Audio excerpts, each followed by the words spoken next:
Ladies and gentlemen, we are going to have the speech from the director of Bali Tourism Polytechnic, which also opened the seminar. To Dr. Andus Ida Bagus Putu Puja MKS, the time is yours.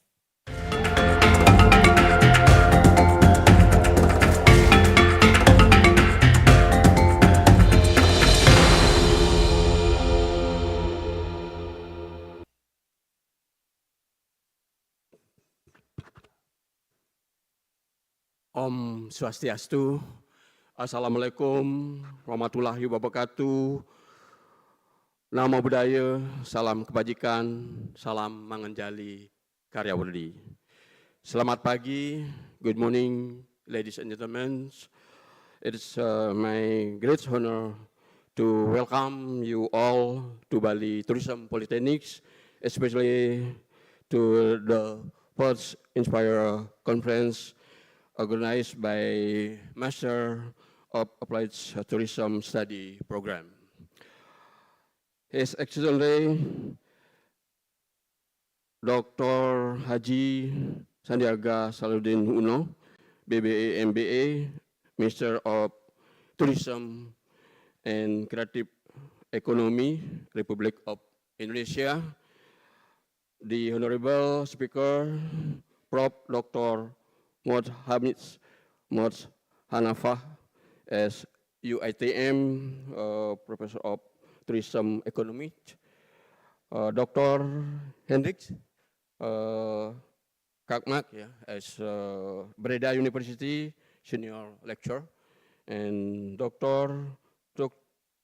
Duas as Dean Faculty of Tourism Thai Bin Dong University, and Darren Tan as Republic Polytechnics Singapore Program Chair Works Study Program. Dahlan Abdullah MSc as UITM Senior Lecturer, and Associate Prof. Dr. Hanapi bin Hamzah as UCSI, then the Department of Hospitality and Culinary Arts. Ninengah Sudiasih SH MH MBA as PARI. Dr. An Agung Gede Putra Kapidalem SA as Polytechnic Bali Senior Lecturer. Dr. Iwayan Sukma Winarya Prabawa as Poltekpar Bali Vice Director 2, and Dr. Putudiah Sastri Pinatri ST Par MPAR as Poltekpar Bali Head of Research and Community Service Center. The Honorable Moderator, Associate Prof. Kampiniron PhD as Tamasat University, and Dr. Igusti Ayu Putu Wita Indrayani SSTM Par MM as Polytechnic Pasar Bali Senior Lecturer.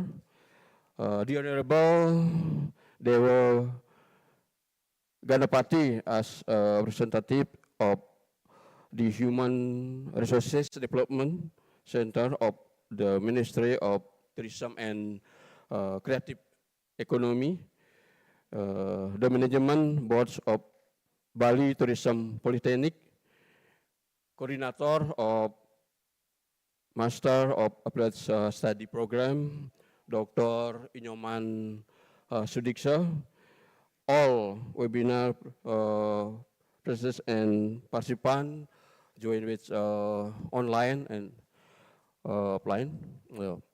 The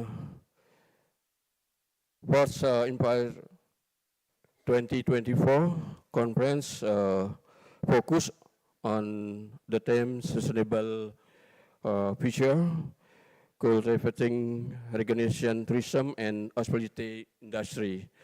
addressing the pressing challenge spread by the sector, such as environmental degradation and social inequalities.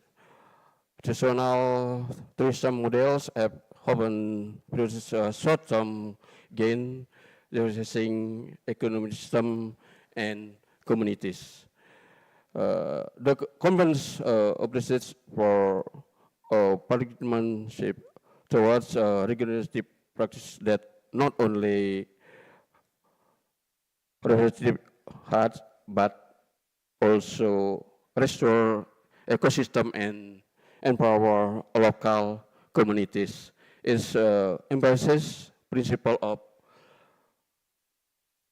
ecological health, culture, heritage, and community engagement, urging attendance to rethinking the role as result of the environment they ancient which. Participants will explore innovative strategy and best practice such case studies and demonstrates the impact of sustainable practice. The event gives us a leader and participants to discuss the intersection of sustainability, community empowerment, and economic viability, promising to position tourism as a catalyst for positive change. Thank you for present and participant. Let us engage in fruitful discussion and work together to collaborative and suitable future. Om Santi Santi Santi Om. Wassalamualaikum warahmatullahi wabarakatuh. Good morning. Thank you very much for the speech from Dr. Andes Ida Bagus Putu Puja MKes. And please stay still in the stage because the next item is opening ceremony by sticking the kayon.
Inspire 2024 is officially open!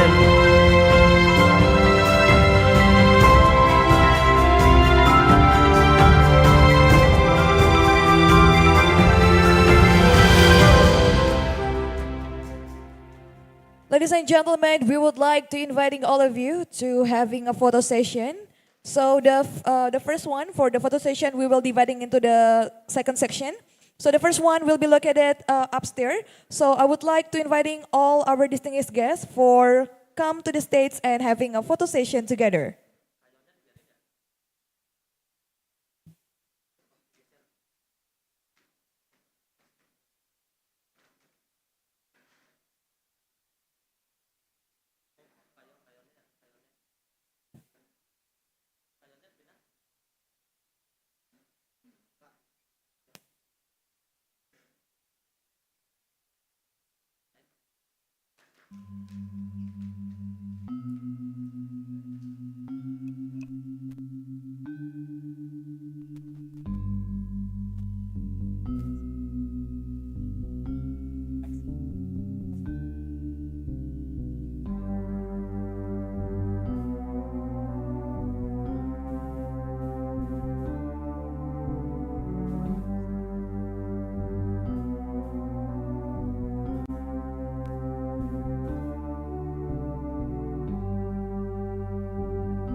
Alright, all photographers stand by in 3, 2, 1, Bali.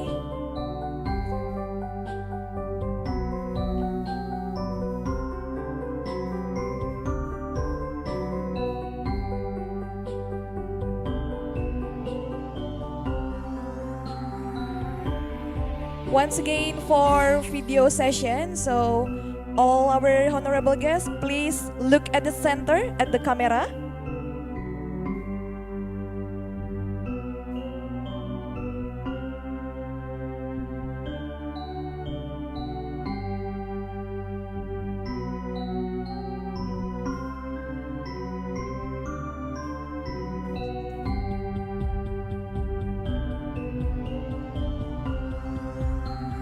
Alright, everyone may have a bye-bye first. Yeah, waving your hands to the camera. Alright, thank you so much once again. Please give a big applause and all our distinguished guests, please have a seat.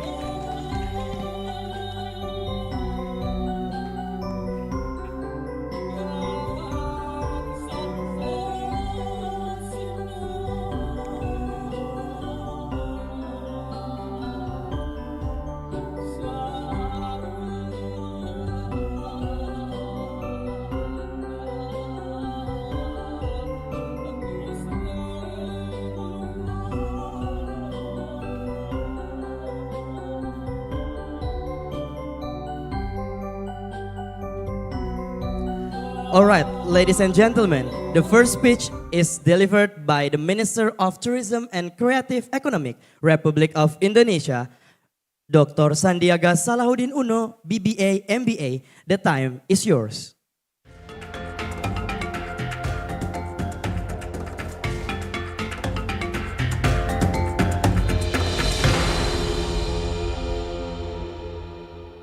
Bismillahirrahmanirrahim. Assalamualaikum warahmatullahi wabarakatuh. Salam sejahtera bagi kita semua. Shalom, Om Swastiastu. Namo Buddhaya, salam kebajikan, salam sehat. Penuh semangat, rahayu. Salam Indonesia Maju. Good morning. I'm Sandiaga Salahuddin Uno, Indonesia's Minister of Tourism and Creative Economy. I would like to congratulate the Tourism Polytechnic of Bali on hosting the 4th International Conference on Hospitality, Tourism, and Entrepreneurship Inspired 2024 with the theme Sustainable Future, Cultivating Regenerative Tourism and the Hospitality Industry. The hospitality and tourism industry has long been a vital backbone of many economies. With great passions, we have witnessed this sector's growth and transformations over time. Continuously adapting to the latest technology trends, regenerative tourism goes beyond sustainability. While sustainable tourism focuses on minimizing negative impacts, regenerative tourism takes it a step further by actively restoring and enhancing ecosystem, communities, and local economies. Let us embark on this inspiring journey at the 2024 4th International Conference on Hospitality, Tourism, and Entrepreneurship Inspire. Together, we will get new inspirations, learn from each other, and build meaningful relationships. Thank you, Matur Suksma, and welcome to this wonderful event. Wassalamualaikum warahmatullahi wabarakatuh. Terima kasih. Om Santi, Santi Santi.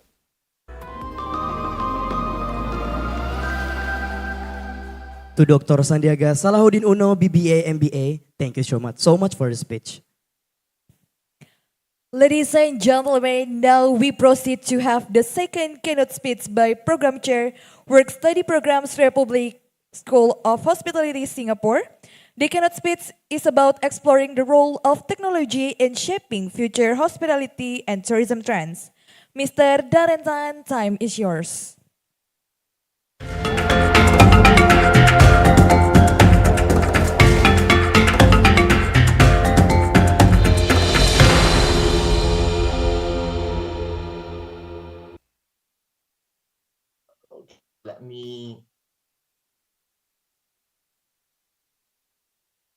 Let me share my screen. Good morning, everyone. Can hear me?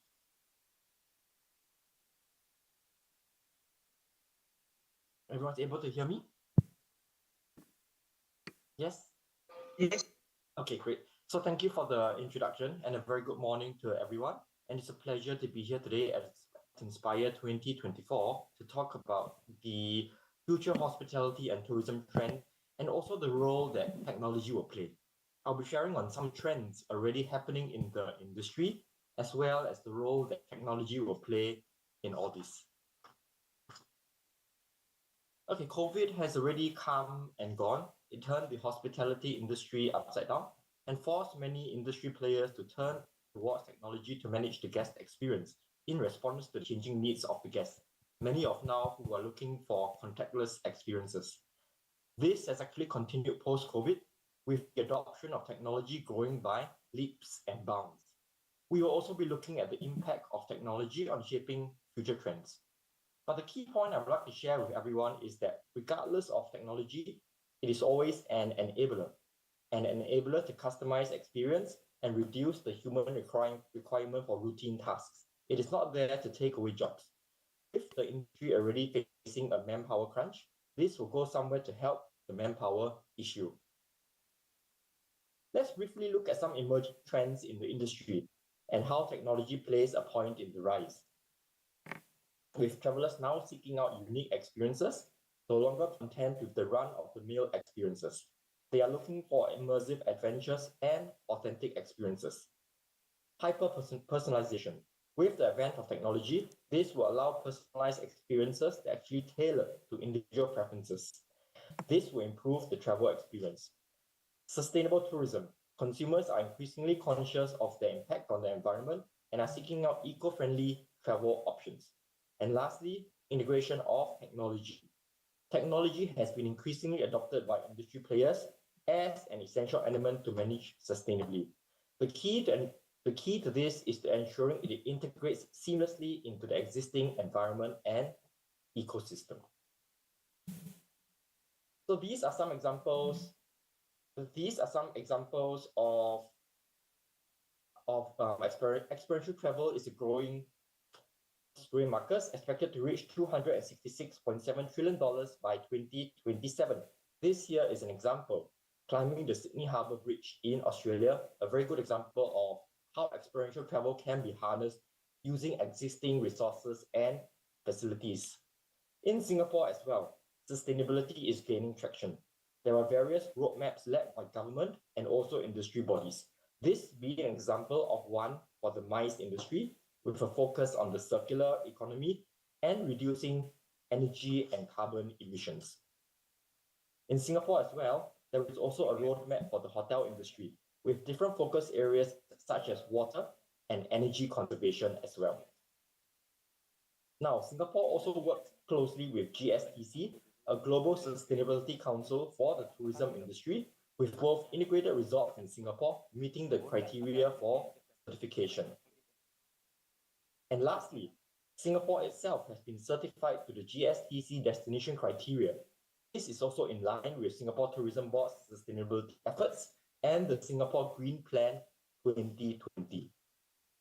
Now, what role does technology play in the future of the industry? There are three areas that will be growing: automation, the use of data analytics, and AI automation. Now, automation allows for streamlining of operations, allowing for greater efficiency and leading to cost savings. Data analytics. This will allow the use of data to understand guest preferences, predict demand, and thus optimize resources. As for AI, this can enhance the customer experience and also help to improve decision-making, allowing for the guests to have a much more immersive and customized experience. Now, in the context of Singapore, the lack of and constraints in the supply of manpower and also retention of manpower are critical challenges faced by the country. Technology has been seen as one way to minimize the impact, highly supported by government funding and other initiatives to encourage rapid industry adoption. So in Singapore, we see that technology is one way to manage the manpower crunch, and it takes a whole lot of government effort with grants as well to manage in this space. So this is actually an example of how innovation is done in the Singapore context. For example, Raffles Hotel, with their Digit Valet guest room management system, this improves This improves the guest experience and minimizes wait time, allowing for the guest to have control of the whole experience as well. The GRMS alone can do the work of 3 staff, allowing the staff to be freed up to complete higher value added tasks. Another initiative is the introduction of the mechanical sting shaker, allowing for the mixing of up to 18 cocktail glasses at one time. Now, this will allow the mixologist to spend more time to engage with, talk to the guests, creating experiences, sharing stories with them, rather than mixing the glasses. So this will actually add more value to the experience of the guests as well. Now, some other examples of how AI and video analytics can come into play. They are trained to pick up suspicious objects or faults in the area, and these are actually automatically reported, allowing for human intervention to be done in a timely manner. Robotics can also be deployed at critical areas for patrolling, again, freeing up resources for other higher value added tasks and requiring human intervention when it is actually necessary. Now, I'd like to share that RP is also working with industry partners on different kinds of projects. Allow me to share one of them here, which is actually a project we worked on with the National Gallery in Singapore. Okay, so this is a downloadable app which allows for personalization of the stay. There are sensors located around the National Gallery to actually pinpoint the location of the customer. So in this case, it picks up that the customer is already entering the National Gallery, and so it directs him to the gift shop, and subsequently it will actually direct him to purchase the tickets.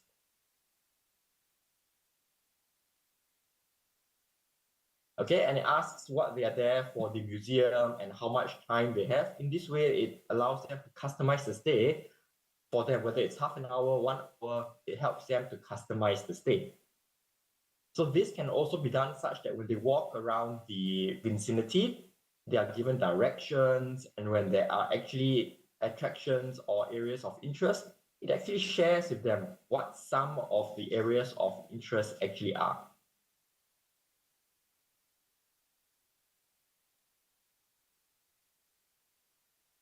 So it tells you where the exhibitions are and gives you some of the write-up. So this is the way that increasing attractions or hotels can actually customize and personalize the stays of the guests to exactly what they want to do, what they're interested in. Okay, so this is the way of the future, using data, using sensors to customize the stays and the experiences of the guests, making it much more interactive, where they can actually access it on their own mobile phone. So this is but one project we're working on with our industry partners. Now, technology will continue to transform the guest experience into the future. For example, smart rooms, which allows for personalization and customization even before you check in. The room is set up based on your past stays, what are the channels that you like, what are the aircon temperatures that you like, or the music that you like, which can be playing by the time you actually step foot into the room. There's also a push towards contactless check-in and check-out, whereby the key is in your phone, and this allows you direct access into your guest room. As for AR and VR, this will allow, for example, a guest who wants to see the setup of a meeting room, they can see it in the comfort of their own office with the guest room all set up, rather than having to go down to the venue itself to see a mock-up. So this will improve the guest experience and at the same time, maximizing the use of resources that can be better deployed to areas that are required as well. Now, in this next video, this will showcase how technology can be used seamlessly and integrated into the entire experience, with human intervention only used when required. And yet, the experience becomes highly personalized and customized based on their preferences. Let's have a look at the video.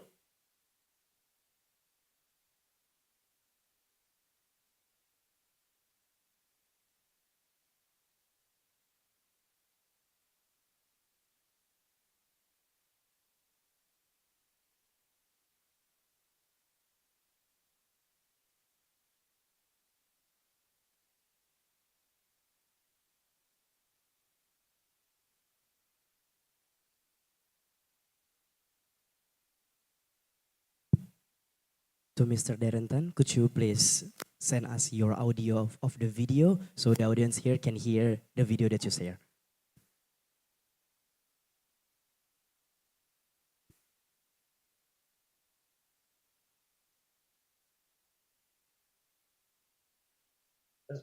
Okay, so as you can see, availability is confirmed, and then they see the photo of the resort and facilities. It also gives them the directions and how to actually get there and the distance from the current location. There's also a link to a virtual tour. They're able to browse the resorts and to see what activities are on offer. Joe then asks for more information, and this is actually the chatbot where they're able to assist him with his queries. So he has some questions for the resort, for example, scooters for the elderly guests, and then they are able to share what are some of the facilities for the elderly guests, which can be provided free of charge. And then the quote is actually prepared for the guest to actually have a look. This is where the human intervention then comes in, where they are connected to the resort guide for them to share much more on the resort. So this is where the human intervention is required, sharing the highlights of the resort. And so this is when the guest actually confirms the booking, and then this is done seamlessly with the resort.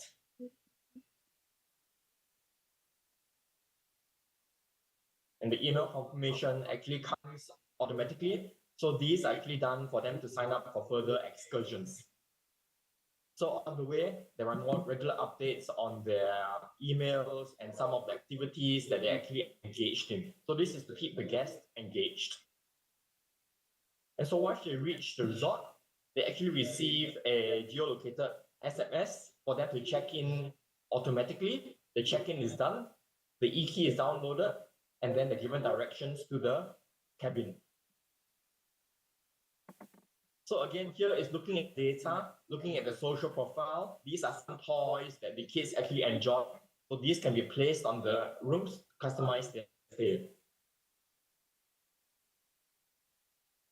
And so as they explore the resort, they're able to see activities pop up on their mobile device where there are relevant activities suggested for the family. So this helps to enhance the experience. And once they go to the ice cream stand, this actually prompts them to purchase the ice cream. So this is really about how the stays can all be customized for the guests according to their needs, what they want, very, very much customized according to the needs of the guests. So as you can see, there is very little human intervention. The human intervention is actually there as and when they are required, but most of the time, the guest is a very, very personalized experience for them to enjoy the stay, how they like it, when they like it. So this is just an example of how putting everything together with the use of data and technology, the stays of the guests can actually be very, very much personalized, catering to them, giving them what they need, when they want it, and how they want it.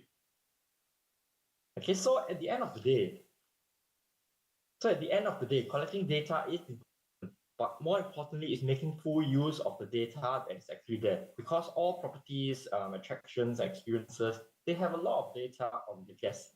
The challenge is making use of this data, what we know about the guests, making use of the data to personalize the stays down to the smallest details, as you can see in the previous details. When stays are actually personalized to this detail for the guests, this is how you actually manage retention. Because when the guests have such a personalized stay, they will feel that they will want to come back again in the future. And with such a targeted approach, there's also the opportunity to maximize revenue with customized hooks. No longer will we need to do mass marketing or mass advertisements. With geolocating, when they actually come near you and you understand the data and the background, you will be able to send customized marketing approaches to these guests to maximize your revenue as well. And again, manpower usage can also be optimized. You can allocate more resources to tasks where they are able to add value, and automation for tasks that are actually very, very manual. Okay, so these are some of the trends or areas of the future of hospitality. For students in the areas of data analytics, understanding how data can be used to enhance experiences, because data is key, but making use of it is much more important. Understanding basic programming and integrating into your tech solutions, and of course, implementing sustainable practices into operations for business sustainability as well. So the future is really hinges on collaboration between industry stakeholders and of course technology developers. Technology needs to understand the need for personalization of the stays, and so this is where the collaboration comes in between industry and tech developers. Innovation as well, about embracing innovation to enhance guest experiences, optimize operations, and also to promote sustainability. The last part that we need to remember is the part on adaptability. Now, the hospitality industry is very, very dynamic, thus staying adaptable to changing technologies, emerging trends, changing needs, guests. What are the guests of the future looking towards? Being adaptable will allow us to cater to the needs of these guests, keeping them happy, keeping them coming back, keeping them as your loyal customers as well. So I've come to the end of the presentation on technology. Now I'll open it up to the floor if there are any questions.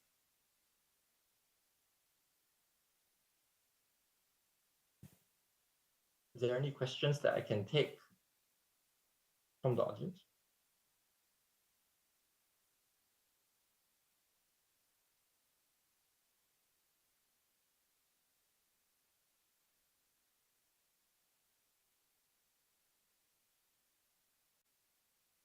Are there any questions from the audience or the floor?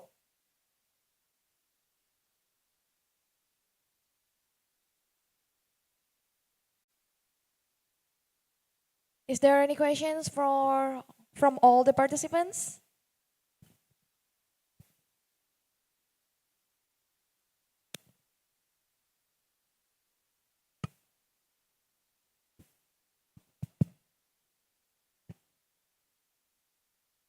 Good morning, Dr. Darren.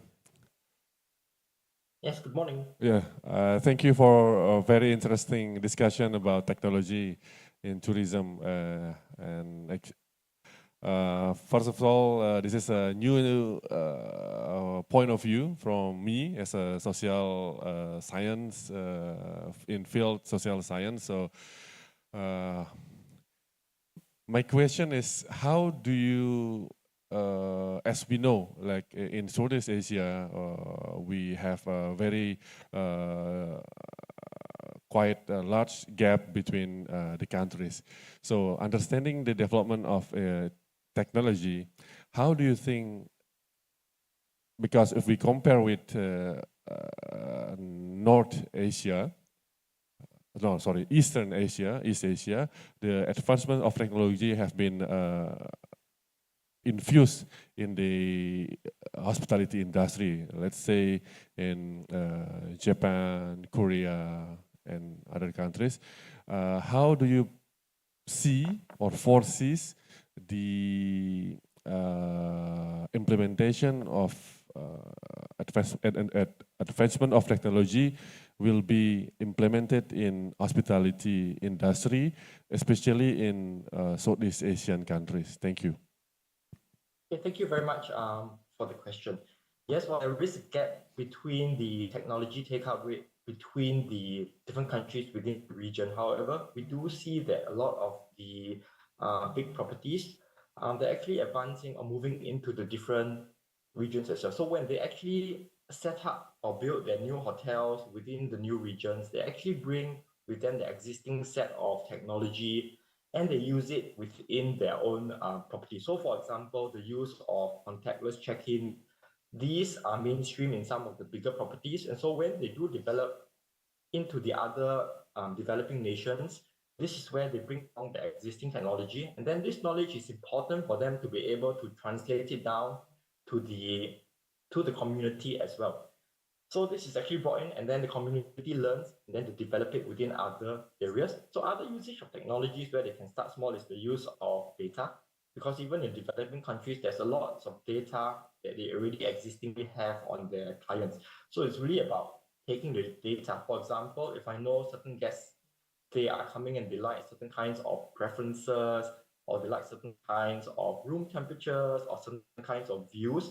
So these are actually very low-hanging fruit that can be used to actually customize the stay. So when we talk about the use of technology and data, it doesn't have to require a lot of investments, a lot of hardware, software. We can start at the lower levels by looking at the existing data that we have, and how can this allow us to actually customize the stays of the guests that actually come through. So this is but one way we can actually start. So of course, with all the chain hotels that they're developing into these countries itself, this is how there will be that technology transfer into the community, into these other developing countries as well. So it will take time, but this is the trend that we're seeing. This is how the technology transfer can actually take place. Thank you. Thank you for the question.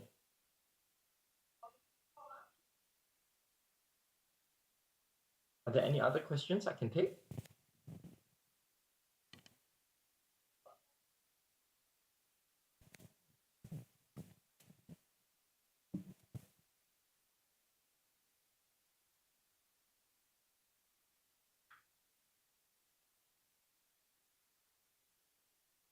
Okay, if not, I thank you very much, everyone, for the opportunity to speak at Inspire 2024, and I wish you a very successful conference. Okay. All right. Thank you so much, Mr. Darrington, for your insightful speech. Well, ladies and gentlemen, now we'll proceed to have the third keynote speech by Tourism Economic Professor of UITM Malaysia. The keynote speech is about tourism industry, the new way of traveling. To Professor Mohafiz Mohanafia, time is yours.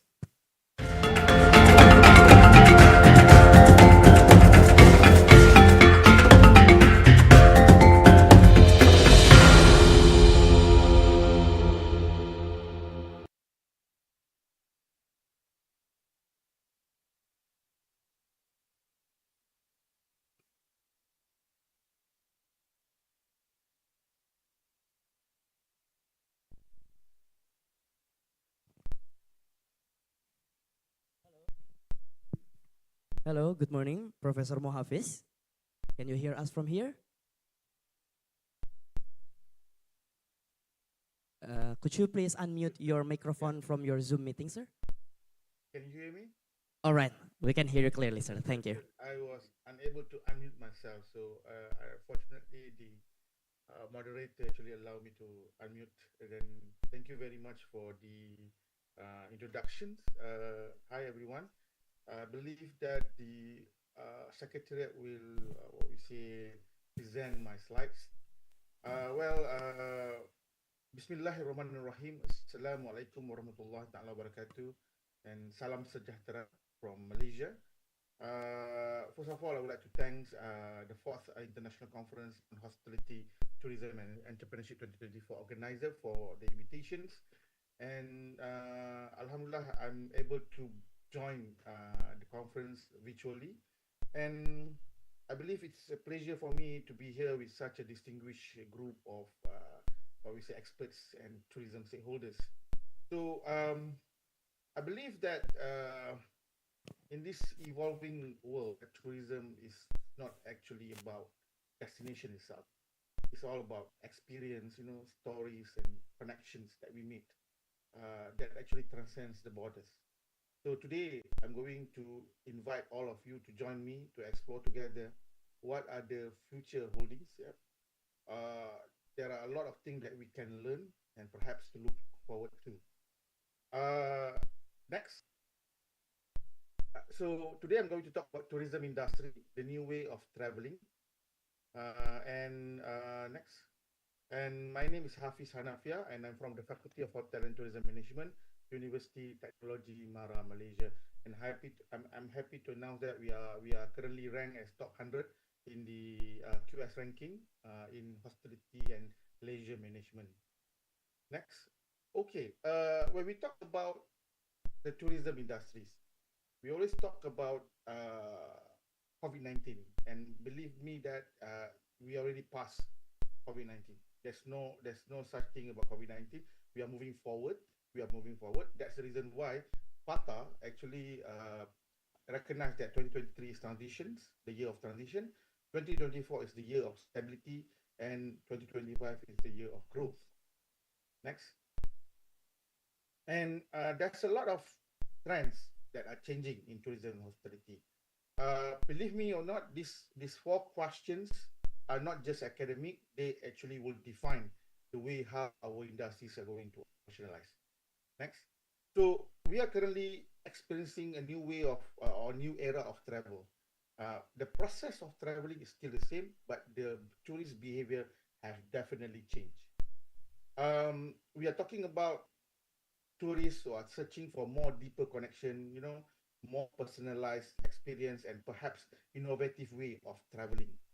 And today I'm going to share a few, we say, changes that already happened in the how people travel in the modern era. Next. So first of all, we have to recognize that TikTok as a travel guide. Who would have thought about that? Uh, Younger generation are currently turning to social media for trip inspirations. Believe me or not, I also have a TikTok account, and uh, trust me that I have been influenced many times to visit certain destination to eat at certain restaurant because of TikTok. And I don't know, I can't control that, and with this sharing option, a lot of my friends, even my wife, keep on sharing a lot of new things in TikTok. So it's actually changed the way how I behave personally. So the question is, how can the industry adapt to? So that is actually the reaction that we are looking for from the industry, and we can see that a lot of big names right now have their own TikTok accounts, and they are leaving Facebook towards TikTok because different market have different preferences. People like me love Facebook. I'm quite old, but the new younger generations, they love TikTok. They have their own TikTok account, and they have their followers. So this is actually what I can highlight. TikTok is a new Google search. Next, sleepcation. This is actually the new way people travel. Because of the modern life, the fast pace, people are craving for rest and relaxations. And believe me or not, right now a lot of destinations are not only promoting attractions, but they also highlight the calmness and the peace that they can offer. So this is actually one of the new in thing that actually can be instilled in destination promotions. Next, because similarly, the same group of people who are actually looking for silent retreats, and you can say that they are trying, they are still practicing the main element of tourism or traveling, which is escapism. They are trying to escape from the noise of everyday life. So perhaps as a tourism professional, we have to ask ourselves, how actually we can curate the experience, the experiences of this group of people that cater to their need towards inner peace. So this is actually the reason why there's a lot of ecotourism sites, glamping sites that actually emerge around the world. Next.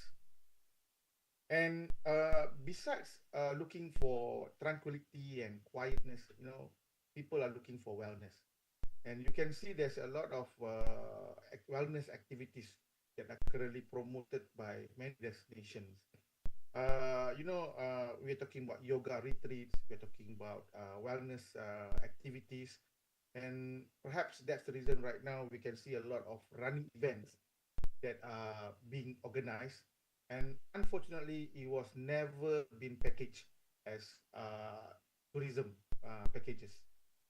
This is actually a missing opportunity by tourism destination. But then again, in Malaysia, we have MySap, which actually support and subsidize a lot of sporting event with the intention to get the spillover effect where people could actually enjoy our tourism destination after doing the wellness activities. Well, going to the next slides. Yeah, next.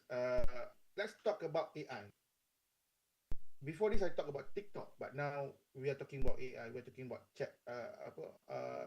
ChatGPT. We're talking about a lot of things, and I believe that a lot of the baby boomers, the Gen X, is quite reluctant to say accept ChatGPT or AI. But then again, the current generation, the millennials, the alpha, believe with this technology AI, and you can see that actually ChatGPT allow us to curate our travel itineraries, and the best thing is that the curations that were made by from ChatGPT is realistic. It based on available information. So perhaps one of the concern among tourism destination is whether your destination information content is available online to be crawled by the ChatGPT. So that is actually a big concern among tourism operators. So again, ChatGPT actually is an opportunity. We have seen that the Gen Z and Gen Alpha is actually currently the decision maker, even though they are not the breadwinner. You know, the father and mother is the breadwinner, but they are the decision maker. So you have to, I would say, get into this market. Yep. Next, for business players, for businessmen, yeah, now we are talking about travel for Malaysia. Previously, conference, people going to Bali, they are going for conference, expectations that they are going to spend their money and time in Bali for leisure. But right now, a lot of because of online meeting and everything, the many tourist destination has started to promote travel for leisure. Where they make sure that any event must include some element of leisure. And this is actually the thing that we want, best of both worlds. Business making money at the second day we spend the money that we actually get. You know, and we can see that it is going to shape the way how we actually curate business trip, and perhaps how business trip can create memorable experience. So this is actually an opportunity for event MICE organizer in the way of, I mean, making money on making event, but at the same time helping their destinations to grow and to create memorable experience. Next, as we can see that there's a lot of generational what we say demand for DNA trips. People like me, I'm just sharing that I have some Indian what we say background, so definitely there's in myself that I would like to visit my grandfather's birthplace. Those are the things, and you can see there's a lot of demand on visiting famous landmarks, but then again to rediscover who we are. you know um, this is actually a kind of travel where actually tourism operator or tourism destination can sell. They sell emotional, they sell how to transform themselves, and to sell the element of desire of being meaningful in the journey. So again, we've seen that a lot of younger generation, they are trying to track their what we say parents, grandfathers, birthplace, and they're trying to visit to get to know about themselves and their families. Next, this is actually something is something something in thing, the inclusivity. Believe me or not, the person with disability is actually a big market right now. In the US and the UK right now, there's also an emerging demand among the obesity group. Uh, I'm not going to argue whether they are person with disability or not, but believe me or not, they actually have money, they have the needs to travel, and they are actually a group of people that we should cater. So perhaps, I mean, charging them extra for better seats, or a bigger bed would actually create a new stream of profits. At the end of the day, tourism is capitalism. It's all about making more money and cutting the cost. And we need to be innovative to cater to the specific smaller niche group, but have better, what we say, value for money. Next, talking about technology and the way people travel, I believe that all of you have traveled. I mean, some of you have traveled with AirAsia. A lot of you have traveled online airlines. And do you know that right now airlines are using a lot of chatbots? And whenever you have problem, you have concern, when you use their help option, you're not talking to real person. You're talking to actually an AI, a chatbots. So this we call digital assistant. This I think that this is actually the way how we interact with travel, because we need to understand that tourism is a global matter. There's no time limit of how people would actually engage with us, and that's the reason why a lot of airlines who are traveling, what we say, flying throughout the globe, have to make sure that their assistant must be available 24/7. So, but then again, there's a lot of complaints saying that this chatbot cannot replace the human touch. But then again, it is actually a tool to complement our service and making the travel arrangement smoother. So yeah, again, this is actually perhaps an opportunity for tourism destination, tourism operator to say adapt or to adopt chatbots in your service operations. Believe me or not, it's not expensive at this point of time. It's very cheap. But at the same time, yeah, the cheaper means lesser options, lesser functionality. But then again, being able to communicate with your tourists, your travelers, that will be quite good. Yeah, I only have 2 minutes. Yeah. So next. So yeah, next is traveling for hidden gems. People are looking for things that actually experience memorable experience, and yeah, and this is our work as tourism stakeholder. We are the one who should play the role to uncover these hidden treasures and making them accessible. But with the focus of understanding and preserving, and also respecting the local wisdom. Next, there's a lot of demand on spontaneous travel. People are making decision to travel within 1 or 2 days. Yep, and they are looking for bargain. What we say, bargain from tour operators. They most of our generation are very nimble right now.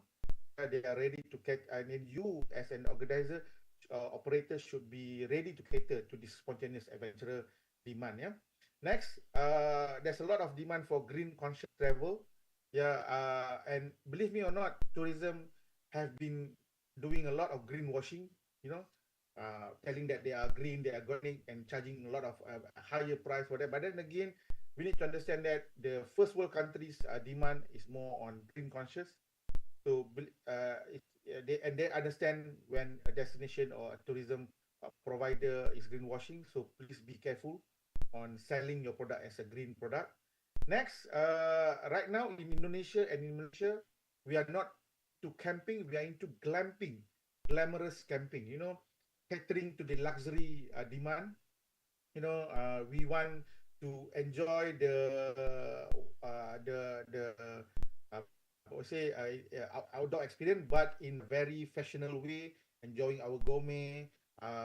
Talking about sleeping in the 5-star bed, but again outside of the normal, we say area constitution. Yep. Last but not least, indigenous experience. Next, indigenous experience. Yeah, I believe Bali have been selling indigenous experience, but there are a lot of other indigenous community that could be what we say included in our offering. Next, last but not least, everyone is a travel influencer right now. At the end of the day, because of TikTok, Instagram, and Facebook, people are looking on what been shared, and actually you have inspired a lot of people without knowing that you are actually an influencer. And this is actually an opportunity for any tourism destination to make sure that every travelers that actually visited your destination, your sports, your product and services should actually share, give them some incentive for them to share about yourself. Believe me or not, I'm and most of matured traveler would never refer to influencers, but they will refer to their family and friends. This is the power of word of mouth through online platforms. So I'm going to end my presentation next, but then I'm going to talk about lesson learned from the pandemic. You know, what we can actually take things from pandemic and move forward. Next, first is it has been an opportunity to learn, unlearn, and relearn. You know, you need to be agile. You need to have an open mind on how actually tourism could could behave in the future.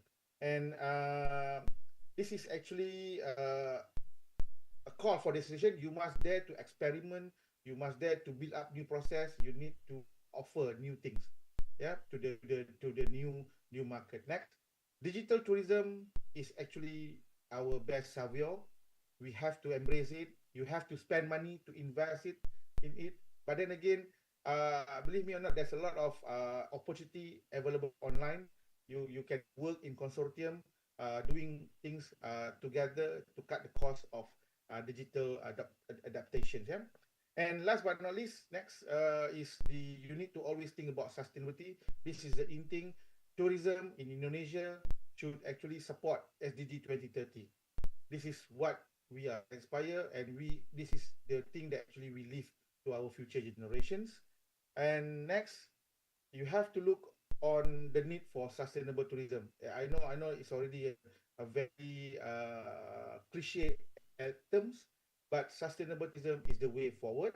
Because next, you know, this is actually what we should go. Because in tourism, we need to understand that we are the playmaker in promoting sustainable economic growth, which is SDG 8, responsible consumption and production, which is SDG 12, protecting life below water and life on land, which is 14 and 15. This is our, what we say, our responsibility, and we have to play the role in supporting SDG, not only for Indonesia, for the whole world. And I believe that this is also the call for not only Indonesia, for the rest of tourism destination around the world. So with that, next, I believe that, thank you very much. And next, I think I don't have more time to share, but then again, I'm open for any collaboration, any need for my expertise and experience. I'm able to be connected or contacted through my information appear on the screen.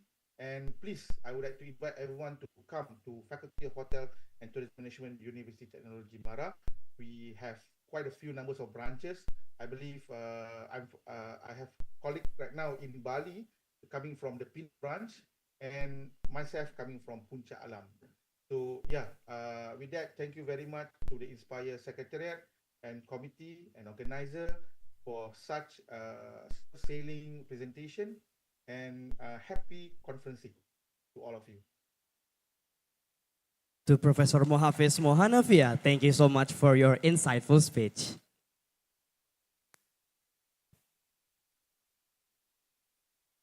Now we would like to proceed to have the fourth keynote speech by Dean Faculty of Tourism at Tai Bindong University.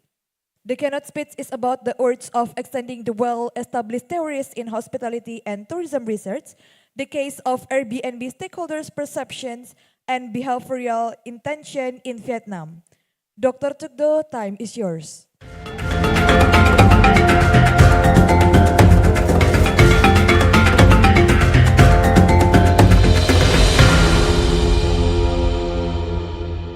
Hey, good morning. Can you see my screen now, and can you hear me clearly? Yes, we can hear you clearly. Thank you so much. So good morning, everyone. My name is Thục Do, and you also can call me Karen, and I'm currently the Dean of the Faculty of Tourism at Thái Bình Dương University in Khánh Hòa, Vietnam. So I believe that maybe many of you already traveled to Vietnam, but probably you know much better about like Hanoi or Ho Chi Minh City or Da Nang, but not really about Khánh Hòa or Nha Trang. But Nha Trang is one of the most beautiful beaches in the world, and our university is located in this beautiful city. And we are the only private university in the province. And as another, also the same like other private university in Vietnam, we are owned by the biggest group in Vietnam, so we call group.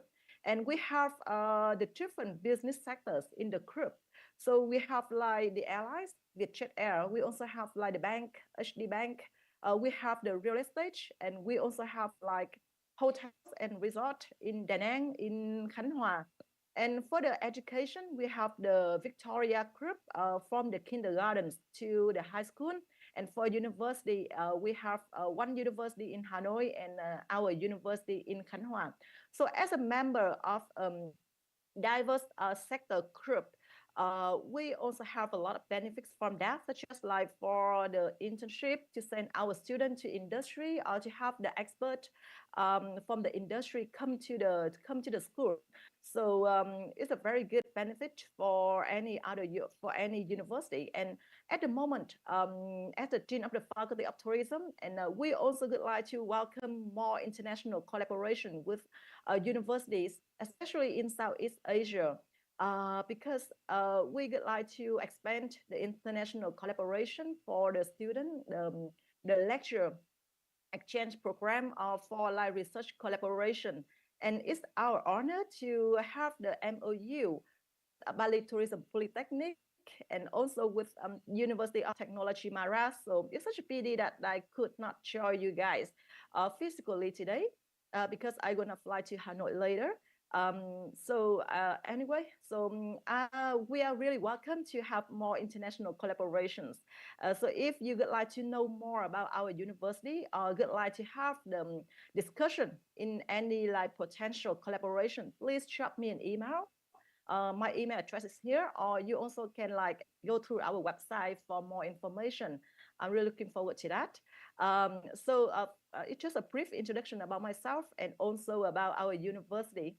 So now I would like to give a brief talk about the urge of extending the well-established theories in hospitality and tourism studies, the case study of Vietnamese Airbnb stakeholders' perception and behavior intentions. Firstly, I would like to thank you so much to the organizing committee of Inspire 2024 to invite me to be one of the speakers. It's definitely my honor to be here to share about some insight about Airbnb stakeholder perception and behavior intention, and why we should extend the well-established theories. Probably you like to have wonder like why I'm talking about Airbnb and the theme of the Inspire 2024 about sustainable tourism. We have been hearing a lot about like sustainable tourism, about the AI, right? So as we know, the Airbnb is one of the dominant example of sharing economy, and sharing economy is a means of sustainable tourism also, because the philosophy of sharing economy is to like exploit the underutilized asset and provide the services to provide the access to the demand. So an Airbnb is a platform where we can connect the host and the guest together. So this is some finding from my study, especially from the PhD thesis, and I would like to share with you some interesting finding about that.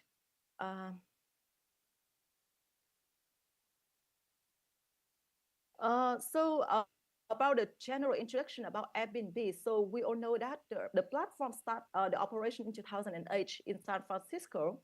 And actually during the COVID-19, people really doubt about the survival of the platform. But however, during the amidst of the challenging time, it has been listed in the NASDAQ. And however, even like for the development of Airbnb in the developed countries, or like in the US or the Western country, almost like the 2 decades. But the Airbnb in Vietnam only started business quite late after that in 2015. And the first time only with like 1,000 of listings. But after 2 years, in 2017, they were listed at the global Airbnb top growing destination in terms of the booking rate in Hanoi and Da Nang. However, the foreign tourists account for 84% of the Airbnb guests in Vietnam. It's really the very big issues for the Airbnb operation in Vietnam, especially during the COVID-19, because the heavy reliance on the international visitor really challenged the business of Airbnb during that time, since the country closed the borders, and we almost like didn't welcome any foreign tourists for like 3 years. And however, the platform is not really popular for the domestic market. And that's why lack of understanding about domestic guests caused the problem of like how to attract this market to Airbnb business. And based on that kind of fact, I also did a very like extensive literature review about like how Airbnb, the customer perceive value about Airbnb and their behavior intention. But the thing is, most of the study conducted in developed countries, like in the US, from European countries, or in Asia, it's more about from China or Korea, not really in like Southeast Asia, especially from Vietnam. But however, as we know that, the literature review found that the contrasting finding about the customer perceived value in Airbnb literature. And they found contrasting contradictory findings about the relationship between Airbnb customer value perception and their loyalty intention. And regarding the loyalty intention, talking more about like purchase intention, not really about other perspectives of loyalty or satisfaction, like especially for word of mouth intention. So my study more focused on the word of mouth giving intention and also their perceived value, especially through like extending the well-established theory, including like the model of goal-directed behavior, theory of planned behavior, or stimuli organism response. And based on some research gap, my general project have like 4 studies, and in each study we have like one objective. The first study to investigate how Vietnamese existing consumer perceive the Airbnb experience and its role in satisfaction and electronic word of mouth and word of mouth giving intention. In this study, we extend the model of the cognitive appraisal, emotional response, and behavioral coping framework. And in the second study, we also focus on the to examine the determinants of Airbnb customer electronic word of mouth intention, but through examine the effect of the atmospheric stimuli by extending the model of the stimuli organism and response framework. And especially we also, besides like adding some variables, direct variables, we also considering the moderating variables, especially from like the customer characteristic, the tripographics, like the type of accommodation, also the purpose of the trip. And in the third study, I shift the focus to like how electronic word of mouth influence the Airbnb user and non-user behavior intention. In this study, refer to the purchase intention, especially with the moderating effect of sense of power and psychological risk. And especially this is the cross-cultural context study, because we conduct the study in like 3 countries, Vietnam, Portugal, and Italy. And the last study, we explore about how we shift the focus to Airbnb service provider, Airbnb host, to understand how the attitudes, subjective norms, and perceived behavior control in the theory of planned behavior. And we extend this model with just to our Airbnb platform to study how this determinant influence the continuance intention of Vietnamese Airbnb hosts, a continuing intention in the COVID-19, especially with the moderating effect of the super host version. So now I would like to move to the first study in my in the project, understanding Vietnamese customer perception and word of mouth intention towards Airbnb. So I know that I only have like 15 minutes, so I cannot like go through all the details of the study. So if you would like to know more about my study, you can go to the Journal of Hospitality and Tourism Technology, because this paper already published in the journal last year. So like I mentioned before, in this study, we exploit the cognitive appraisal, emotional response, and coping behavior framework to study the determinants of like customer satisfaction and also how this satisfaction influence their word of mouth intention. Especially in this study, we also test how the traditional word of mouth intention influence their electronic word of mouth giving intentions. And the customer perceived value in this study refer to the cognitive appraisal in the model. And we have like the 6 dimension of the customer perceived value in this study, including like functional values, value for money, novelty value, emotional and social value, and queen values. So based on the cognitive appraisal, emotional response, and coping behavior framework, and we test this we have this proposed conceptual framework. So interesting findings. This is the quantity study, and after conducting the study, we have some conclusion. The first one, we found that the adverse finding regarding the relationship between Airbnb customer perceived value and satisfaction compared to other country compared to other Airbnb studies in in the US or in European countries or in Korea. Because we found some findings here like monetary value and functional attribute are the most important antecedent Vietnamese customer satisfaction with Airbnb, which followed by hygienic value. Why other well-known or well-confirmed perspective of Airbnb like sustainability or social benefit and novelty are not related to Vietnamese Airbnb customer satisfaction? So it means like for Airbnb customer value perception is not the same from different country due to like customer experience, characteristic, and also the cultural context. So, and the customer satisfaction also found to hold a significant direct effect and also play an intervening or like a mediating role between monetary value, functional attribute, hedonic, and their word of mouth and electronic word of mouth intention.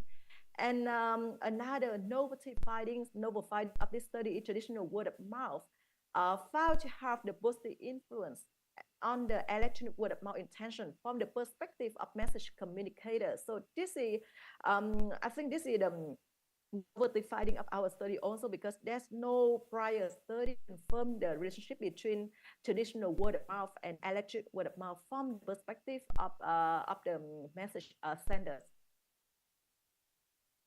And the second study, we also examine the determinant of electric customer Vietnamese Airbnb electronic word of mouth intention. But in this study, we extend the model of stimuli organism and a response framework. And this study will be published in the consumer behavior in tourism and hospitality. So please go to the channel website to have more information about the papers. So the stimulus organism and response framework of the MR model is proposed at in this model, the atmospheric attribute is proposed at the stimuli, whereby customer perceive and integrate these stimuli to enhance their emotion and subsequently lead to their behavioral intention. So the stimuli here refer to the authenticity, home benefits, social interaction, and monetary benefits of the study. And in this study, we extend the stimuli, including the atmospheric attribute with the monetary benefits. And the perceived enjoyment is the organism in this study. And moreover, in this study, we also test the moderating role of gender and typographics because the prior study, especially in the hospitality and tourism field, also found a notable difference between male and female behavior of the customer who traveled with different purpose. And this is the conceptual framework of the study. So the study also confirmed the significant positive effect of social interaction and home benefits on Airbnb customer perceived enjoyment, while the extended variables like monetary is not related to their emotional stage. And surprisingly, authenticity and perceived enjoyment is not significant. It's really contrasting to other study, other Airbnb study. But the explanation can be because Vietnamese are not familiar with this platform.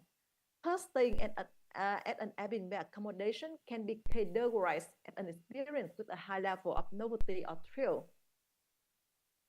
And regarding to the effective response like perceived enjoyment of Airbnb customer, it's also found to have the direct effect on their livelihood to spread the both the electronic word of mouth.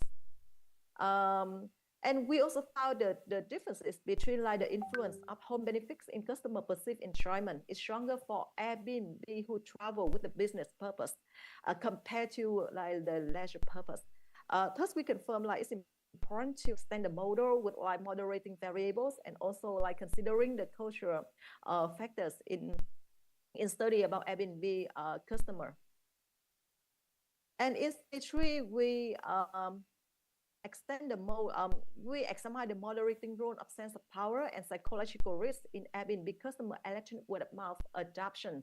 So it's different from the previous study. We examine or investigate the determinant of Airbnb user word of mouth giving intention. In this study, we shift the focus to how the electronic word of mouth influence the customer, Airbnb user and non-user purchase intention, especially through setting the model of goal-directed behavior with the moderating role of sense of power and psychological risk. And in this study, we use the model of goal-directed behavior. So the model of goal-directed behavior is like the extension of the theory of planned behavior.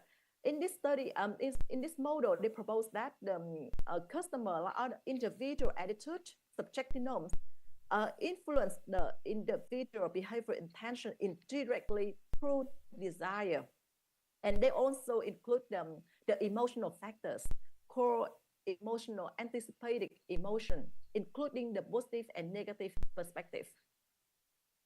And the construct in the MGB, including like attitude, subjective norms, positive, negative, and anticipate emotion, and perceived behavioral control, desire, and purchase intention. And also the same, like I mentioned, we also extend the model with the trust in host, because in the sharing economy, the trust is really important because it connects the strangers together.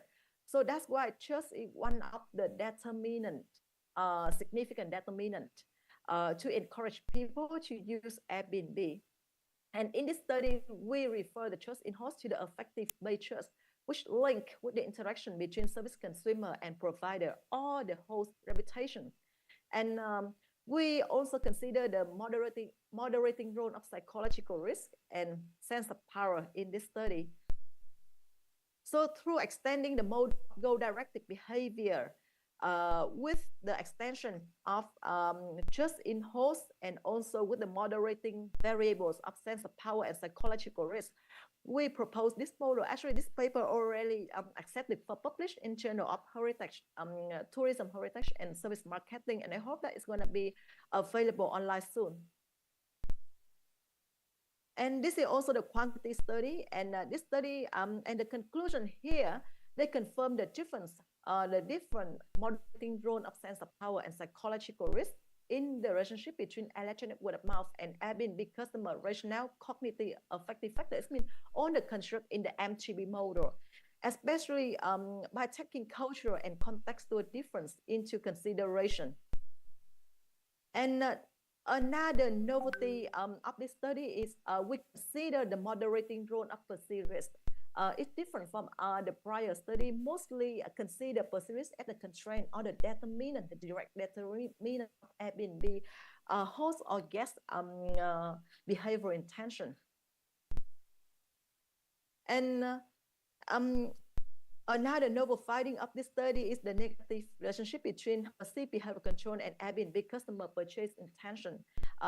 Because in the MGB model or in the theory of planned behavior models, confirm the perceived behavior control is the most significant antecedent of individual behavior intention. However, in our study, we found a negative relationship. So this confirmed that the well-established relationship between customer cognitive factors and their behavioral intention can be changed in different situations. And we also confirmed the suitability of model of goal-directed behavior in investing how electronic word of mouth affect Airbnb consumer purchase intention through confirming the critical role of travel design. And this is the last part of my presentation today about the role of superhost. I'm not really sure whether I still have some minute to talk about this. Hello?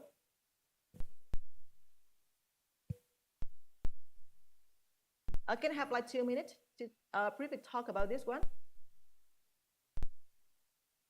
All right, you can Hello. talk about this. Okay, thank you. Okay, so the last part of my presentation is about the Airbnb service provider, Airbnb host. And this paper already published in Anatolia, so you can also have the full read from the journal website. And in this model, we extend the theory of planned behavior. And theory of planned behavior is determined by three preceding motivational factors: attitude, subjective norms, and perceived behavior control. And attitude is mean like how individual they evaluate negatively or positive about a certain behavior. And subjective norm is how individual perceive the social pressure on performing that behavior. And perceived behavior control is mean how individual or a person perceive the ease or difficulties in perform a certain behavior. And we exploit this model because they confirm to have more power than social capital theory to explain the sharing behavior from the service provider perspective. And we also extend the theory of planned behavior with the trust in Airbnb. Like I mentioned before, because trust is a very important determinant for not only Airbnb customer, but also Airbnb service provider. And in this model, we also consider or extend the theory of planned behavior with the moderating variables of superhost batch. And based on the theory and literature, we also propose this conceptual framework. And some in novel findings of this study, we confirm the significant positive effect of Airbnb host attitude, perceived behavior control on the Airbnb host continuing intention. So it provides a strong evidence of the applicability or the suitability of the theory of planned behavior framework in studying micro accommodation service provider behavior intention. And just to go, Airbnb was found as the most important predictor of Airbnb host continuance intention. Thus, we can acknowledge the need of expanding the well-established theories to better predict individual behavior intention. And the influence of Airbnb host attitude just to Airbnb in their continuance intention is not the same for Airbnb ordinary host and superhost. Thus, we confirm the moderating effects of the superhost batch as well. So from these findings, and also like from my study about Airbnb in Vietnam, I would like to recommend more study about Airbnb probably in Southeast Asia, because I know that I read many papers about Airbnb in developed countries, but not many from Southeast Asia. So I think this is a good field to study for if you would like to know more about the sharing economy platform in the accommodation field. And actually, you also can extend some model that relate to sustainable and also like technology development, such as technology acceptance model and norm activation model. I have read a few papers recently. They use the combination of norm activation model and technology acceptance model to study about the sustainable, the green behavior of the customer, and also in the technology field, and how the AI or the technology development can impact the sustainable tourism. And that's the end of my presentation today. Also, thank you so much for your attention. And sorry to be, I think I exceed the time limitation. Sorry about that. Thank you. All right, thank you so much, Dr. Tukdev, for your insightful speech. Well, ladies and gentlemen, now we proceed to have the fifth keynote speech by Dean College of Innovation, Thammasat University of Thailand. This keynote speech is about sustainable tourism. To Professor Dr. Chayakrit Asfat Titanon, time is yours.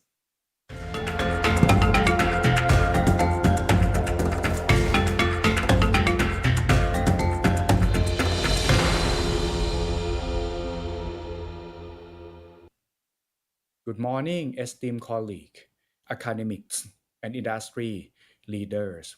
It is an honor to be here today to discuss a topic that is centrally to the future of both the hospitality industry and global tourism.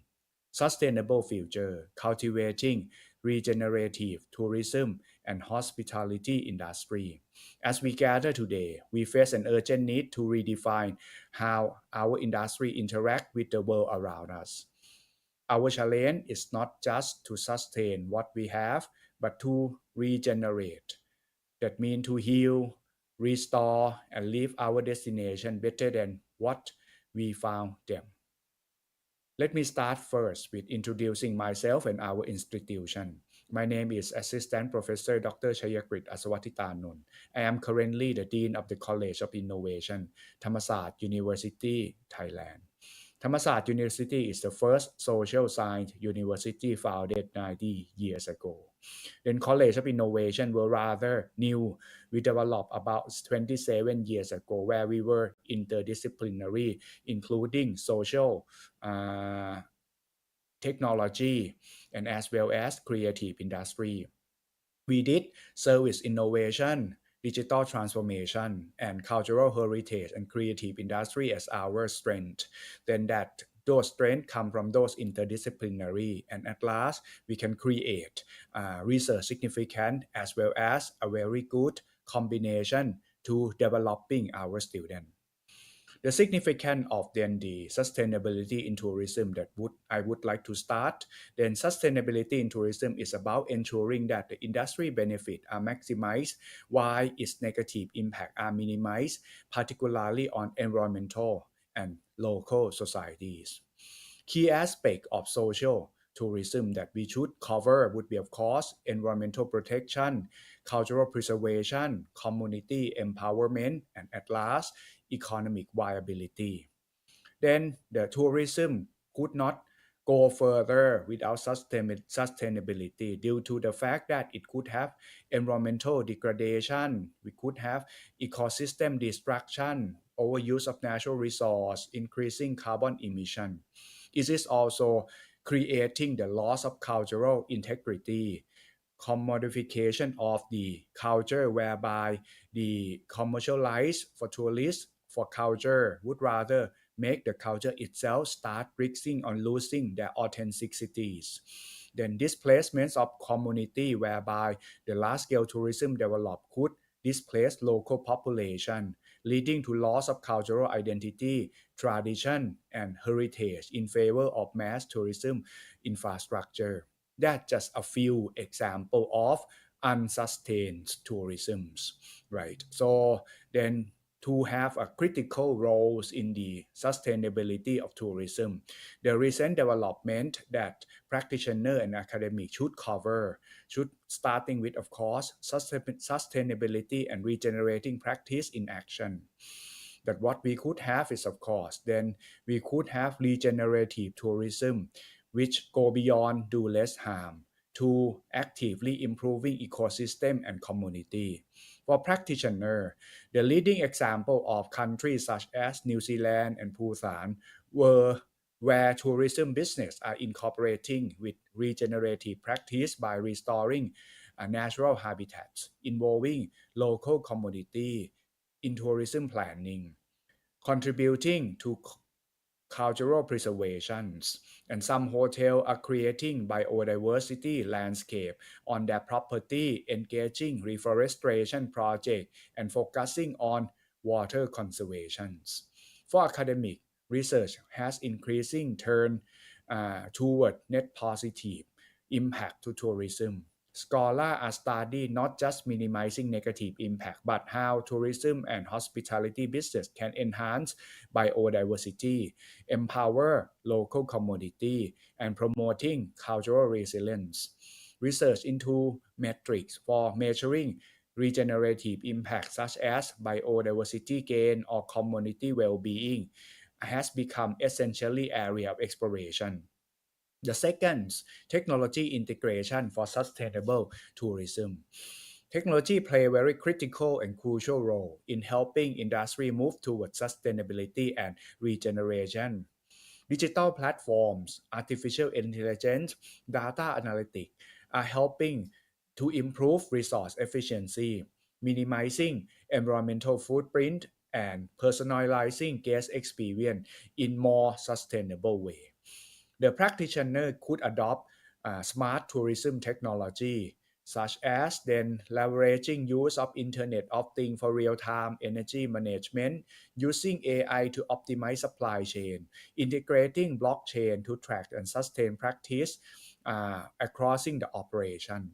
Some destination can utilize data analytics to manage tourist flow, reducing over tourism and protecting fragile ecosystem. For academics, the Sustainable Technology Framework on potential use of AI is enhancing resource management and commodity development should be developed. The shift in consumer demand is a third recent aspect that we should have considered them very well. The modern traveler is more conscious on their environmental and social impact. The meaningful travel experience should have aligned with the values of the eco-friendly accommodation, authentic cultural experience, as well as tourism. Right, so that's what we should have done. For practitioner, the shift pushing hospitality and tourism operator to offer more sustainable and regenerative experience. Hotels are redesign their operation to reduce carbon emission, while tourism business are promoting activity like conservation, volunteering, or sustainable farm-to-table dining that allow guests to actively contribute to local ecosystem and community. For academics, then consumer behavior in relation to sustainability and regeneration should be focused. Understanding a motivation behind the rise in demand for regenerative travel experience is crucial for both academic inquiry and industry adaptation. Studies are dwelling into how travelers perceive the value of regenerative tourism and how business can best communicate their effort to align with consumer values. So those challenges are somewhat very important. And then therefore, in the conclusion, we are look forward for sustainable future hospitality and tourism that shift to regenerative model. It's not just a trend, but it is necessary. Industry must evolve not to reduce the harm, but actively contribute to restore the ecosystem, the empowerment of local commodity, and the preservation of culture. By focusing on regenerative business model, climate adaptation, and impact measurement. Both practitioner and academic can drive meaningful change and creating a drive of future tourism that benefit to all stakeholders. Let us embrace this opportunity to lead this transformation, recognizing that the future of tourism is not just about sustaining what we have, but regenerating and nurturing the very resource and community that our industry depend on. Thank you very much. To Professor Dr. Chayakrit Asfatitanon, thank you so much for your insightful speech. Ladies and gentlemen, now it's time to coffee break, and you are cordially invited to have the coffee break in the front part of this building. And also we are expected you to be come back in this room in 15 minutes later. And also, we would like to say thank you to our sponsor for supporting this conference.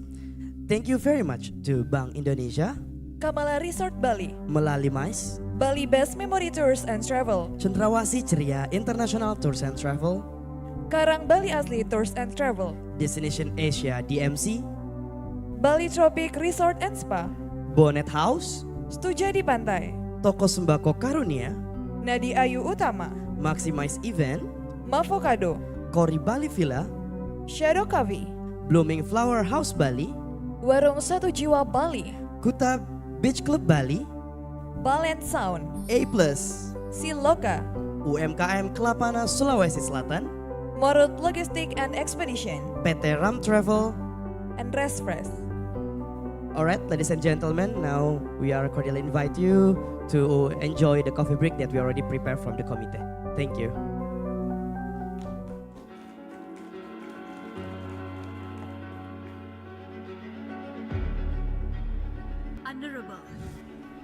the chair of Agriculture Working Group G20 Indonesia Presidency. The spirit of friendship.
Indonesia is the largest archipelagic country in the world.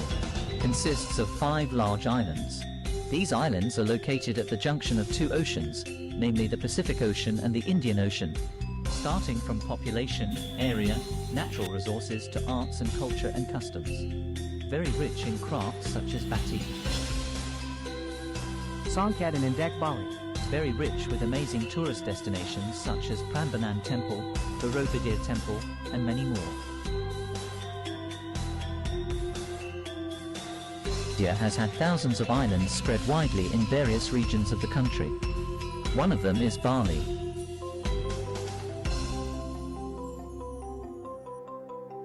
Known as the Island of the Gods, Bali is a paradise island that offers many things to its visitors. Lush rice fields, ancient temples, stunning sunsets, traditional villages, beautiful beaches. CCI Tours and Travel is a service company which in its operation handling traveling trip either for individual as well as group travelers, room reservation, tour program, wedding package.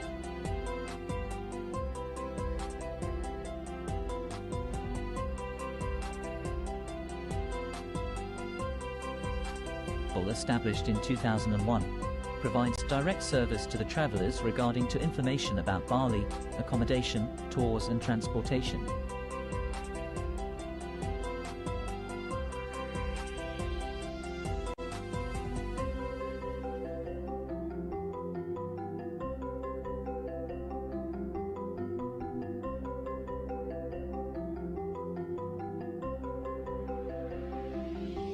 Located in Bali as well as beyond Bali. Licensed professional guides will certainly assist you during your leisure trip, supported by high-quality fleets, offers wide choice from van to bus. We are always ready to serve and assist you whenever you arrive at Ngurah Rai Airport, Bali.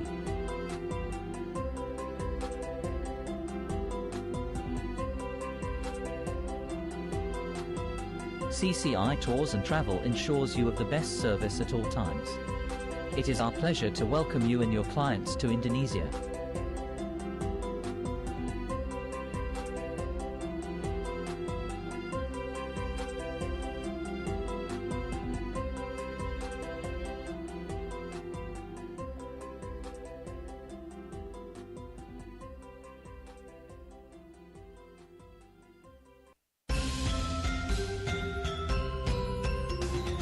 Indonesia is the largest archipelagic country in the world. Consists of 5 large islands.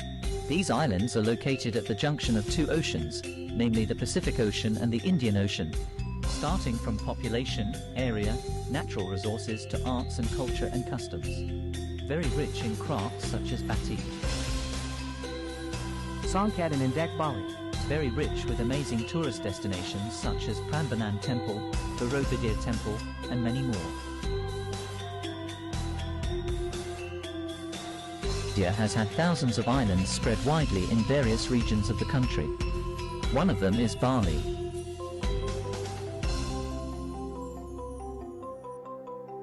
Known as the Island of the Gods, Bali is a paradise island that offers many things to its visitors. Lush rice fields, ancient temples, stunning sunsets, traditional villages, beautiful beaches. CCI Tours and Travel is a service company which in its operation handling traveling trip either for individual as well as group travelers, room reservation, tour program, wedding package.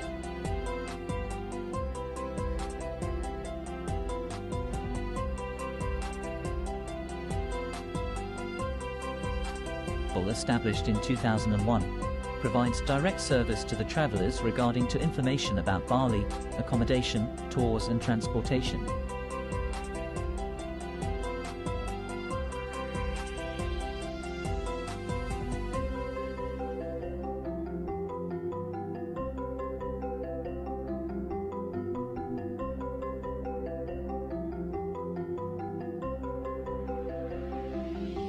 Located in Bali as well as beyond Bali. Licensed professional guides will certainly assist you during your leisure trip, supported by high-quality fleets, offers wide choice from van to bus. We are always ready to serve and assist you whenever you arrive at Ngurah Rai Airport, Bali.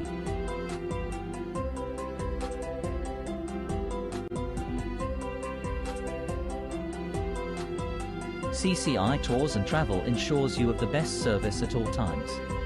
It is our pleasure to welcome you and your clients to Indonesia.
Welcome to BBM Tours and Travel, your trusted partner in discovering the beauty of Bali and Indonesia.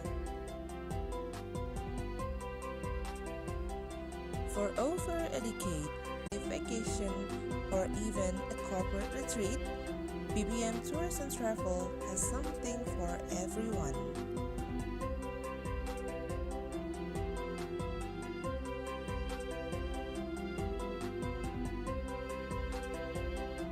We tailor each package to meet your unique needs, ensuring that every journey is as personal and memorable as it is enjoyable, because same like our tagline, Services is our priority.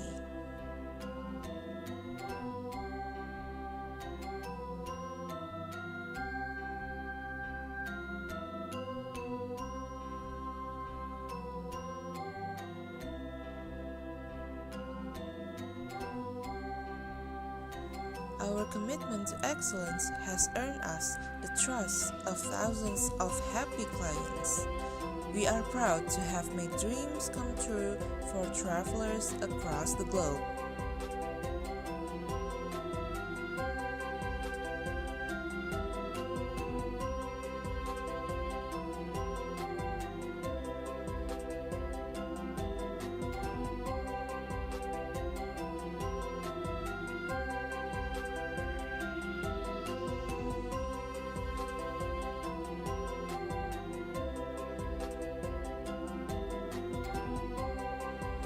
With BBM Tours, you will enjoy custom itineraries, 24/7 customer support, competitive pricing, and access to trusted global partners.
Welcome to BBM Tours and Travel, your trusted partner in discovering the beauty of Bali and Indonesia. For over a decade, we've been dedicated to bringing you unforgettable travel experiences designed with passion and care.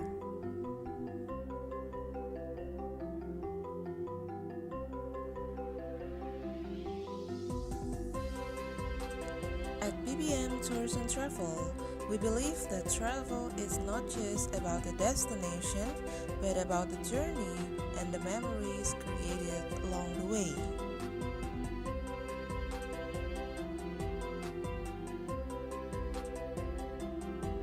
Whether you're dreaming of luxury getaway, a thrilling adventure, a family vacation, or even a corporate retreat, BBM Tours and Travel has something for everyone.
Honorable to the Chair of Agriculture.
Ladies and gentlemen, please come to the main area of the event because our next session will begin shortly.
Once again, ladies and gentlemen, please come to the main area of our conference today because our plenary session will begin shortly.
Welcome back to the Inspire 2024.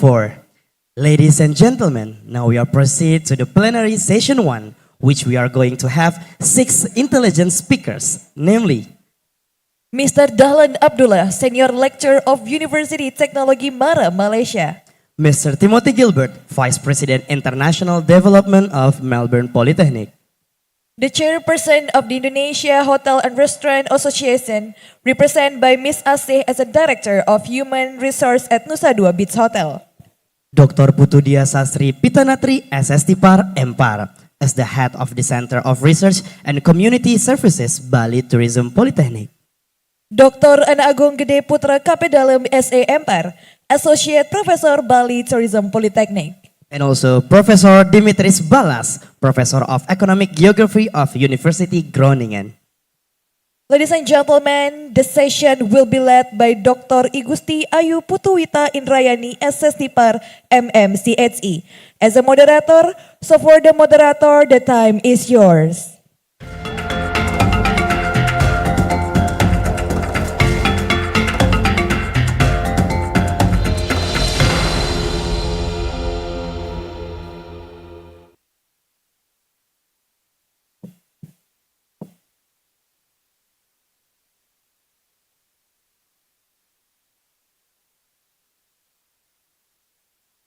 Check.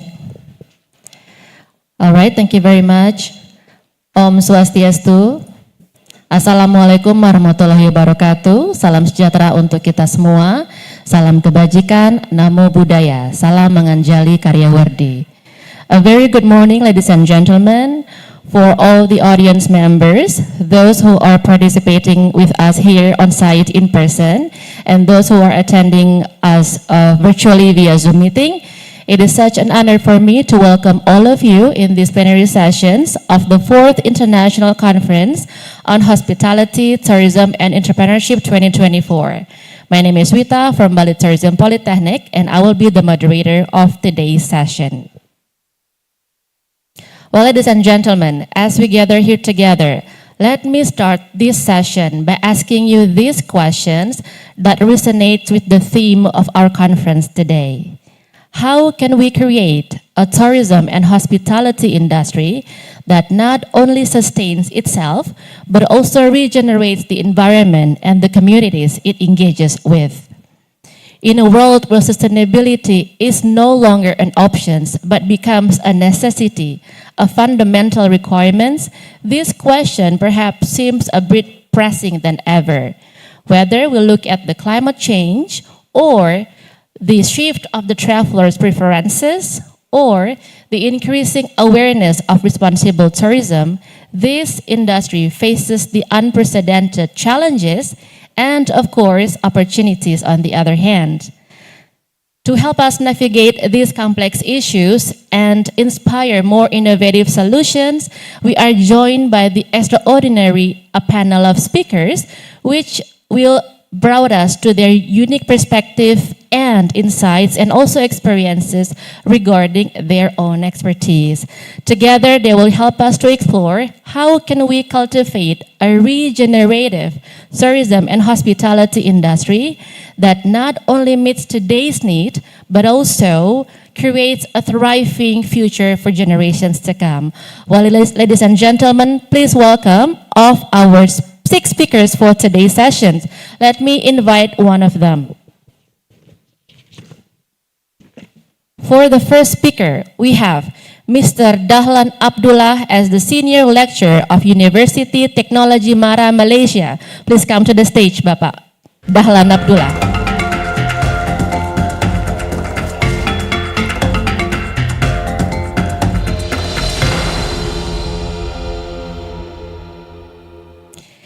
For the second speaker, we have Mr. Timothy Gilbert as the Vice President of International Development of Melbourne Polytechnics, and he will joining us virtually via Zoom meeting. Do we have Mr. Timothy on screen?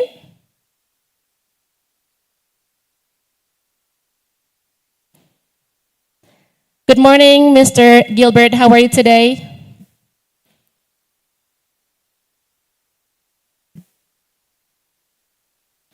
Still muted, I think? I hope you are in good condition, Mr. Timothy Gilbert, to share your insights and expertise later on. Bapak Abdullah, silakan. It's a pleasure to be here. Thank you very much. I am very well. Thank you. Thank you very much, Mr. Gilbert. And for the third speaker, we have Ibu Ninengah Sudiasih, SH, MBA, as the Counselor of Indonesian Hotels and Restaurant Association Bali Nusa Tenggara. To Ibu Asih, please come to the stage.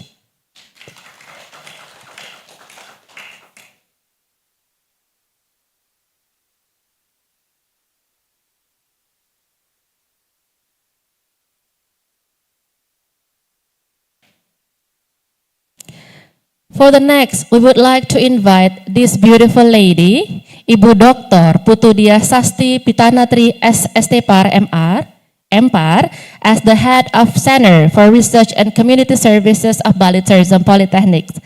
Good morning, Ibu. Please come to the stage.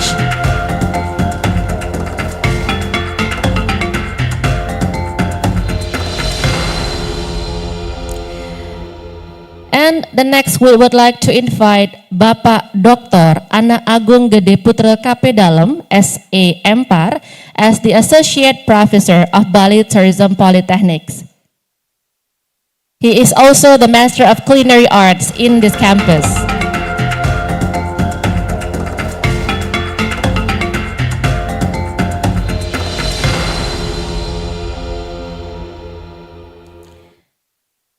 And we also have Professor Dimitris Balas as the Professor of Economic Geography of University Groningen, who will joining this conference virtually via Zoom meeting. Do we have Mr. Professor Dimitris Balas online? Good morning, Professor Balas. All right, I think Professor Dimitris Balas will joining us later on. Well, a very good morning to all the speakers. How are you today? I hope you are in good conditions to do this conference in a very sunny, bright day in Bali. All right. Each presenter will have the maximum 15 minutes, 5 minutes. It's a very short time to share your presentations in sequence. And after all the presentations are completed, then we will move into the Q&A sessions. So for all the participants attending online and on-site in person, please be encouraged to share your insights, your thoughts, or comments regarding today's topic that will be presented later on by the speakers. Please feel free to prepare your questions and please make most of this opportunity for a deeper discussion later on. So ladies and gentlemen, without further ado, we would like to invite for the first speaker, Mr. Dahlan Abdullah, and he will be presenting about the digital transformation in hospitality and tourism, stakeholder value and implication. To Mr. Dahlan Abdullah, the time is yours.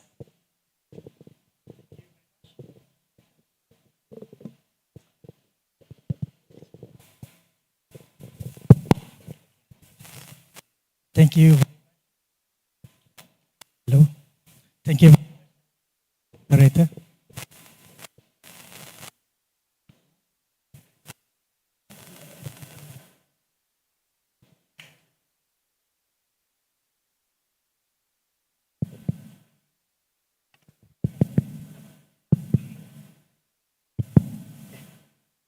Thank you very much, Madam Moderator, Pak Director, Head of Department, all docent, mahasiswa, and all the participants, ladies and gentlemen. Assalamualaikum warahmatullahi wabarakatuh. Good morning, selamat pagi. First, please allow me to express my gratitude for inviting me to talk in this event. I'm honored to be here. Thank you very much. And this is actually my first time in Bali. And I'm very impressed with the hospitality of Bali people. And this is one of the best experience that I have got visiting other countries. Thank you very much to everyone, especially those from BITP. Thank you very much. In this morning session, please allow me to introduce myself. My name is Dahlan Abdullah. I'm from the Faculty of Hotel and Tourism Management from University Technology Mara. known as UITM from Penang campus. And this morning I'm going to talk about, I'm going to share with you about digital transformation in hospitality and tourism, and how this transformation create value to stakeholders and the implication of it. Basically, in this limited time, I'm going to share with you about 4 key digital technology that is still in infancy stage and understudied in the area of hospitality technology. And then after that, we are going to look into how this technology create value to different stakeholders. And at the end, we are going to look into the implication of it.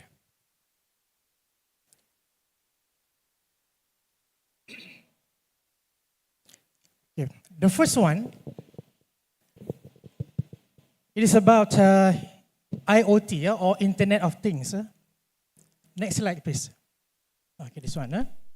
Okay, this is one of the latest technology that is still under deployment in our industry.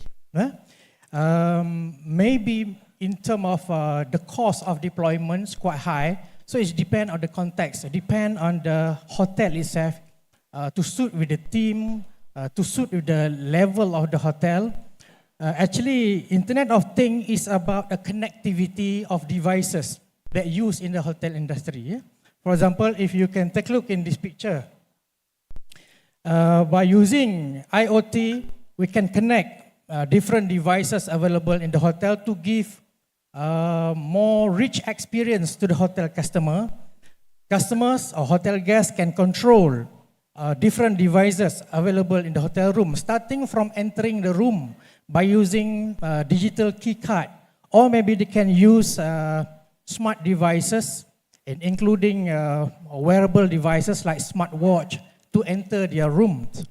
And this technology also connect other electrical equipment in the hotel, including digital streaming devices like TV, movie, to play movie and music. They can also control the room temperature. They can control the lighting as well as the electronic shade or blind. With the use of voice assistance technology or mobile devices. So these are the current technology that is still in infancy in the deployment. The second one is in terms of artificial intelligence and machine learning. This is also new to our industry. This technology actually integrate robotic technology as well as the artificial intelligence technology using narrow intelligence as well as general intelligence technology, whereby we can see at this moment some of the hotels have already deployed this technology on booking platform, for example, hotel booking platform, to help or to reduce the number of reservation officer or reservation staff to take reservation. This is also known as self-service technology, where a customer can book hotel rooms for themselves. They can check in for themselves. And the best part is that this technology can be combined with facial recognition, whereby whenever the guests arrive, the system or the technology already known can greet the customer by name, actually. So of course, this technology can enhance customer experience and reduce waiting time, for example. The third technology that we are going to talk here is about the integration of virtual reality and augmented reality in hospitality technology. Maybe some of you have watched some videos about using of augmented reality when we go to a restaurant. sometimes when we look at the menu, for example, there is a lot of menu lists or items that we can order. And then because of the space limitation, the service provider or the restaurateurs cannot show us every single picture of the menu that we are going to order. As a customer, sometimes for the first time, we do not know which one should we order from all the lists. To address this issue, augmented reality has been introduced, whereby customer can use their mobile devices. For example, if you can take a look at this picture, they can slide on from one menu to another to look into how the menu look like. Actually, on the table, there is no item at all. Just use their camera to visualize things, visualize the service, to visualize the product before they make a decision, a purchase decision. So that's why it is important for us, especially for marketing purpose, to enhance customer intention to purchase our product and services. We call it as to tangibilize the tangible. So maybe virtual reality and augmented reality can address this issue. The next one is about decentralized finance or DeFi. This is also a new technology in our industry where customers no longer need to use, customers and service provider can bypass third party like financial institution for payment for the product and services that they have ordered. So the next part, let's take a look into the opportunities. With these four technology, actually there are so many other technology, but here we are going to discuss about these four. So what are the opportunities for the stakeholders? For the first one, to the customers. Using this technology, customer can have personalized experience, especially by using artificial intelligence. AI will be able to recognize the customer. AI will be able to memorize customers' preferences. Maybe they have visited the same place before, meaning the next time, whenever the customer arrives, the AI technology will be able to recognize the customer, grade the customer, and we're able to provide a better recommendation for customer based on the pattern or based on their track record, historical record with the institution. So that is the best thing. We are having AI compared to human service provider. And then in terms of virtual reality, for example, it is a current trend that travel agencies are using virtual reality to portray or to promote their packages by showing, if you take a look at this picture, the customer are given the chance to wear the VR Google to see what will they experience when they really go for that particular travel packages that they have bought. Meaning, before the actual services will be rendered to them, they can see, that can create initial expectation by the customer whether the package suitable or not to what they are looking for. And then studies also showed that this technology has contributed to a significant amount of money. In 2022, there was about 385.7 billion worth of this market for virtual reality. And then it is predicted that by 2028, it will grow to over more than $847 billion. So meaning the future for this technology is quite bright, more than 100% growth within 5 years. And then for stakeholders in terms of employee, this one can help employee in terms of the automated service system to improve work efficiency and customer satisfaction. Automation is very important, especially if we are a very large organization. In Malaysia, there is one hotel that is considered as the biggest hotel in the world. The biggest hotel in the world in terms of number of rooms is available in Malaysia. It is located in Genting Highland. This hotel alone own more than 7,000 rooms. If not mistaken, around 7,300 over room that this hotel can offer to their guests per night. Just imagine, ladies and gentlemen, with this large number of room, how many chambermaid, how many receptionists that need human service provider that is needed for them to handle the check-in and check-out process, to handle the cleaning process. That is why this technology is very important for this kind, because some services that we offer to our customer is a repetitive process. So whatever repetitive process, maybe by using self-service technology that integrated with AI, that can help our service provider, our employee to fasten their service. Just imagine, normally for a hotel, the check-out time will be 12 o'clock in Malaysia. Is it similar in 12 o'clock check-out time. And the earliest check-in time in Malaysia will be 3 o'clock. Similar? 2 o'clock, about the same. 2 or 3 o'clock. Meaning that we only have 2 hour or 3 hour window for cleaning, for example, for our housekeeping. That is very, very tight, limited time. Just imagine to clean up all the 7,000 rooms. How many employees that we need? So that's why the integration of human service provider and robotic technology, which is integrated with AI, is very, very important.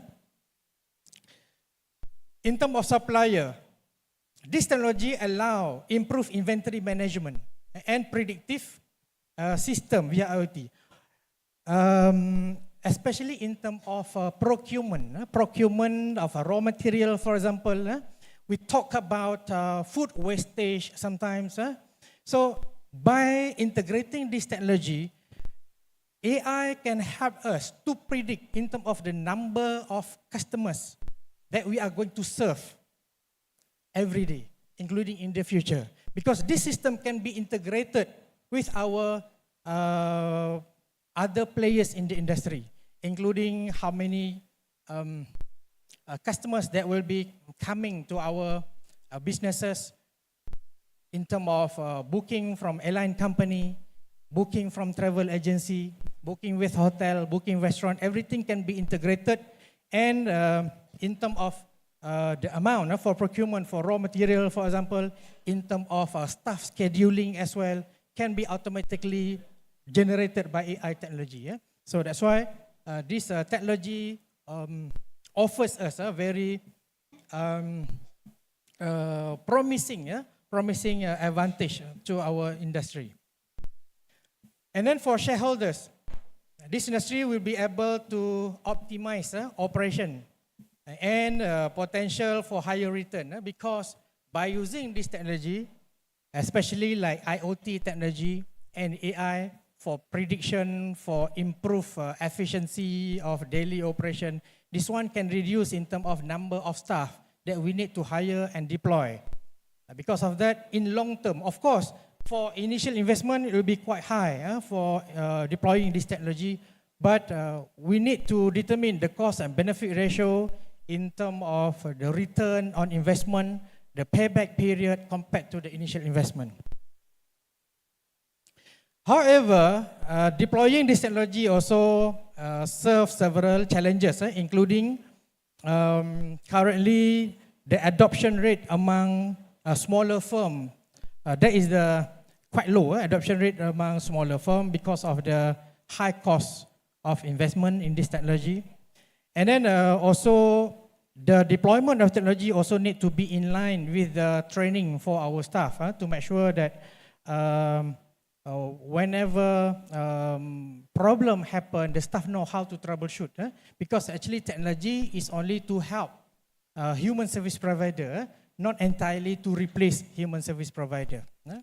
Therefore, when we create our service blueprint, it is important for us to predict where the problem that might happen, and we can plan in advance about the service recovery for every failure that might happen by deploying this technology.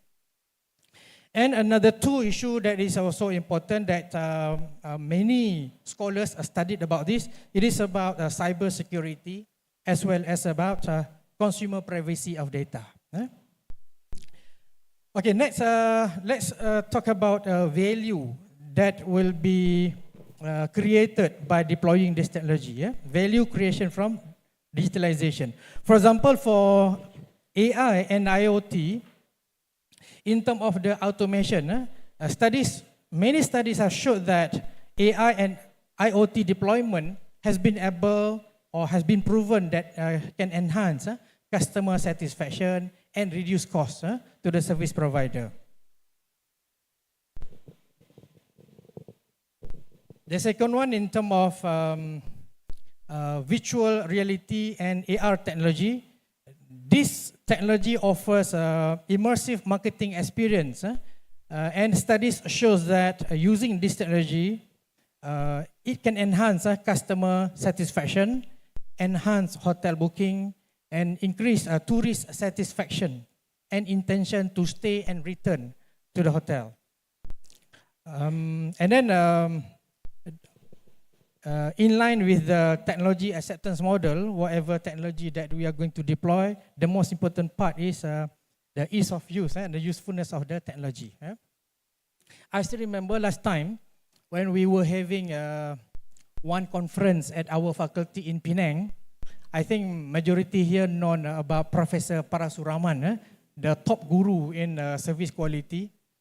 He said that he went to one of the top luxury hotel. At the time, he impressed with the pillow menu. Normally, when we go to hotel, in our hotel room there will be we call it a room service menu, right? So we can order food from our room. But for top hotel, other than food menu, they also offer pillow menu, meaning hotel guests can select what kind of pillow that suit you best. Because some people prefer feather pillow, some people prefer latex pillow, different kind of pillow. So he said, as a professor, even as a prominent people, he also impressed with this very attention to detail about the service quality to the customer. And this hotel room, at the same time, offer high-tech equipment. All the digital panel for the hotel guests to use. At the end, he said, for me, I prefer to call the reception to give me a wake-up call, he said that. Instead of using all the panel to set a wake-up call by himself. Meaning, even though we deploy high-tech technology, but it is depend on the context. Because value creation depend on context, right?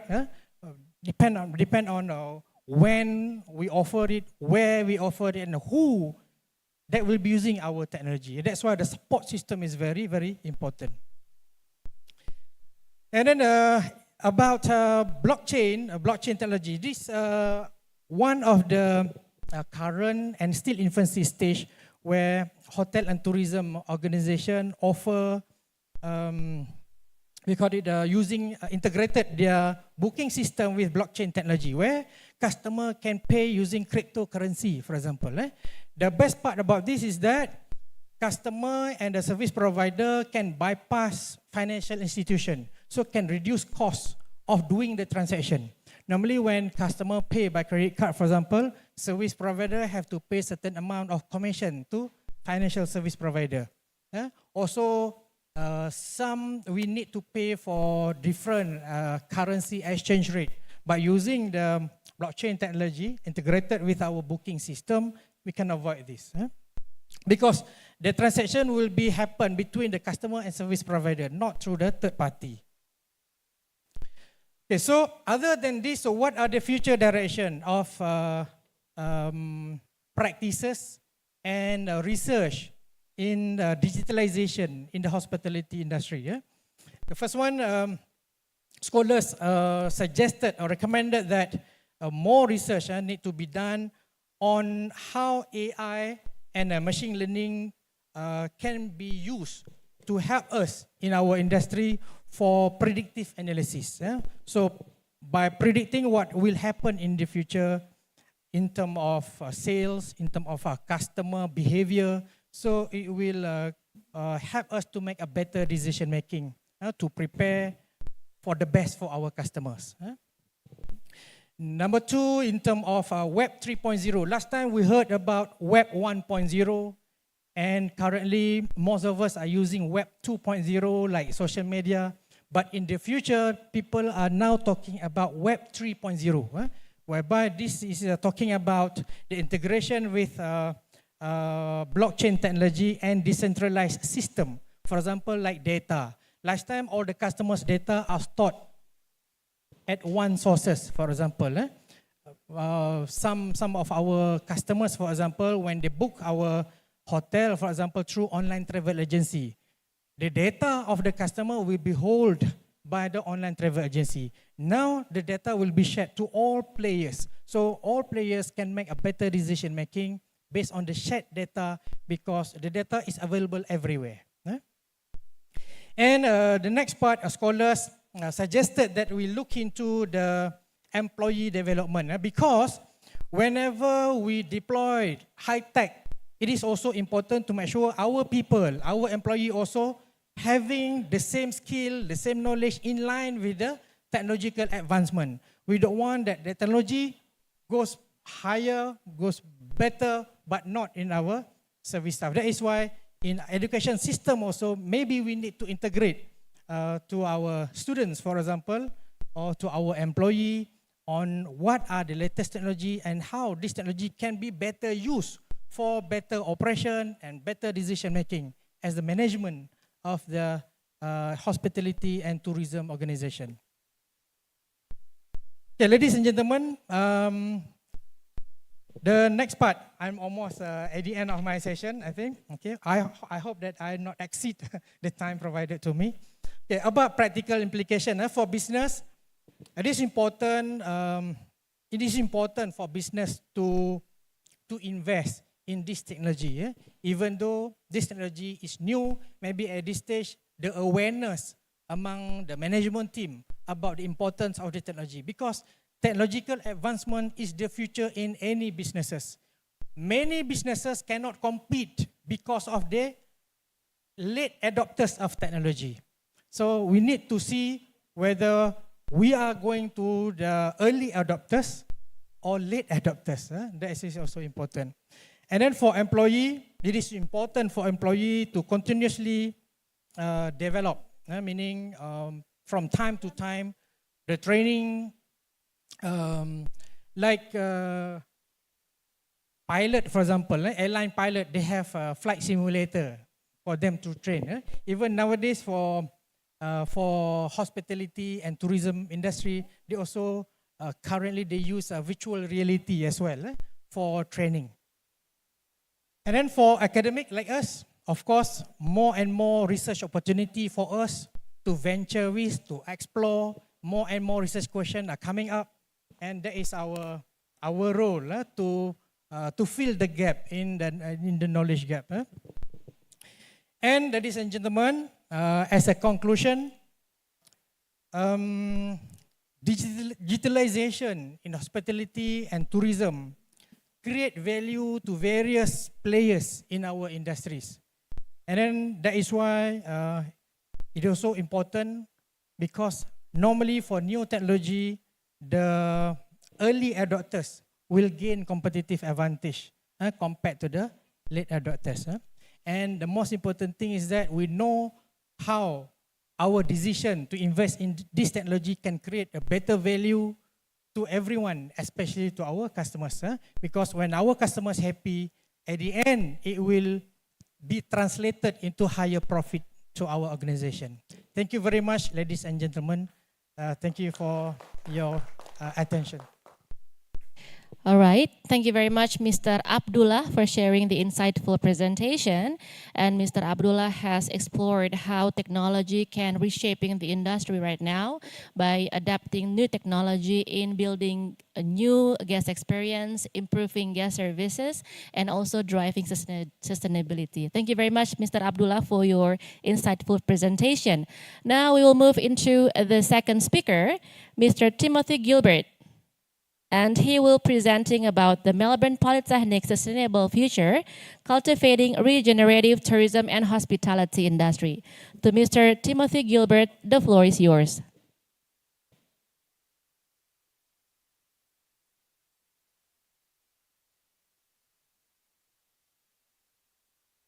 Good morning, Mr. Timothy Gilbert.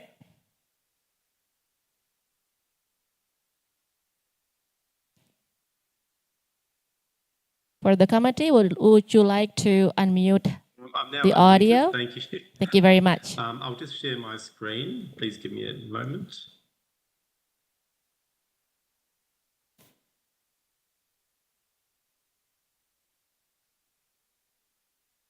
Can you see my screen? We haven't seen it yet, Mr. Gilbert.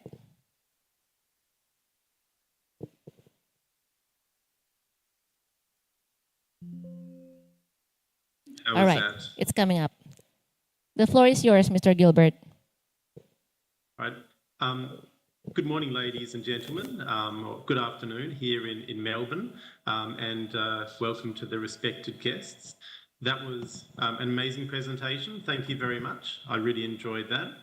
And thank you for this opportunity to speak to you about the theme, the sustainable future, cultivating regenerative tourism and the hospitality industry.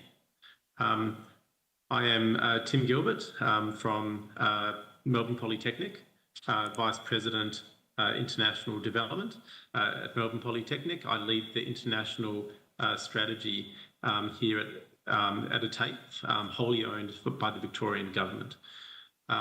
It's such a pleasure to be here virtually. Sustainability is key to the Indonesia's hospitality industry into the future. It is something that Australia has handled relatively well in recent years, although with a different set of circumstances.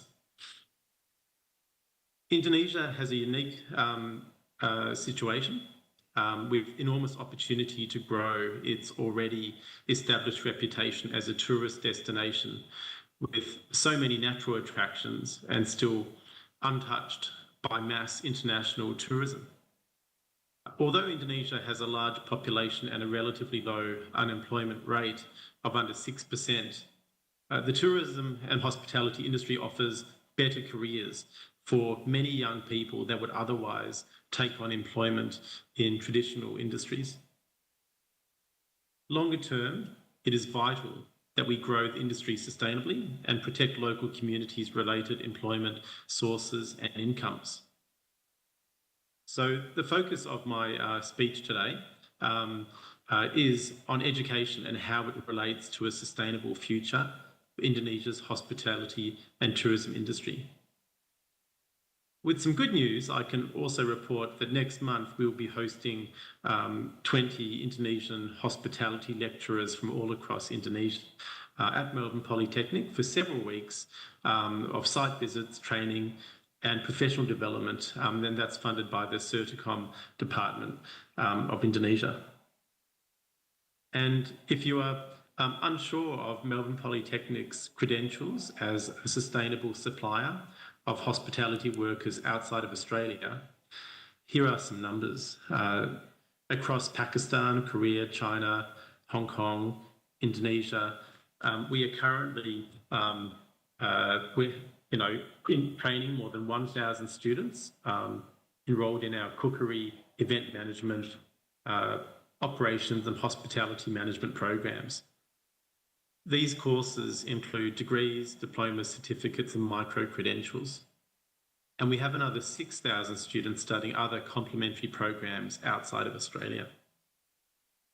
So not every hospitality worker needs a bachelor degree or a master's, nor even a diploma.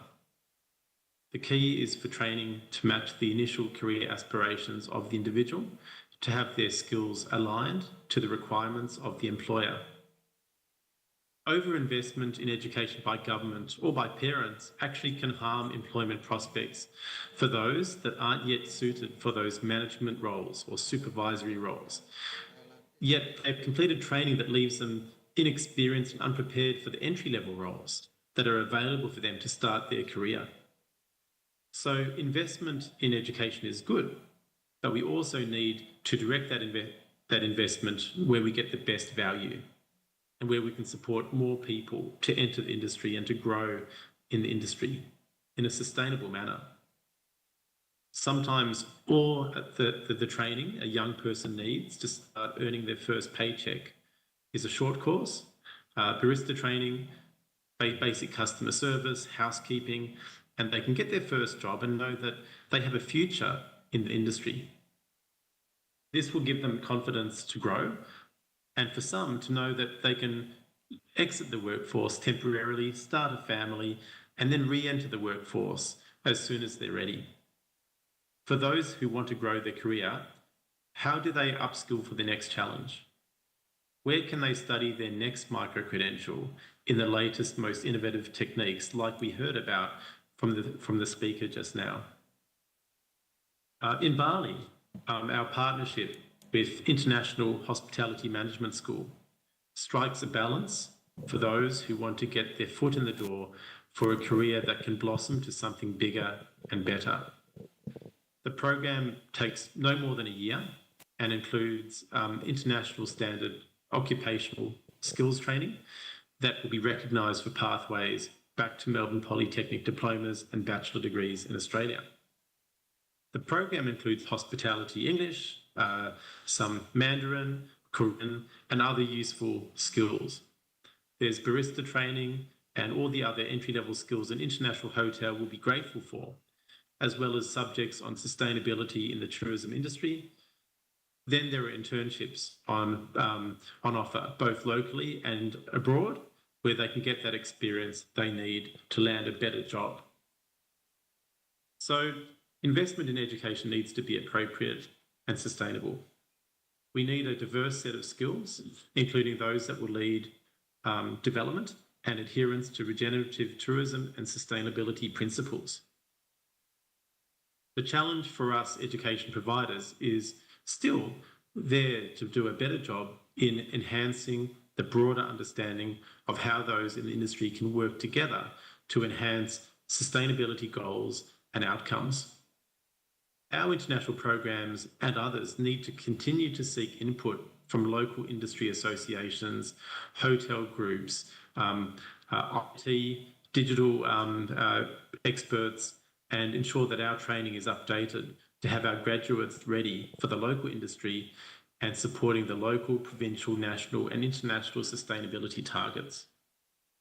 So I encourage those industry players to engage closely with leading hospitality education providers to help them on this journey, supporting their efforts to embed these principles in their training and have the graduates enter their workforce ready to take the next steps and play their part in the sustainability of the industry.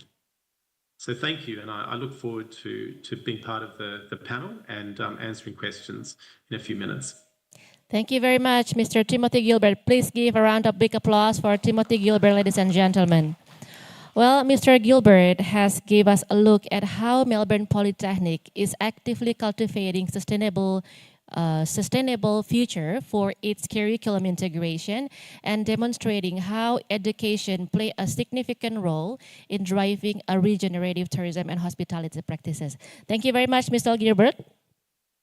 Now we'll move into the third speaker, Ibu Ninangah Sudiasi, SH-MH MBA, representing Indonesian Hotel and Restaurant Association Bali Nusa Tenggara, and will be presenting about developing human resources for tourism and hospitality industry.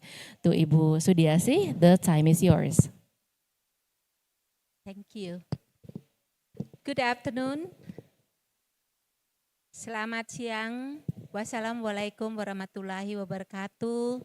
Om Swastiastu. Salam sejahtera untuk kita semua.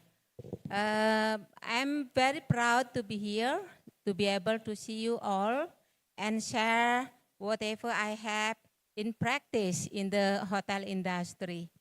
So I'm going to talk about human resources for tourism, but I have my slide. I hope that someone helping me. For the committee, would you like to please share the presentation of Ibu Sudiasi on the screen? Okay. But before that, I think human resources development for tourism, it will relate so much later with the sustainability. Yeah, because we all aware that tourism and hotel business and tourism in general is one of the biggest contributors to the giving negative impacts to the environments, because so many hotels or in the industry, we are also doing something without carbon prints. Yeah, therefore the beginning of the focus will start from the human resources. So how can we make sure that our employees are also have a great commitments to sustainability? So let me begin with what is the future HR focus is green human resources. Green human resources, it will start from how the company set up the commitment, like having policy in place about sustainability. And then continue with recruitment, where the HR will make sure that the employees they recruit will also compliant to the policy and procedure that established to make sure sustainability is maintained. And also the human resources has to put in place that sustainability become the value of the organization, also become the cultures of the people in the organization. And then the other focus is like what other speaker mentioned before, digital savvy is very important for the worker, the people who will work in the hospitality industry. Like what we talk in the green HR, that this all must start from the school. Yeah, if possible from a very early stage of human life. Like I would say that it will be working if we start from elementary school or senior high school, and also the tourism school or university, which curriculum shall be adopting values of the sustainability. Yeah, digital savvy is you know that the word is very quickly digitalized. So the students, the people or the worker are also need to be adapting to this digital world. Yeah. Diversity also is a focus in the future, because in the hospitality industry, we are very, we are not talking about one region, but we are talking about the globes. Yeah, in order to become the global talents, I like to call this way that someone working in the industry, in the hospitality industry, means that the world is on their hands. Wherever in the world, in the big city, in the small city, there is always hotels available. So, and people, the hotel need people to work to run the operation. So therefore, diversity is very important, and also there will be a lot of cross-cultural connection or cross-cultural understanding in between. So diversity is very important to make sure that they can connect each others in the hospitality. And also very important that in the future, because now we are the Gen Z, Generation Z, that we always like to call them as strawberry generation, is entering the workplace now. So for them, unlike us from baby boomer or Gen X, yeah, we are more able to struggle in our our generation are more able to work under pressure, but the new generation, they prefer to work for a company that giving them work-life balance. And also in the futures, that because of this generation, also very important that for HR to also create a productivity-based remuneration, that people are paid, that people are given a compensation and reward based on their productivities.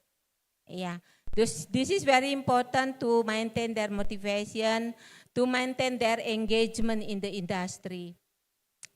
And of course, to run the hotel, because we need people, and to run a hotel, like unless we adopting the technology, AI or IA or VR or AR, like Pak Dahlan mentioned before, then we need a lot of people. In Bali, for example, I think the hospitality in Bali still require a lot of people to work in the hotel, because we are always aiming to provide very personalized service.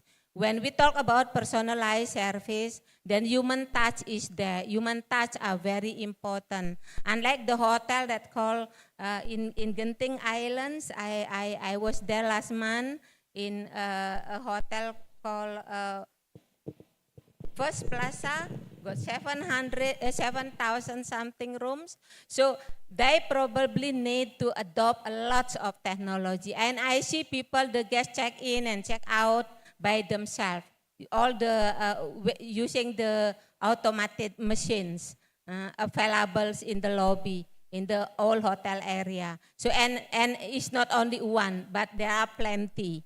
So but otherwise, then we need a lot of people. Therefore, the hotels industry will have to work with the school, the tourism school, in order to get a very good talents that we can call as a global talents. A global talents that can work not only in Bali in the future, but also everywhere in the world, in the industry. I also love to say that in order to develop the people, develop our new generation, I'm not saying that they are fragile, but they are very specific, they are very unique. In the past, we are very respectful with our manager. We don't want to talk to the manager if we had problem, because we are very scared of them. But in the current era, the new generation, they are very free to come to us.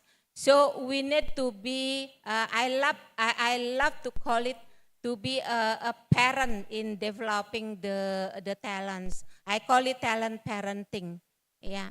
So talent parenting is very important, that they have no discourage to come to us, to talk about their problem and ask for our guidance in order for them to become productive, in order for them to become a very good hotelier in the future. So we cannot just leave them alone.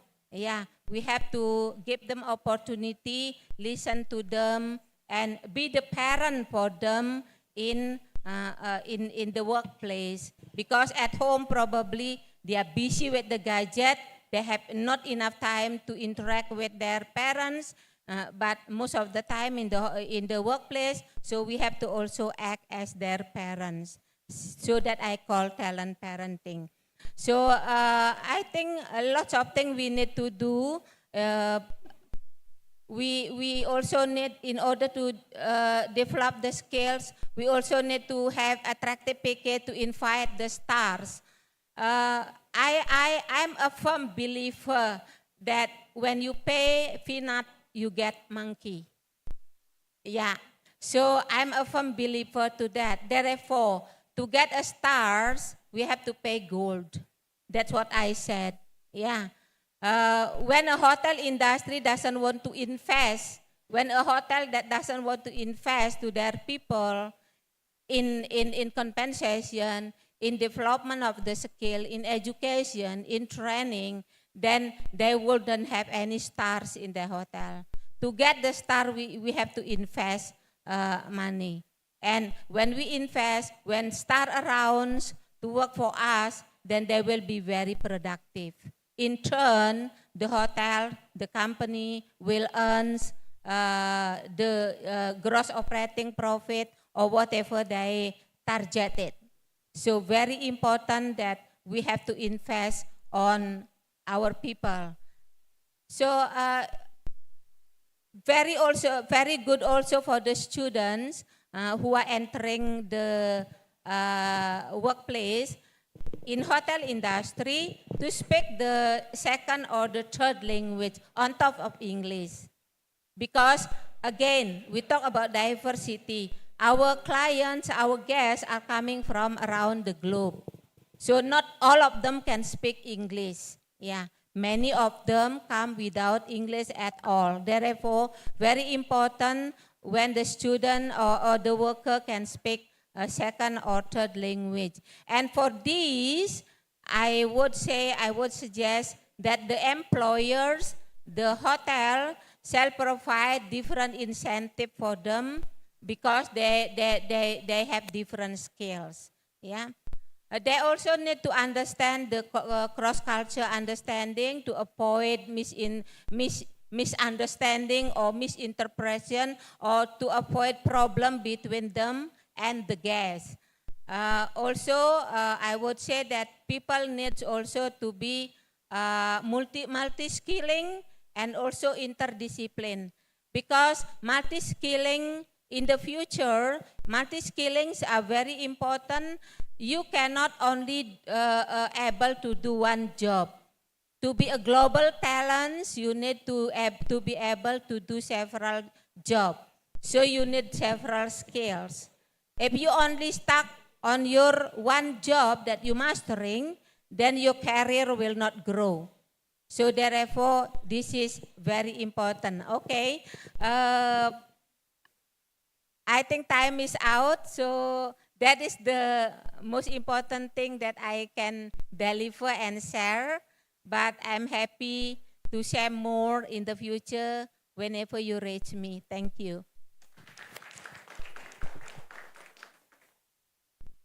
Thank you very much, Ibu Ninanga Sudiasi, for sharing your insight. It's very interesting to hear your presentations, especially including the generations gap right now. And Mrs. Sudiasi has also emphasized the importance of developing human resources in today's globally changed industry. And it demonstrates that sustainable tourism is needed to be built upon a skilled, adaptable, and fast-forward professionals. Thank you very much for your insight, Ibu Sudiasi. And also Ibu Sudiasi is also the Director of Human Resources of Nusa Dua Beach Hotel and Spa Bali. And now we will move into the fourth speaker, this beautiful lady, Ibu Dr. Putu Diah Sastri Pitanatri, SST Parem Empar, who will be presenting the power of data, shaping the future of sustainable tourism and hospitality studies. So Ibu Putu Diah Sastri Pitanatri, the floor is yours. Okay, thank you so much, Ibu Wita. Good morning, everyone. Are you awake? Thank you for joining us today in Inspire 2024. My name is Dia. I'm the head of Research and Community Service Center of Bali Tourism Polytechnic. Today, I'm very excited to share and discuss about how big data is shaping the future of sustainable tourism and hospitality studies. Next slide. Aligned with Mr. Dahlan's speech earlier today, kayaknya menggema ya. Bisa dibantu? Cek, kayak menggema. Tes. Oh, echo. So aligned with Mr. Dahlan's speech earlier today, let me start my presentation with staggering illustration of the flow of data. Every minute there's around 6.3 searches on Google and 41.6 million users send their message through WhatsApp. I think some of our audience also send WhatsApp today. This number shows the vast amount of information being generated constantly. And this is just a tiny part of the digital universe we interact with. Imagine the possibilities when we can utilize this massive flow of data to inform and to transform industries like tourism. In a world of increasingly driven by data, we must understand that the profound impact of big data has in enabling sustainable, efficient, and innovative tourism. So here's the outline of my presentation today. So what exactly is big data? Big data refers to a massive and diverse collections of structured, unstructured, and semi-structured data that grows exponentially over time. Big data, next slide, is often characterized as 4 V's, consist of volume, veracity, variety, and velocity. Next slide. To give you an idea of the scale, 1 zettabyte is equal to 1 trillion gigabytes.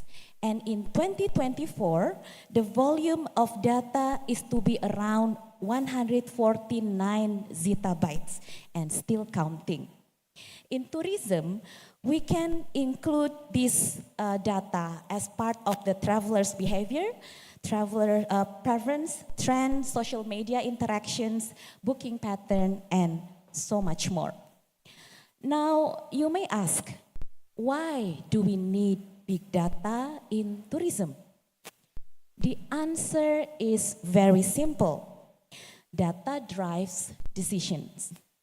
In a world where tourism and consumer behavior change rapidly, relying on data allows us to make informed, real-time decisions that benefit businesses, travelers, and also the environment. Next slide. As Steve Jobs said, innovation distinguishes between a leader and a follower. Innovation is not just about technology. It's about how we use the data to lead and make an impactful decisions. A great lesson can be drawn from the stories of Kodak. Do you know Kodak? Kodak, of course, as one of the giants in photography, but where is Kodak now? The same stories goes to BlackBerry and Nokia. Once giants in their industry, they fell behind not because they're not big enough, because they fail to adapt. Steve Ballmer, the former CEO of Nokia, summed it up by saying, "We didn't do anything wrong, but somehow we lost." This shows that failing to innovate and not adapting to the new data-driven insight can lead even the most successful companies to irrelevance. So this leads to the next question: how big data can shape the future of sustainable tourism and hospitality studies? Big data has always been an integral of academic research, guiding us in understanding and transforming industries. Previous research has shown us that big data can help us to understand travelers' preference, to predict emerging trends, and to optimize resources used for the sustainability. This data is crucial to balancing growth and responsibility in the tourism industry. Imagine being able to predict where travelers will go next or what experience they actually seek most. It allows us to strategically position our efforts, as Pak Dahlan said, and to ensure that sustainability remains at the forefront of our section. These are some of the examples how we can use big data to foster more sustainable research. Currently, we've been using big data for our institutional research. Here are some of the examples of the research that we conduct. Next slide, please. So this is a research that aligns with what Ibu Asi has mentioned earlier. Last year, we conduct a skill gap analysis where we analyze over 15,865 jobs in Bali and Labuan Bajo to gain insight on the skill demand. What are actually the industry needs? We map the data into, next slide, into 4 different categories or 4 different kind of skills. First is the generic skill, then the core skill, the functional skill, and the specialist skill. Next. This is just an example of how we map the generic skill. Over 15,696 skills that were conducted. We then plot what are the most important skills that are required by the industry. Next. For generic skill, data shows that creative skill, hospitality skill, language skills, and personal skills are the top-notch important needed by the industry. Next. We also look into the core skill. I can move around to this, but because we have very limited of time. Next, please. This is the core skill and the functional skill. Next. And last is the specialist skill. Through the mapping of the skill, next, we can then identify the existing alumni capabilities, the current curriculum, and the industry demands. This research is actually aimed to align education and training to meet industry expectation, ensuring that we support especially the SDG 4, quality of education, and SDG 8 on good jobs and economic growth. Next slide. Another research project that we conduct earlier today is we focused on a woman solo traveler who travels to Bali and Labuan Bajo. Here, using a zero-shot classification, we map gender, motivation, needs, and desire. And here are some of the results. First, we look into the gender propositions of those who travels to Bali and Labuan Bajo. And then, next, we look into their travel companion, whether they tend to travel alone, with family, with partner, or with, no, I'm not telling a husband of your neighbor, so it's a different thing. Then after looking into the travel companion, we look into the solo traveler. And here we can see the trend of women who travel solo in these 2 regions, Bali and Labuan Bajo.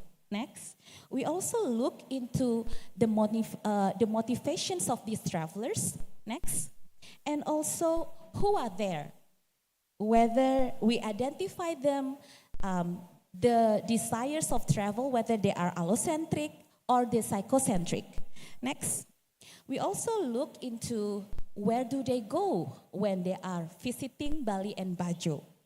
Next, this research helped us to understand the needs and the behavior of this emerging travel segment. Therefore, the power of data is clear. It is the key of shaping the future of sustainable and tourism and hospitality studies. And here are the reasons why. First, data drives insightful decisions. Big data empowers us to make data-driven decisions that are both efficient and responsible. Second, innovation through data also creates leaders. As being said earlier, what happens to Kodak, Nokia, and BlackBerry are an exemplary to those who fail to adapt. Third, big data allows us to measure and track our sustainability efforts accurately. And fourth, the goal is not just sustainability, but also regeneration. So, because the committee have mentioned 1 minute left, I'd like to end my presentation with a quote by Peter Drucker. The best way to predict the future is to create it. By expanding the power of big data in research and innovation, we are actively creating the future of tourism, one that is not only sustainable but also regenerative. Thank you for your time and attention. Let's continue expand the power of big data. Matur suksema. Thank you very much, Ibu Diah Matur Suksma Mawali. Well, Ibu Diah has shared about the powerful of data, about the data can be so powerful in shaping the future of sustainable tourism and hospitality industry, and showing that data-driven decision-making is a key tool in navigating the challenges that we perhaps face in the future. Well, thank you very much, Ibu Diah. And now we will move into the fifth speaker. Bapak Dr. Ana Agung, Gede Putra KP Dalam SE Empar, and Bapak Putra Dalam will share about the regenerative tourism in Culinary. To Bapak Putra Dalam, the time is yours, Bapak. Thank you. Thank you, Ibu Wita. Thank you for everybody, for the audience who already come to this presentation. So I will try to telling about my opinion regarding culinary in Bali. This presentation I dedicate to Balinese farmer because in this condition Balinese farmer getting difficult as a local farm. But first, I will telling about Caroline Bologna perspective about tourists, why the tourists come to a destination as a repeater because of some tests, some opinion.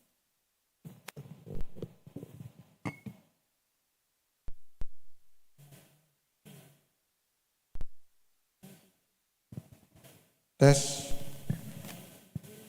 It's about an open emotional attachment, connecting to local culture and community, rich history, unique beauty, amazing food, familiarity, absurd exploration, family tradition, special treatment, and easy access to different experience. This is what thing to make me trying to give some opinion about culinary could become as a regenerative tourism for Bali. This is special not because of I want to tell about like the other speaker already telling about the global issue, but hope when we intensifying farmer in Bali and for international.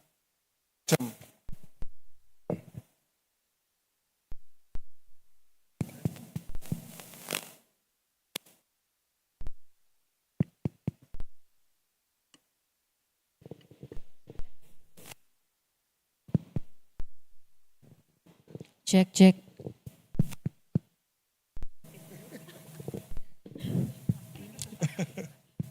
This is a great presentation, I think, because I have to using 4 microphone. Okay, what is the unique? Next slide, please. What is the unique beauty for in Bali, like a nature, environment, agriculture, rice field and farm that we have in Bali? So unique for the customer, for the tourist, I think. The next slide, please. And culture and community also, because the community protect our culture, so community will live running well if we maintain our culture based on community. The next. amazing food, familiarity, absorb, exploration, family traditional, special treatment, easy access to experience. Can we see in our traditional culture, like Mr. Abdullah already saying before, that there's a special and so hospitalite Balinese, because that's our culture, so we have to maintain that. Next. So the unique culture in our community, like how to preparing our presentation for like food as a presentation, as a offering to our belief, and also offering to some customer as inviting. So community could be bonding, preparing for offering for to supporting our culture. So next, in this presentation we can say there's environment and culture be born with the next, please. But this condition could be not good running anymore, because nowadays community focus to the support mass tourism with quantity oriented. Culture is seen as a problem, because when we have to come to our community program, but there's some contract, like we have to fulfill our daily income, because of communication become like a solution. So the culture is become the second priority in culture itself. So we make it our culture become a problem, because of we have to fulfill our program with a mass condition. Next, please. For the farmer cannot be survived anymore. That's why I dedicate this presentation to the Balinese farmer, because as we know, agriculture products are less valuable, because they are not longer as pretty needed in tourism. Agriculture are become tourist area, so there's burden to the farms. So most of the farmer make a decision to rent or sell their land, because they can afford it more. Next, please. This condition, because there's no regulation control for the investor creativity, so the culture left behind, that make us loss of our own right in our area, our land, and that's why we need regenerative tourism for that. Next, in fact, farmer as our local community figure but there is have an extra load, because as we know, farmer are as a supply for our food stuff, as a provider for our cultural facility, because we based on tourism culture, and as culture implementer, because there's also as a community itself. In tourism also as tourism support, they have to become a guide or become a driver like that.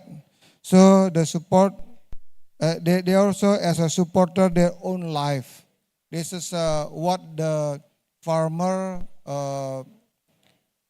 that's why they are have extra load as a community in Bali. So, if they oriented toward quality food, of course, it require quality ingredient or processing technique. So, if we can promote our local food, so we can that's we supposed to need quality. If we need a quality food, we have to preparing quality ingredient and also quality technique. So the local community Bali, this the solution. So they will support Balinese people to become leader in their own land. To realize local food as a host require the role of all party. Local characteristic will be a unique for tourism to remember. Before it can be remembered, it must be introduced and intensive as a presentation for tourists, both local or in globally. That's why I really appreciate that program about the Indonesian Spice Up the World. It could be one thing that we can use to improve our local food as a food that knowing that recognized in international standard. So for the next, if the food has become a global dish, automatically the needed for supporting material will be increased, following by an increase in agriculture value. So hoping if we can promote our local food, when they have to presenting their food, supposed to be supported by our local logistics. So who will have to prepare, supposed to be that's our farm. If local food is known globally, tourists will no longer visit just because of the recommendation. Usually that's recommended by the guide or driver, but will be because of their own opinion about local food in Bali. So hoping that not only oriented in a commission or fee, but because of they knowing about Balinese food is have a qualified for they have to taste in Bali. Although because Balinese specialties are widely sold in restaurant, they already sold in restaurant, but there is no specific standard. There's not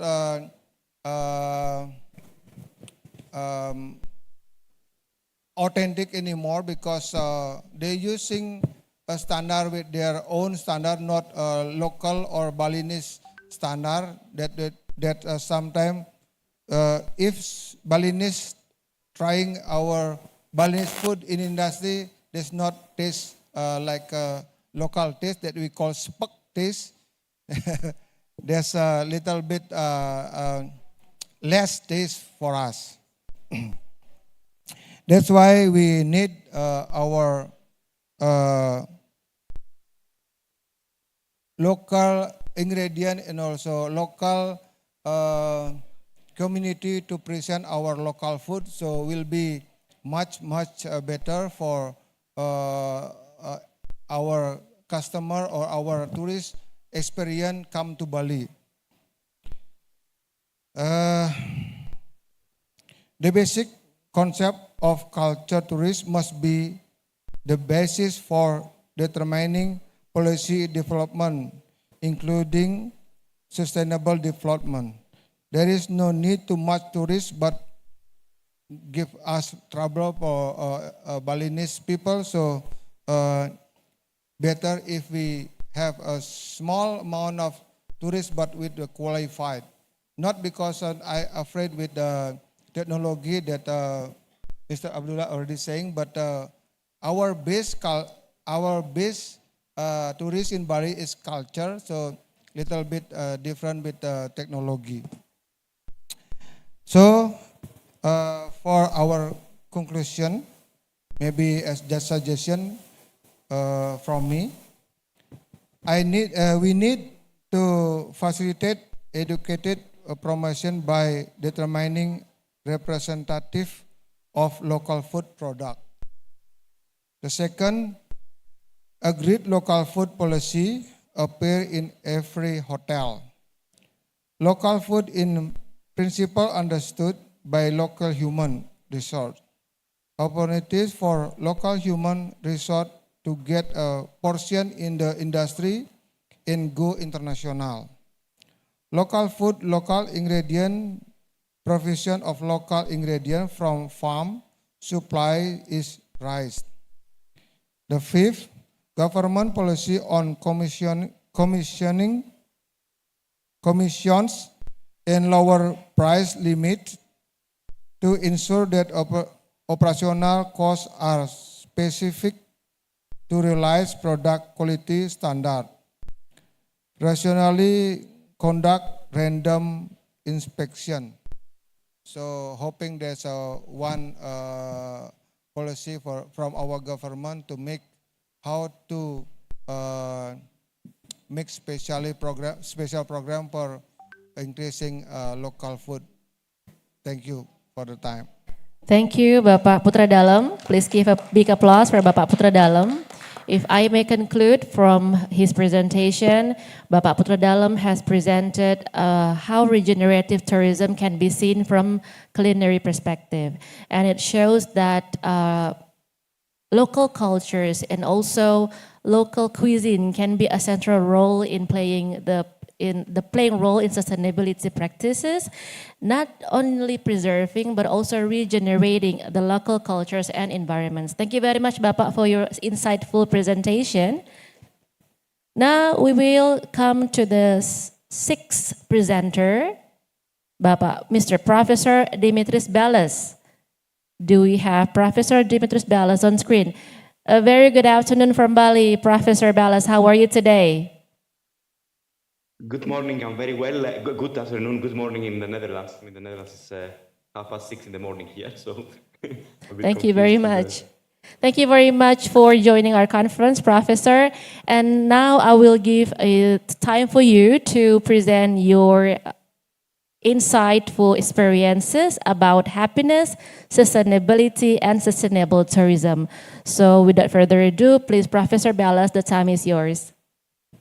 Thank you very much. I believe you have a set of slides that perhaps... Can we show the slide on the screen, please? Okay.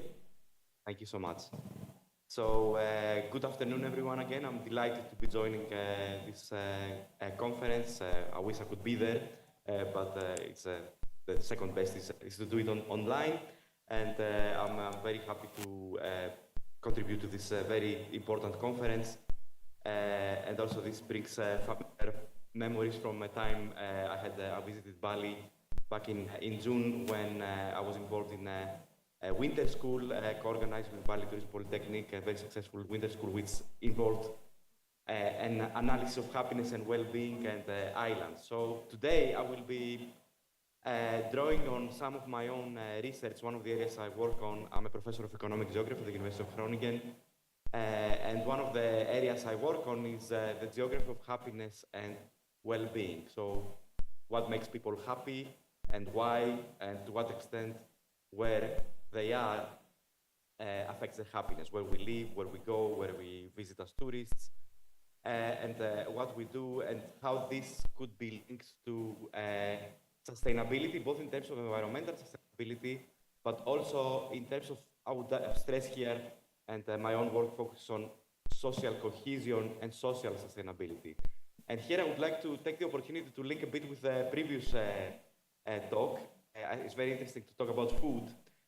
And this reminded me of, you know, in English, the word companion, and also in my mother tongue, I'm originally from Greece, syndrophos, comrade. the etymology of that word is about food. Companion is from Latin, com, with, and pan, bread. We eat with someone. Food is not just about calories, it's about connection, generosity, sharing. So the same in my mother tongue in Greek, people don't realize it, but it is, this word, food is very important, a very important connector. So my talk today is going to be highlighting the need to connect and link that to tourism as well. It also, I would say, connects some of the other issues I saw in very fascinating talks by my fellow speakers in this session on big data, work-life balance, the HR talk, for example. I think there are connections that could be made there. Big data relates to measuring happiness and analyzing it. So, so today I will give you a flavor of what is happiness, how can it be measured, and then to what extent can we link that to sustainable tourism. So if you could please click again, there's some bullet points here that need to appear about happiness. So I would like to point out that the idea of understanding what happiness is, conceptualizing, goes back to at least as far back as Buddhist philosophies, not far the geographical region where you are, and where the region where I was born, in Athens, in Greece. There's a lot of philosophical tradition about what is the good life, going way back, but then more recently we have more efforts by social scientists. The foundation is in, I would say, in the European Enlightenment and 18th century England, where we, based on that, and also in the discipline of economics and economic geography that I teach, we have the principle of utility, the idea that everything we do is to maximize our utility or our happiness and the overall well-being and happiness of whole populations. And here, perhaps we can include the population of planet Earth, the population of Bali, in the local people who welcome tourists, but also the tourists themselves. So there is a lot of tradition, a lot of work on analyzing happiness in recent years. If we go to the next slide, please. I'd like to illustrate that with a map from one of my my books. This is a map of happiness, a cartogram of happiness. Every country in Europe is resized according to the total number of people who they are very happy in the European Values Survey. So if we could please go to the next slide, just to explain the colors. So this is a book about Europe, and it includes happiness as a variable. And we have all the European Union member states and associated countries as well, including candidate countries, colored by the rainbow colors. This is what you see here. And we go to the next slide again, please. And one more. Sorry, that's the book where this comes from. And basically what we do is we resize. I'm a geographer. One of the areas I do of expertise is also mapping and using technologies, innovative methods. So we resize every area according to a variable of interest. Here, if you imagine how many people, happy people there are in the world, we make the areas that have many happy people bigger, and this is how it works. And then we'll go to the next slide. Again, I believe they have a map of happiness again. So this is, the Netherlands is quite big here. I like to joke that being an expert in this field, I chose wisely. I live in a country which is, people here are reportedly consistently say very happy. Other countries include Finland is top of the world consistently in the last 10 years, the World Happiness Report. So we have a lot of wealth of information and methods. We measure happiness using surveys, and I don't have time in this short talk to explain why this is valid, but there is a proper scientific way of doing it. And then the next thing is we can measure how happy people, how happy tourists are. And then the next thing is to understand why. If we go to the next slide, please. And no, the next again. Next. Yeah, here. So we have hundreds of studies that measure the that measure what makes people tick, what makes people happy. So we include demographic information, income, social class, and so on. So any statistical model that does that is typically includes as many demographic, socioeconomic controls and variables that we know matter. And then when it comes to that conference, we have sustainability, social sustainability, we have relationships, interpersonal relationships, connection, and also geography. You go to a place because of environmental factors, beautiful amenities, nature, the UNESCO geopark, like what we have in Bali, green spaces, being an island, the magic of being an island. And then if we can go to the next slide, please. We can then map the world. This is again Europe. We can ask why people go to a particular place. This is total rainfall across Europe, falling on land across Europe. The bluer the areas, the more rain there is. And next slide, please. Then we can resize every area according to the total number of people who live there. So every square kilometer resize. So you see here the big cities and the urban areas. And then we color it by how much rain falls on people's heads. So that's rain. Typically, people don't like rain, so you wouldn't want to go to a place that has rain. And if you live in an area with bad weather, you may not be that happy. That goes the argument. And then if we go to the next slide, so there is a lot of work on conceptualizing and quantifying happiness and the natural environment, and I have a flavor here of relevant work. But then the next thing I would like to point out, let's go to the next slide again, is social environment. So we have the natural environment, but then also we have, has long been argued in social sciences, economists have been arguing, for example, going back to Adam Smith, that inequality and social cohesion is very important for well-being. And this is also pointed out by the next slide. So we have Adam Smith and one more, please, and Karl Marx. Both of them highlighted both sides of the political spectrum. They highlighted the importance of inequality and social comparisons.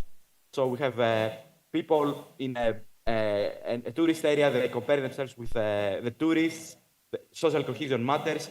And if we go to the next slide, just very briefly, I'd like to point out social epidemiology work that highlights the psychosocial processes that lead to happiness being lower when we live in an unequal society. And they do that brilliantly with an illustration. They say after a certain point in economic development, more income doesn't matter that much. What matters is being in a cohesive environment.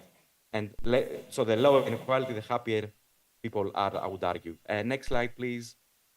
This is a graph from the book that I'm drawing on, showing the relation between inequality and health and social problems, which includes happiness. And conscious of time, I would like to move on to the next slide again. And then a few maps from the book, moving towards concluding. So we have individual characteristics that matter about happiness, and then we have natural environment, and then we have social environment. And I would like to show very briefly some more maps before I conclude. So please, next slide. So this is Europe. This is social weather. So I talked about the rain. This is the social rain. Unemployment, inequality. This is unemployment increase in Europe. Every area is resized according to the number of people who live in a small area, and you see the areas again being more prominent. And then coloring by social weather, bad weather, unemployment. The next slide, please. Income is another one. Next slide. Just very briefly here, I just want to illustrate. This is how income changes in the times of crisis. Next slide. Poverty, even very wealthy places like London or Brussels that you may distinguish here, they also have high inequality. And here I would point out in places like Bali, very strong economic development because of tourism, but it's very important to make sure that no one is left behind, that there's social cohesion, that local people benefit from this. This is good for them, for the social people, social cohesion, but also I would argue for the tourist experience as well, to be in it together. Next slide, please. And then this illustrates the inequalities, where billionaires are, and again, we can map that to highlight inequality. And next slide. And then when it comes to tourism and islands, we have islands that are driven by consumerism and social status anxiety. And here I would like to give an example from my home country, Greece. This is Mykonos, an island that is typically preferred for social status competition. On the other hand, we have Ikaria, not far from it, but a different world apart, an island where life expectancy is very high, and it has very high levels of social cohesion. So I would like to give an illustration here about different tourist experiences and models. I would say Ikaria is the happier one, Mykonos' social status, but not good for your well-being. Next slide, please. And this is a number of questions. I don't have time to discuss them in detail, but a key thing I would like to add here is social comparisons are important when it comes to happiness. This is really increasingly evidence that highlights that. And we can relate that to sustainability in social cohesion and also for tourists. Tourism, areas that have high levels of tourism, we can do it in a way that food is a good example to connect. It's important to have people connecting and have a local experience that makes, it was pointed out in the previous presentations, that people go back to a place where they feel a connection. And in a way, you could say people can become locals as tourists as well. And I have a very good colleague, Franz Sittma, here in Groningen, who is working on a project called Green Mapper. And the idea is that you have also people, tourists are really owning a place. They are fans of a place. If you go to Bali many times, you also feel like a local there. So if I go to the next slide, very briefly, I would like to highlight, this is a link to the findings of the summer school, the winter school in Bali back in June. You can find the link with the report. And some of these things we engaged with, and I was very happy to be in the room you all are. I brings up nice memories where we discussed this with participants of this winter school. And we can look at in Bali, and we can look at ways in which locals can be involved. And for example, the Seaweed Cooperative, it was a great example of how we can understand how local people live and try and own this, be with them together. So this is in my research agenda, I work on islands. Please, I would like to go to the next slide, very briefly conclude. I'm also the director of a very exciting program, International Erasmus Mundus program, Islands and Sustainability, in collaboration with the University of the Aegean in Greece, spread across 6 islands, Gran Canaria in Spain, Las Palmas de Gran Canaria in Iceland, and more partners.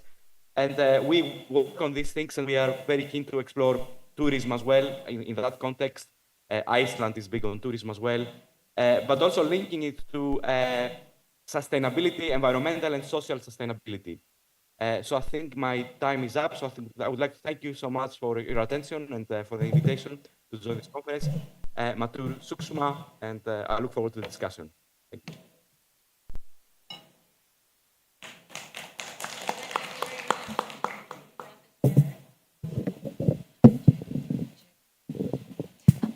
All right. Thank you very much, Professor Dimitris Ballas, for sharing your insight and also experiences.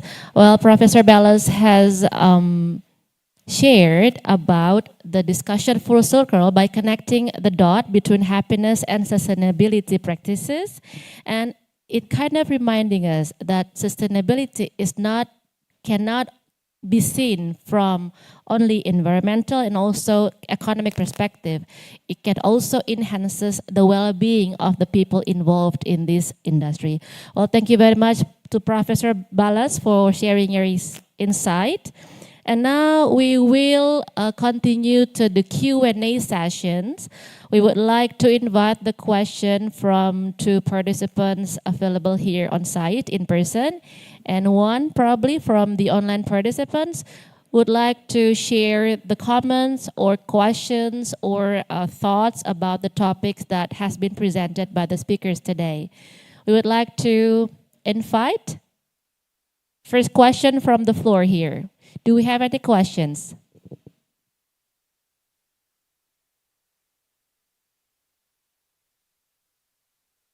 Yes. We have 1 question from the participants sitting here. And 1 more question from Bapak Surata. Would you like to share your names and the question followed? Thank you very much. Thank you. Good afternoon, dear all of researchers. I'm glad to see you and thank you for your research. Yeah, is it information for us? Yeah, your research. Thank you, Bapak Dahlan. Yeah, then ada juga Bapak Timothy, Ibu Putu. I like the power of your data. Yeah, is it suggestion for researchers include our students, I think, yeah, for us. And then the generation tourism in culinary. Pak Gede Putra, yeah, thank you. So, Pak Gede, I want to ask something for you about your research, yeah. The result of the community focus to support mass tourism, is it your result, yeah? The culture is seen as a problem, so commodification considered as a solution. The culture is the second priority in culture tourism itself. Farmer cannot survive, yeah. Agricultural products are less valuable because they are no longer a priority need in tourism. So is it dilemma ya for us? Yeah. So Pak Gede, maybe any your suggestion about this one to support sustainable tourism? Thank you. Thank you very much, Ibu Dr. Umi, Yeah, for you're sharing your welcome. questions for Bapak Putra Dalam, right? And now, before Bapak Putra Dalam answer the questions, we would like to have one more question from Bapak Surata. Oh, the same questions. Do we have another question from the floor to the speaker sitting here? Yes, we have one. Thank you very much. Thank you for all your presentations. It was very insightful. I had actually the feeling that it's a kind of we are in a paradoxical crossroads in terms of the tourism in Bali. And what is actually the urgent issue that you think that, hey, we have to first try to tackle this issue? Because I heard about employment-related issues, the future of the youth, and I heard about the big data, how do we use it? I heard about I would say the twin transitions, the digital transition, and as well as the sustainability transition. So is there any possibility that you can bring one of these forward and say, hey, this is urgent, this is actually, we have to start to tackle this issue? Thank you very much. Thank you very much for the questions. And this question, I think, is referred to all the speakers here about the urgent issues from your own respected field regarding to the sustainability in tourism and hospitality industry. For the first questions, we would like to answer Bapak Putra Dalam. Thank you, Ibu Umi.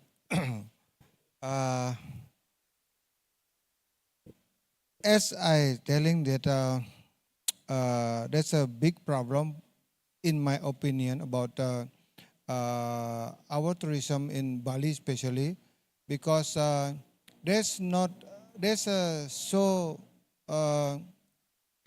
much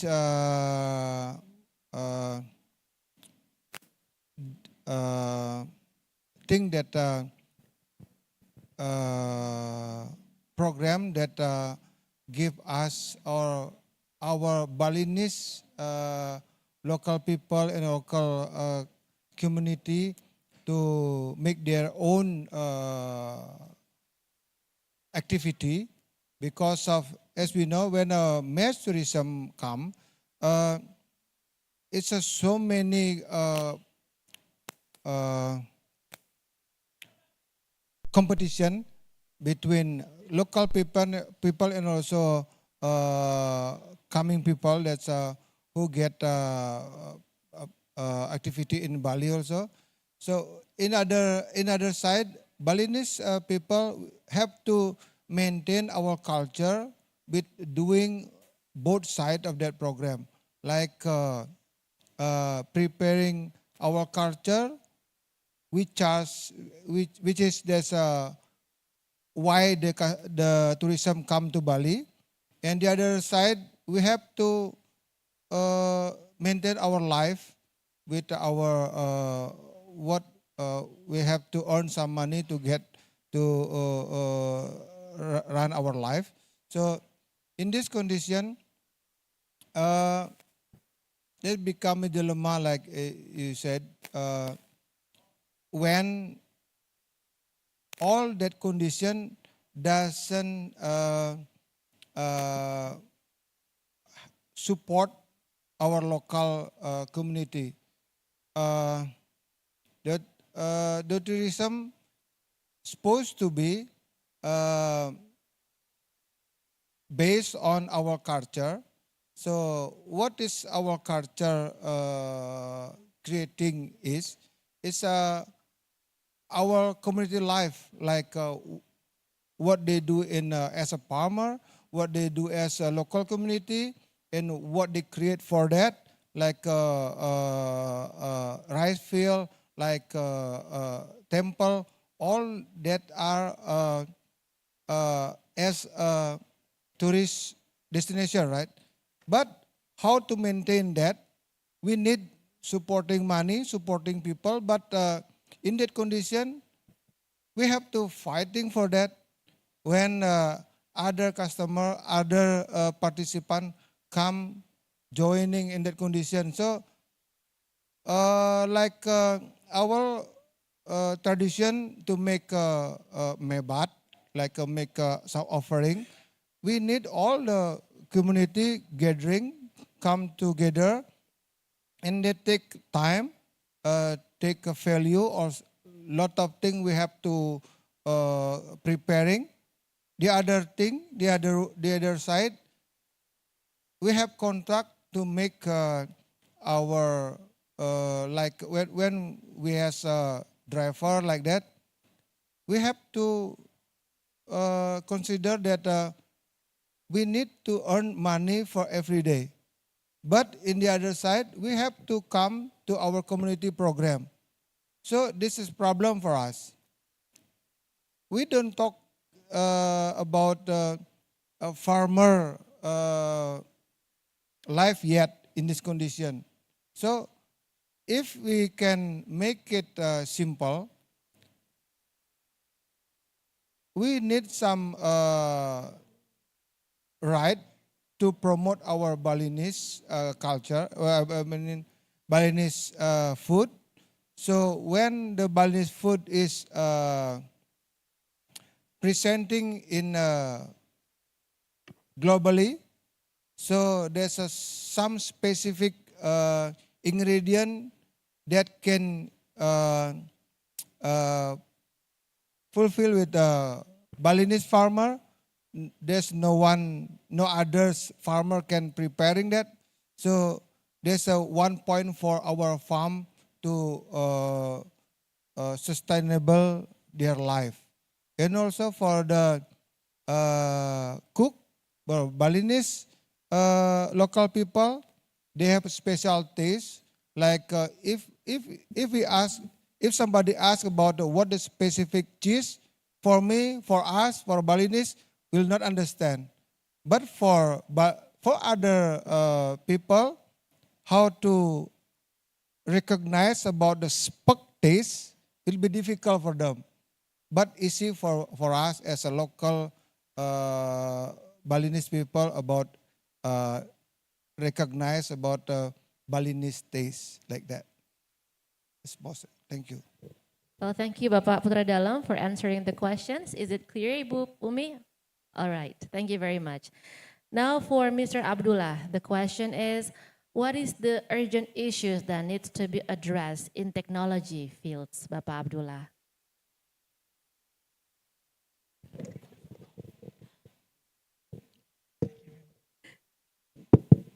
Thank you very much, Madam Moderator. Right, as I shared this morning about technology, there are various technologies that has been introduced in our industry. It doesn't mean that every technology have to be deployed in our industry. It depends on the contextual nature of our industry. Different category of hotel, different location, different concept require different technology. What we want is not deployment of technology. What we want is the services that we can deliver from the deployment of technology. Before 1960s, people are talking about product marketing. But after 1960s, a group of scholars try to propose, we call it a service marketing, which is a different concept to product marketing. We learn about IHIP model, right? About intangibility, heterogeneity, meaning the strategy, the concept, the way we promote services is different compared to the way we promote product. But lately, maybe around 20 years ago, around early of 2000, a group of scholars said there is no more product marketing. All marketing is service marketing, they say that. Why? Because people are not buying product because to get the product. People are buying product because they want the services that the product can deliver to them. Meaning the most important thing that we should focus on is the services that we get, whether from a product, which is the services embedded in the product, or when people are buying services like airline, hotel, travel, and what they want actually. They are not buying product. What they are really buying actually. So some people said they are buying activities, buying experience, buying solution to their problems, for example, right? So that is the focus of what we are going to deliver. And technology actually is only a tool for us to deliver or to provide solution to our customers' problem. So that is for me, for general address for this kind of question. Thank you very much. Thank you very much, Bapak Abdullah. For Ibu Asih, from the perspective of human resource development, what could be the strategic issues that needs to be addressed? Okay. Thank you for the question. This is good. I think in my view, tourism, especially in Bali, is kind of tragedy of commons. Yeah, one hand, it's bringing fruitful business for the livelihoods of the people, but on the other hand, also Bali has facing a challenge on handling the waste, traffic jams, and also losing more and more lands for the development of tourism. Therefore, I think what the most important focus for Bali in order to eliminate or to slowing down the sustainability distractions is shifting our focus instead of going with the mass tourism is going to quality tourism where people comes, less people come, bring more money, then more people come, bring less money, which will be become more problem for Bali itself. And in this case, we have to start educating our people, the new generation, what is the best focus, what is the best decision to take for Bali tourism in the future. Quality tourism or mass tourism, when they do understand both of the impact, then they will make a good decision on it. Thank you. Well, thank you very much, Ibu Asih. Ibu Dia, the time is yours. Thank you so much for the questions. I'd like to start to answer the question by highlighting that Bali is actually not built for tourism. Bali is built for agriculture, and that what makes Bali significantly different to many other islands. Tourism here, as the bread and breath of Bali, has become, fostered the growth of community welfare. So therefore, tourism growth is too fast than how the community itself perceived to tourism. So I think that the three major problems for tourism today is the land conversions. So it's against tourists and farmers, tourist and local citizen, host versus guest. Second is the economic growth that is too fast forward. An example we can see is in Nusa Penida, where tourism too fast that it is not as fast as the infrastructure of the road, creating many other problems. So what can big data use? As being said, data drives decisions. So what we can do is we have to collaborate. In Indonesia, we believe in the collaborations of pentahelix, consist of academician, business, government, community, and media. To have this collaboration within the 5 helix will enable us to create a more sustainable and regenerative tourism. I'll be more than happy to discuss, but the committee, I'm so sorry. I'll be more than happy to discuss after this session. Thank you very much. All right, thank you very much, Ibu Dia Sastry, for answering the question. Please give a round of big applause for our speakers today, ladies and gentlemen. That marks the end of this plenary sessions, for the first plenary session. As we wrap up these plenary sessions, we have delved into essential topics that all contribute to a unified vision, fostering a sustainable and regenerative future for the tourism and hospitality industry, ladies and gentlemen. We've heard from our speakers about the critical roles that education, human resources, data-driven decision-making, culinary practices, and overall well-being play in shaping this future.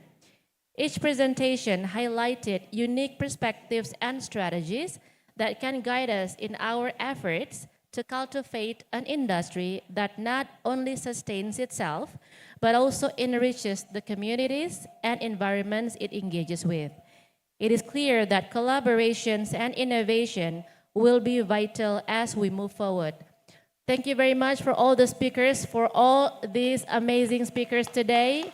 And thank you very much for your participations, participants here available online on site. It is such a privilege for me to share the stage with these amazing speakers worldwide, international, from Bali, from Malaysia, from Netherlands, and also Australia. We do hope that the discussions that we had earlier gave us the new perspective of how can we cultivate a regenerative tourism and hospitality practices, not only for the present time, but also the future to come.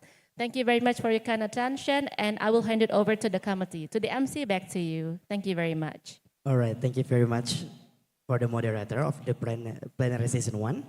Well, ladies and gentlemen, on behalf of Bali Tourism Polytechnic Management and Conference Committee, we would like to present the certificate of appreciation to our speakers. We would like to invite Director of Bali Tourism Polytechnic, Dr. Andes Ida Bagus Putu Puja MKes, also with Head of Master Applied Tourism Study Program, Mr. Dr. Inyoman Sudiksa, SE Empire CHE, to present the certificate. Please come forward.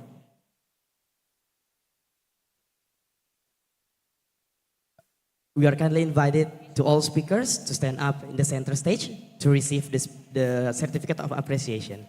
Thank you.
ladies and gentlemen, now we would like to kindly ask you to take a picture together to all speakers, moderator, also accompany with Mr. Sudiksa and Dr. Andes Ida Bagus Putu Puja.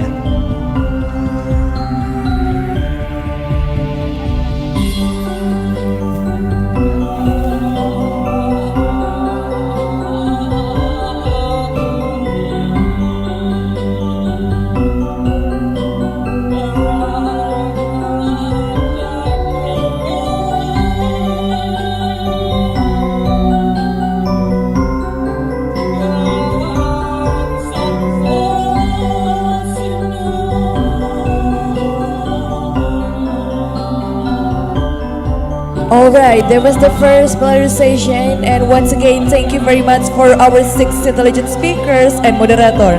And also for moderator and all speakers, you may return to your seat. Well, ladies and gentlemen, now it's the lunch time. You are cordially invited to go to the basement for the lunch. They're already prepared by the committee. Please enjoy your lunch. Thank you. And we also expecting you to be back at 1 hour later at our main area. Because after this, we still have the plenary session too, with company with the wonderful moderator, also with the wonderful speakers. Thank you. Enjoy your lunch and have a great afternoon.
Ladies and gentlemen, we would like to say thank you to our sponsor for supporting this event. Thank you very much to Bank Indonesia, Kamala Resort Bali, Melali Mais, Bali Best Memory Tours and Travel, Cendrawasih Ceria International Tours and Travel, Karang Bali Asli Tours and Travel, Destination Asia DMC, Bali Tropic Resort and Spa, Bonnet House, Stuja di Pantai, Toko Sembako Karunia, Nadi Ayu Utama, Maximize Event, Mavocado, Kori Bali Villa, Shodo Coffee, Blooming Flower House Bali, Warung Satu Jiwa Bali, Kuta Beach Club Bali, Balance Sound, A+, Siloka, UMKM Kelapana Sulawesi Selatan, Marut Logistik and Expedition, PT Ram Travel, and Rest Press.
Chair of Agriculture Working Group G20 Indonesia Presidency. The spirit of friendship.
Honorable to the Chair of Agriculture Working Group G20 Indonesia Presidency.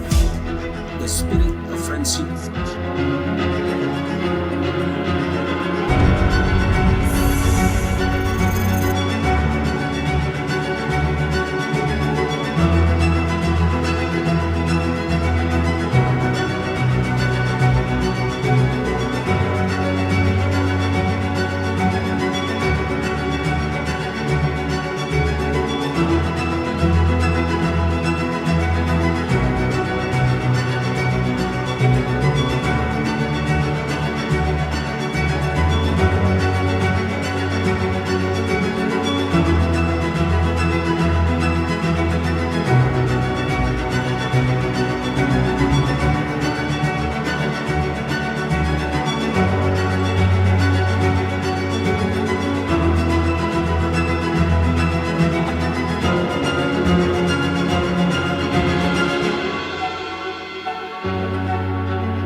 Honorable to the Chair of Agriculture Working Group G20 Indonesia Presidency.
Honorable to the Chair of Agriculture Working Group G20 Indonesia.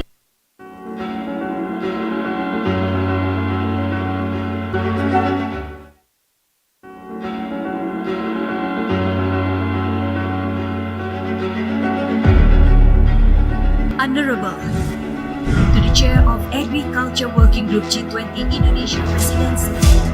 The spirit of friendship.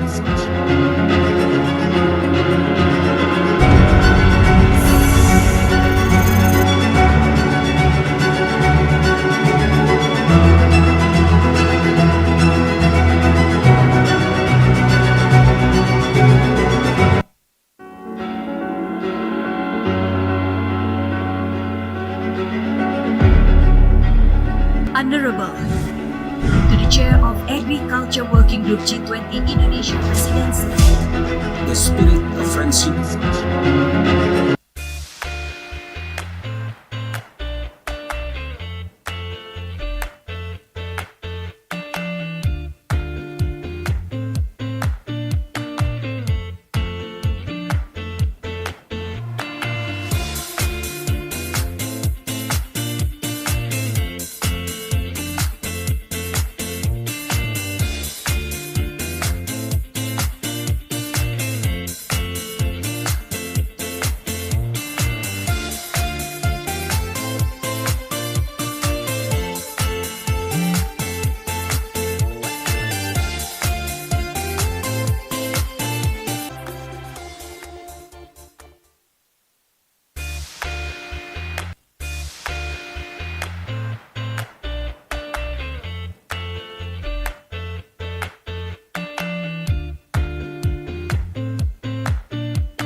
Well, ladies and gentlemen, our next session for plenary session 2 will be begin shortly. Thank you.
Well, ladies and gentlemen, shortly we will start the plenary session too. So we are kindly invite you to sit at your chair. Thank you.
Welcome back again in Inspire 2024. Ladies and gentlemen, now we will proceed to the plenary session 2. In this plenary, we also have 3 wonderful speakers, namely Mr. Erdin Cakmak, a senior lecturer and researcher of Breda University, the Netherlands. Dr. Iwayan Sukma Winarya, MPar Empro, as a Vice Director to Bali Tourism Polytechnic. And also we have Dr. Hanafi bin Hamzah as a Dean Department of Hospitality and Culinary Art, UCSI University. Ladies and gentlemen, this session will be led by Associate Professor Kom Kampiranon PhD. For the moderator, all time is yours.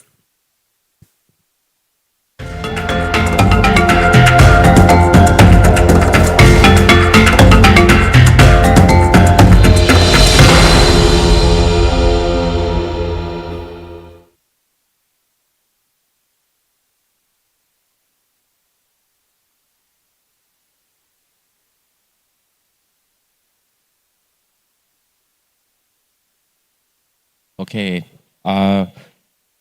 Good afternoon, everyone, and welcome to our next session. Okay. We have great speakers this afternoon. Okay. First person, please welcome Dr. Ernest Chakma from Breda University, Netherlands. So please give a hand to the first speaker. Thank you. Okay, with the second speaker, we have Dr. Wayan Sukma from Bali Tourism Polytechnic. So please welcome Okay, Dr. Bayan. Okay. And third, we have Dr. Hanafi Hamza from UCSI University. Please welcome.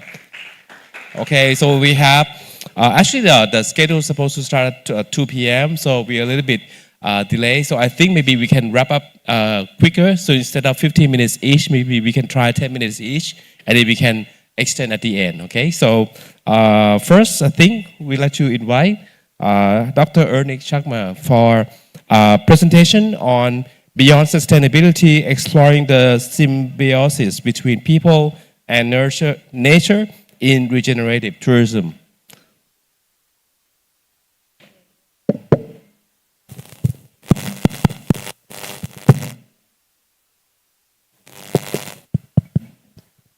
Okay, I hope that you don't mind. So, and I'm just standing. So, because that after the lunch, everyone is getting a little bit sleepy, as I am.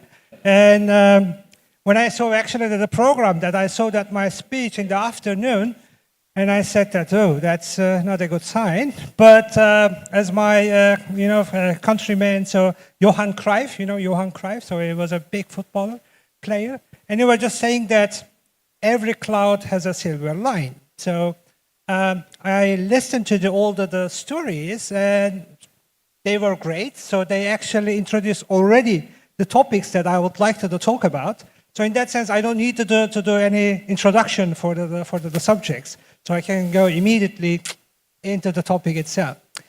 My name is Erdinç, and I'm from Breda. I'm an associate professor at the Center of Sustainable Tourism and Transport. I'm a sociologist, and I'm interested actually in the relationships between, let's say, between the people and the structure, people, society, but as well as that between people and nature. And this is actually the topic that I would like to bring today to you. And first of all, thank you very much for this very kind invitation from Bali Polytechnic. And we are very good partners, and we always are happy seeing you in Breda. And our students, they have very good stories when they are back after Bali, and then how generous you are, how friendly you are, and that's the first. The second thing is, there is always a big mountain, so in the back, so it's a crew of the people, and I was early in the morning I came, so I was alone, and then I saw that how hard they are working. I mean, this is amazing. These students, they really, let's say, deserve a big applause. Please give a big applause to this big crew that they made excellent. So I think that your professors are really proud of you, as we are. Okay, my topic. We were talking about sustainability, but I think that sustainability is kind of a topic from the last area. So it is, we don't need to sustain, but we have to regenerate. Can we go to the next slide? And the great acceleration. Let's say the human activities in the last 60 years, they have increase in everything. So it is, I mean that if you look about the world's population, so how it has increased, so it has in the last 60 years, it became doubled. And the GDP, the population, urban population, urbanization, gentrification, we see everywhere there is a growth. So there is no any, let's say, stop and then break of it. But on the right hand, we see that also that how Earth and then how our communities are affected by those. So I don't need to explain. There is a very clear positive correlationships between these two. If we just go further with the growth, we are actually bringing much more pressure to our planet and as well our local communities. So there actually we have to do something. And then this is actually the urgent topic that Bali Polytechnic just brought forward here, and we have to somehow, let's say, accelerate regenerative tourism, and then we have to find a kind of a stop, or let's say, reverse this clock, and then, let's say, start to reheal the nature, the relationship between nature and people, and even that the relationship between the people itself. And as you know, in the last 3-4 years, that The war is everywhere, so it is spreading and spreading. And we see that actually that the climate issues also in Asia. So I'm heading actually to Thailand next week, and my colleagues in Chiang Mai, they are still, let's say, suffering from the floods. And so we have to do something. Can we go to the next slide, please? In our very recent research, together with Paul Peters and Joe Guyver, what we actually found, I mean, that we checked the last 40 years of the sustainable tourism research, and it was quite astonishing that what we found that, this research is not functioning well. We are doing something wrong.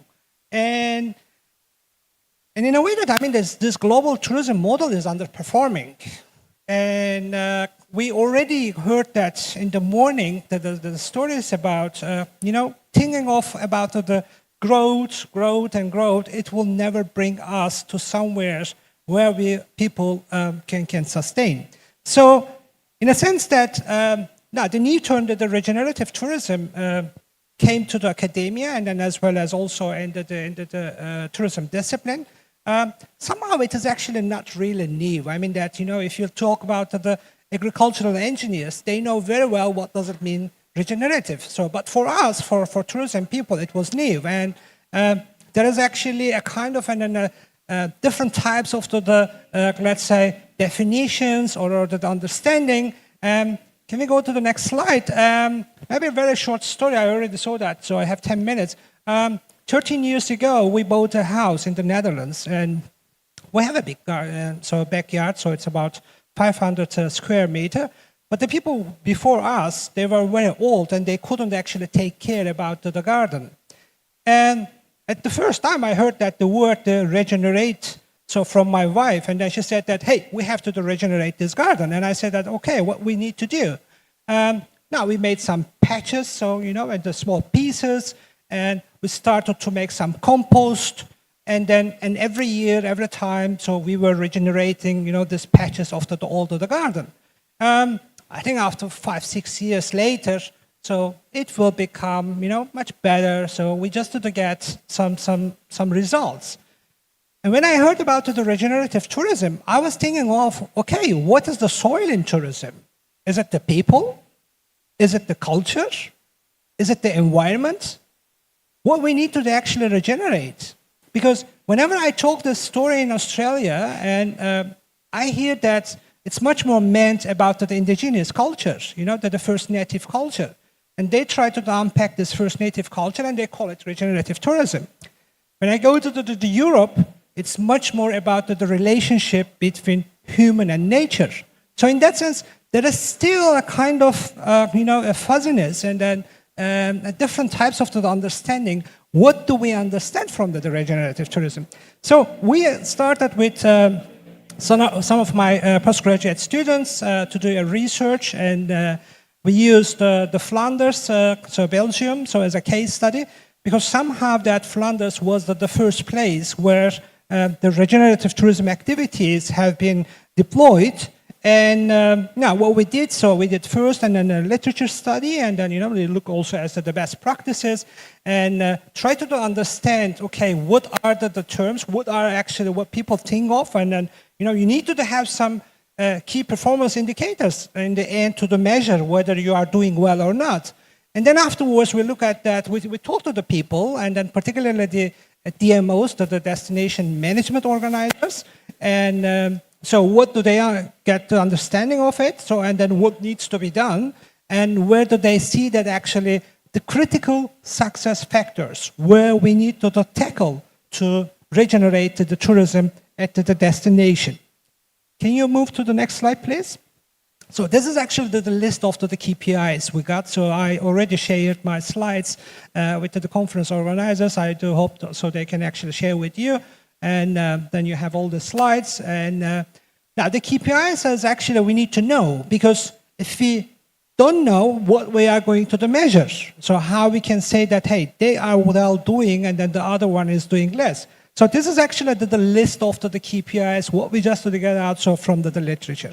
So this means that whenever you are interested in the regenerative tourism, you need to look at least on those key performance indicators, and then you need to measure the, let's say, the functioning, the performance of these indicators, and then, have the tourism practices at your destination is more regenerative. Next slide, please. Now, this is actually my key message that I would like to say. That's why I'm just saying that now the previous, let's say, speakers, they emphasize it very well. It's all about the local communities. I really like this slide, and I had also research about talking about big stories, intermediate stories, small stories, and I can explain it here a little bit about, because when people talk about it, they talk about more about justice. It has to be justice. It has, everyone needs to get the equal chance. No, it's not about justice. If you look about these photos, the long guy is actually the government. Those are the public authorities who has the power. The little boy, this is actually the private sector, and also with some of the NGOs. And the little girl on the right, those are the local communities. And the first picture on the left is the reality. You know that the government, the public organizations, they have all the power. They can actually watch what's happening on the fields. Let's say the private sector, they can just put their head and then see a little bit about, what's going on and then how they can just get in. But if you look about the local communities, they don't see anything. They are in their own life. If they are farmers, they see only that what's happening in their farm. So if we will talk about the equality, and then if we give them support to all of them, nothing will change. The local communities will be the same. So maybe that you can a little bit balance the situation, but still the government or the public authorities, they have the powers. And the equity is also the same. So in that sense, we have to look at the equity. So this means that we have to positively discriminate these stakeholders.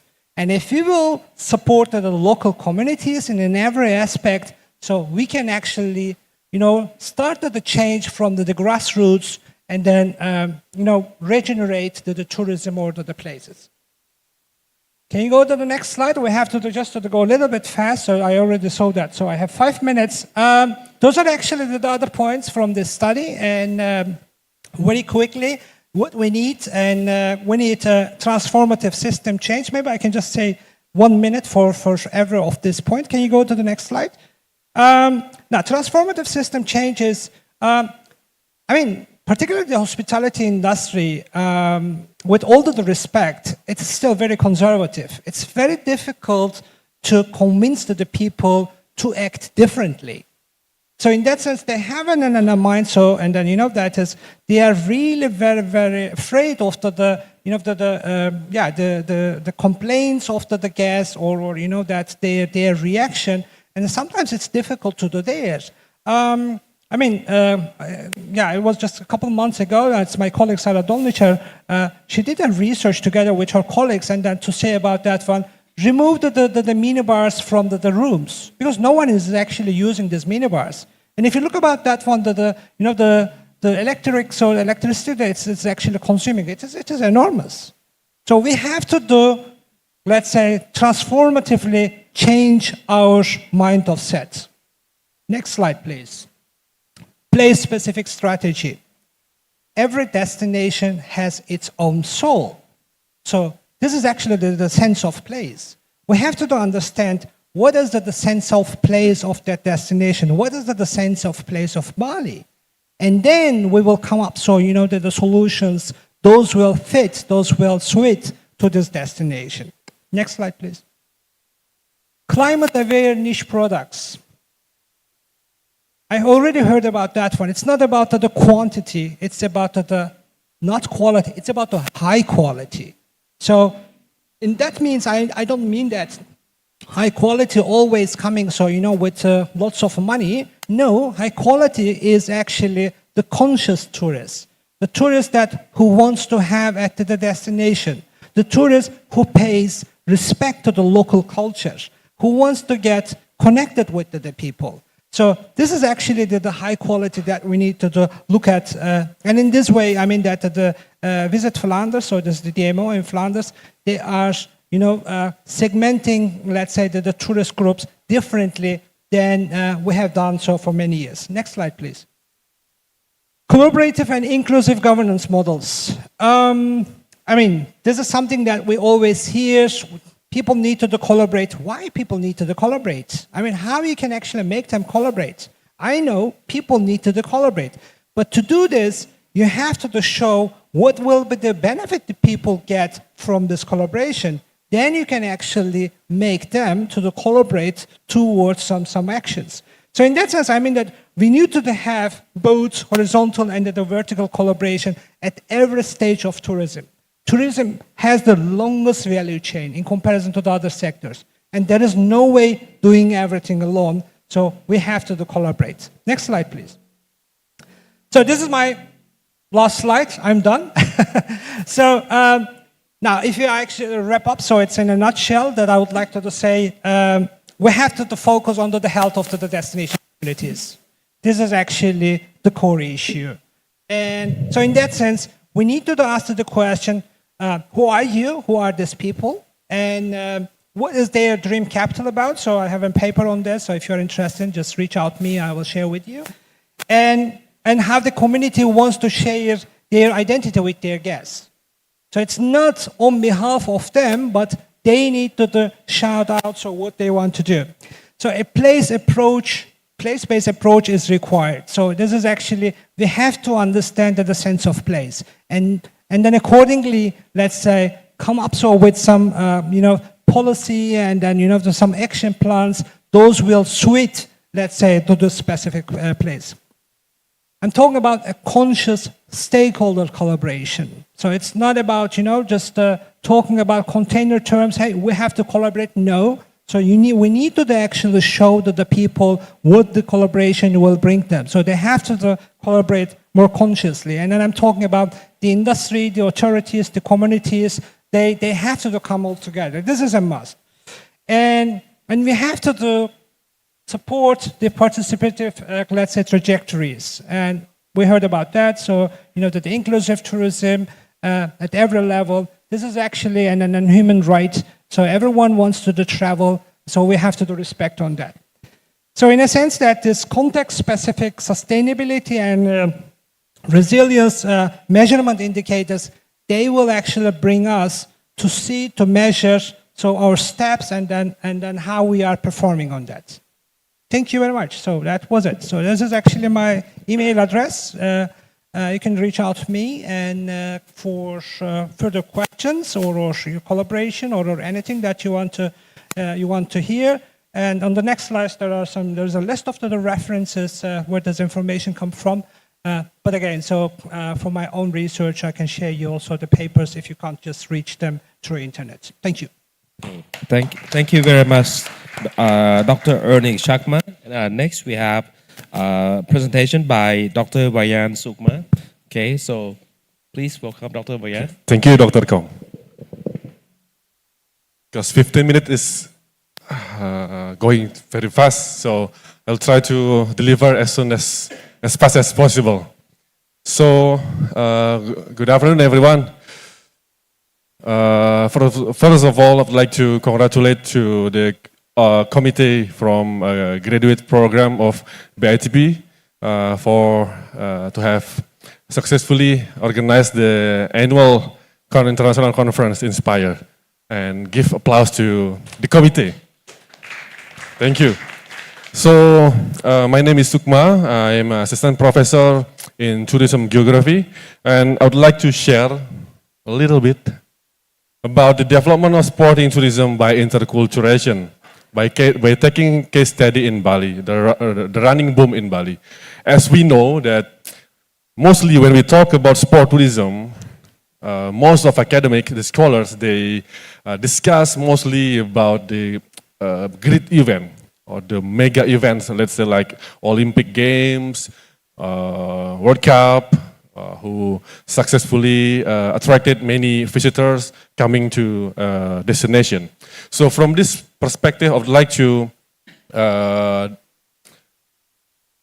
talk about how we as academics or tourism scholars try to integrate the potencies of small-scale event, or for the sport scholars, they state it as mass participative sport event. So I take the running boom in Bali as the study case. Next slide, please. Okay, talking about Bali, we cannot separate it from how our culture is constructed, right? So we need to confirm that Balinese culture is constructed from many angles, many different culture.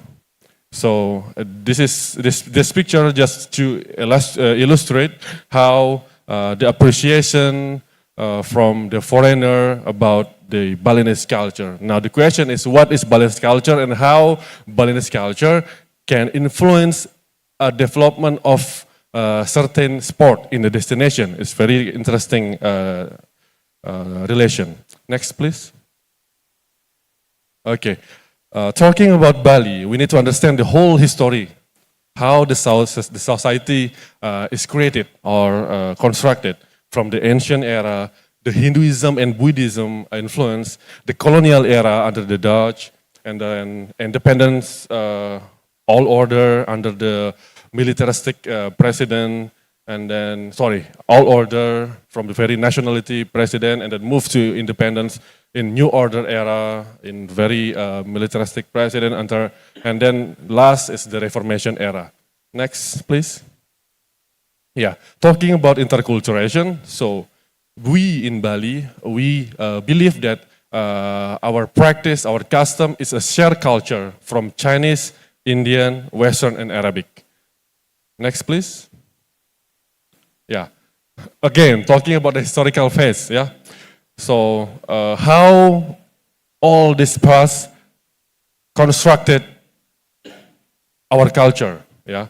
Since I have been talking about the historical path, so this is the milestone from the fall of the last Balinese kingdom, the Dutch rule, independence, until the COVID-19, and how we see sport after the COVID pandemic-19. Next, please. So, talking about sport or running as the participative active sport, we learn that in recent years, there has been a running boom phenomenon in Indonesia. If I scrap from the website, from the internet, like in 2019, it was recorded around 552 running event, yeah, around Indonesia.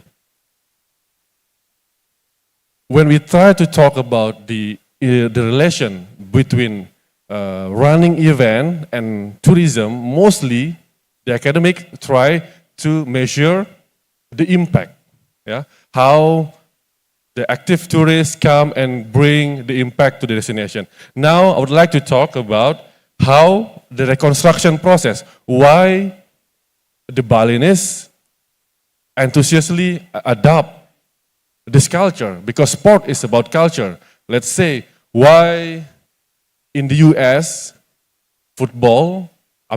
European football is not popular as in the US. Why in India, cricket is famous. So, talking about sport, we need to understand deeply about the roots of the sport, how the community respond, the foreign influence that the foreigner brought the sport and introduced to the society. Next, please. Okay, I will focus on two research problems. First, on investigating how running sport tourism develop and how does it potentially impact the development of aspect in the local area. Next, please. Next. Yeah, this is about methodology. Next. Okay. Understanding about sport, why the Balinese society respond positively about the running. I need to understand first, or we need to understand first, about their historical or their life philosophy. I use qualitative research to understand the value of physical activities by the Balinese people in regard the sport. From this finding, we can see the most significant value of sporting in Balinese society is about benevolence. So if we compare to other society, let's say a society which is more competitive, this is much different. Yeah. So the sport for Balinese is about fun, leisure, yeah, meeting each other. And if we see the roots of the physical activities, it comes from 4 roots. First, entertainment and social activities, religion and ritual, agricultural society, and then the display of power and past glories. So that's the society culture that we need to understand when they respond the influence that brought by foreigner to a destination. Next. And then talking about the evolutionary conception toward this sport. If we can see on the screen, from the first president, President Sukarno used sport as a tool to unite people and to bring the dignity of our nation. From the during the reign of Sukarno used sport, to expose and to unite the young people. That's why the pond was very, the initiation of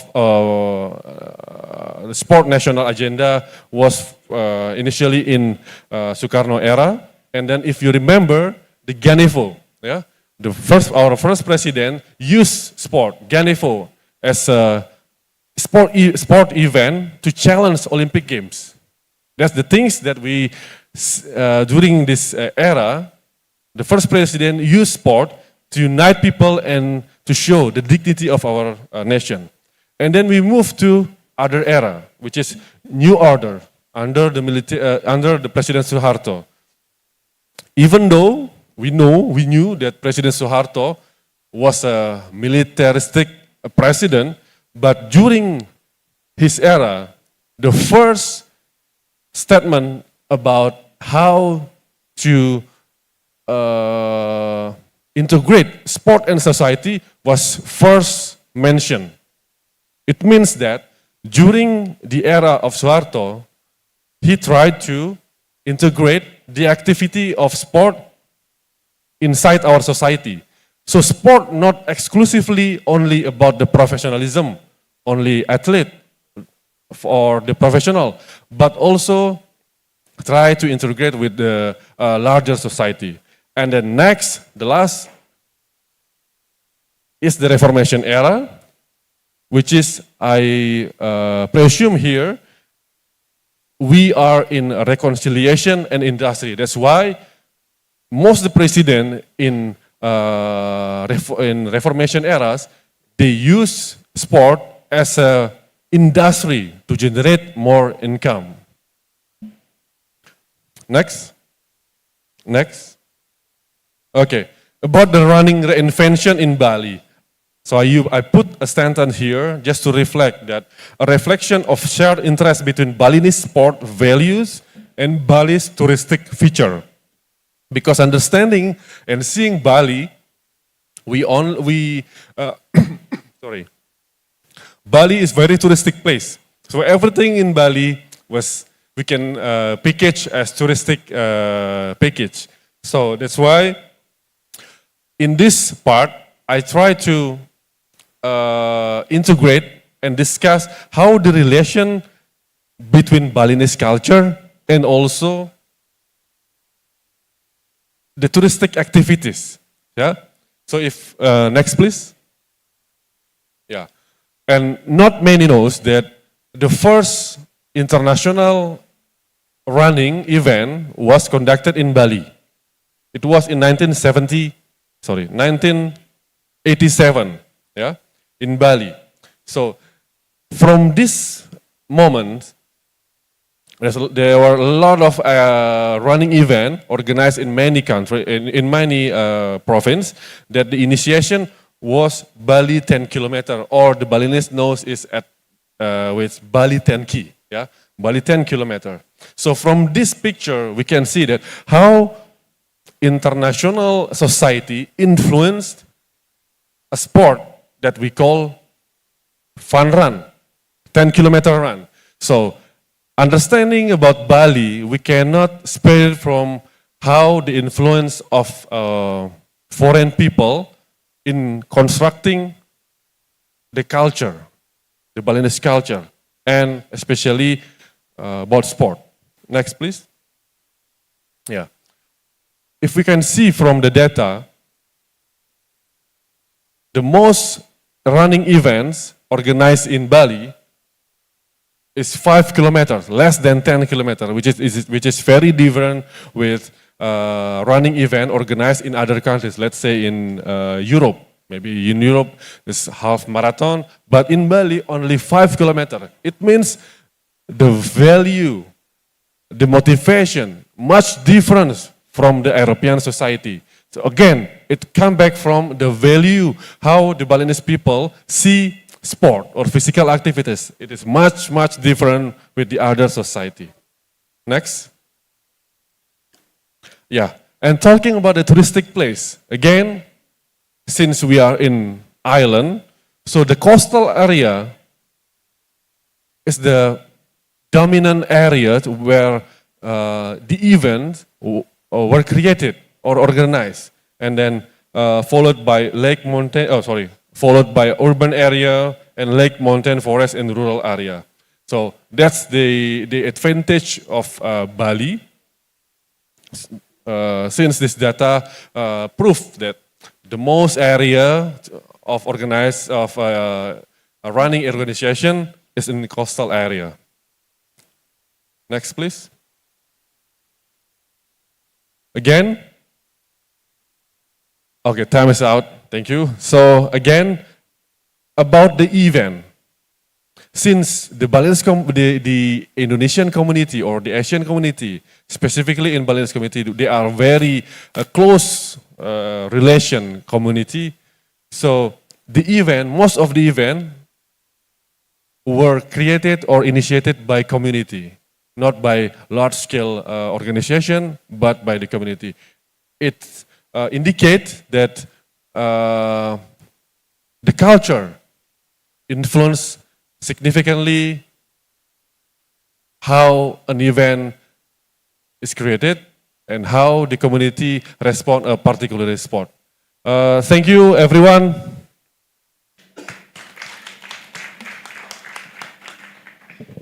Okay, thank you very much, Dr. Bayan. Next, we have Dr. Hanafi Hamza. Please welcome Dr. Hamza. Thank you very much.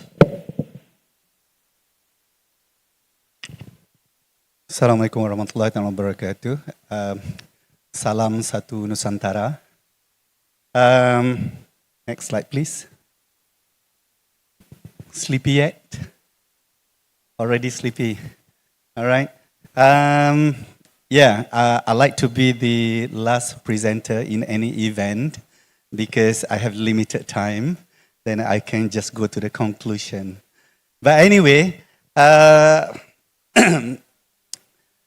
what I'm going to share with you today basically is a 10 years research that been conducted since 2014 until this year with regards to the effect of institutional pressure, internal and external pressure on the environmental management practices in small and medium-sized hotels in Malaysia. And I hope that this study could be replicated in Bali and Indonesia as well. All right, next slide, please. All right, now, I came from the background of industry, half of my entire career, and another half of the career in academic.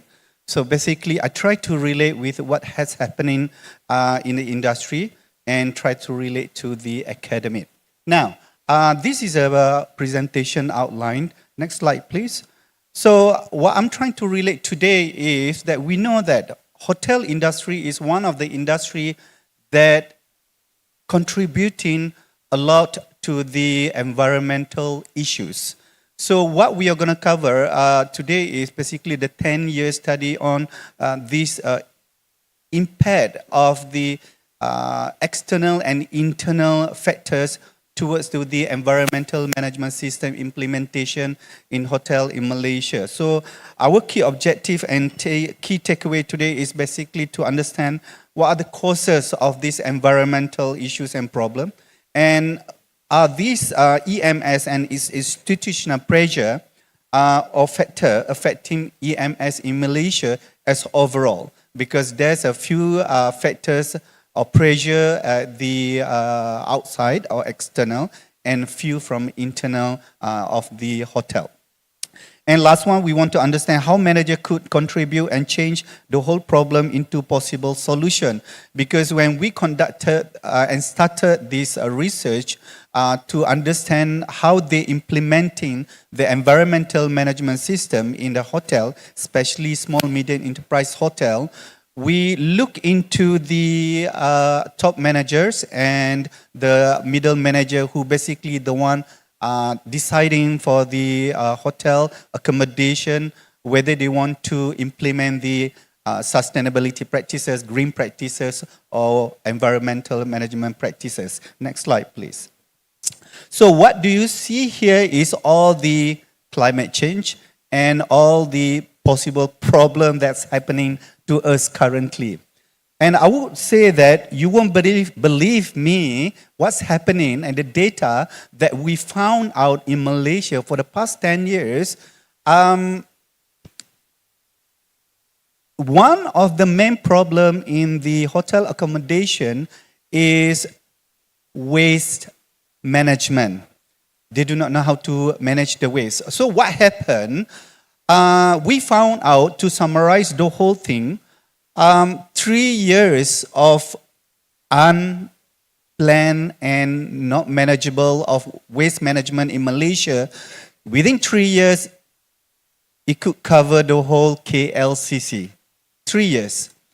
And when we check and compare with Thailand as well as Indonesia, especially Bali, we could say that in Indonesia currently, the amount of waste, food waste especially, take a good example, we are producing around 25 to 48 million ton metric of waste, which is, if we don't manage it properly, by the year 2045, all these waste will cover Bali Island.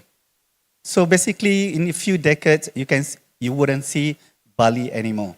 Okay, so this is a sad thing that we found out, and we want to look into a deeper research and understand what are the possible issues and solution towards to it.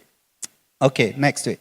So take a good example of this waste generation statistic that by 2050, worldwide municipal solid waste generation is expected to have increased by roughly 70%. And these are the factors: population growth, urbanization, economic growth, and the rest as well. And these such amounts of volume basically are happening to the richer country that produce more waste than poorer countries. However, the good things about the richer country, because they have a proper system and technology. So this is a thing that we have found. Next slide, please. All right, a little bit of introduction about the what we call the environmental management system or sustainability practices. It has started in 1992 when they discussed on the environmental protection and sustainability during the United Nations Conference, Earth Summit in Rio Conference, that followed by IHEI greening practices among hotel industry in 1992.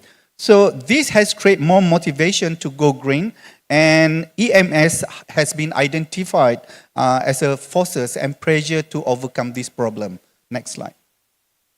So we conclude the whole 10 years of study that this environmental management system, that we want to embark on this and to reduce the negative impact on the environment, the hotel sector worldwide has stepped into a course of implementing environmental management practices, or much more formal to call EMS, an innovation that has been profoundly promoted to offer additional benefit to adopter. So the one that I mentioned, a problem just now that I mentioned about the waste management, is only one problem that we encountered. Okay, next.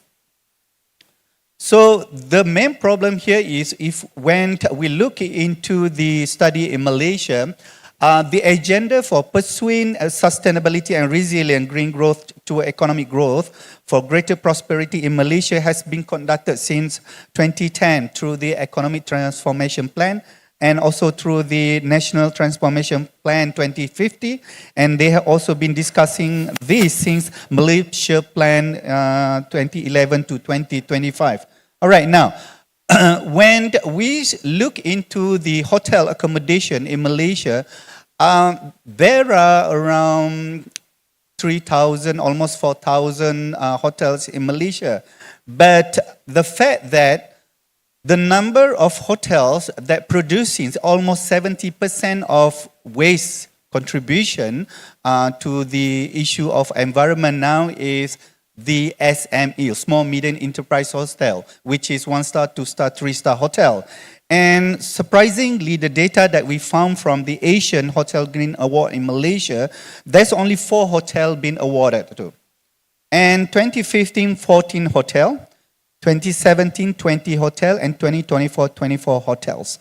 This is a pretty sad data because when we found out earlier, 2010, what we call that, the ETP 2010, they want around 30 hotel to be a fully green hotel in Malaysia. So this is a problem that we found out. And the obstacle here is that the environmental legislation that SME find difficult to comply, even though the legislation related to the government policy and so forth. However, this is just initial stage of the problem that we found.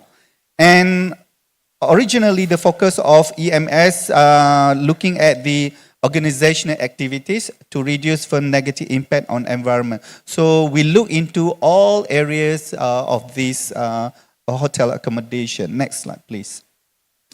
So this is basically some of the summary of the environmental management system in Malaysia. That majority of, like I mentioned just now, majority of the firm or hotel accommodation in Malaysia that produce almost 70% of waste, especially the small medium enterprise hotel. And this study reveals that relatively few studies previously observed the EMS implementation in SME. So most of them focus on the top 5-star, 4-star hotels. All right. Unfortunately, we found out very relatively a few study on the small medium enterprise hotel. Next slide, please. All right, so significantly, the study we've been conducted since 2014, we look into the scholastic significance for the academician to get a better perspective of EMS.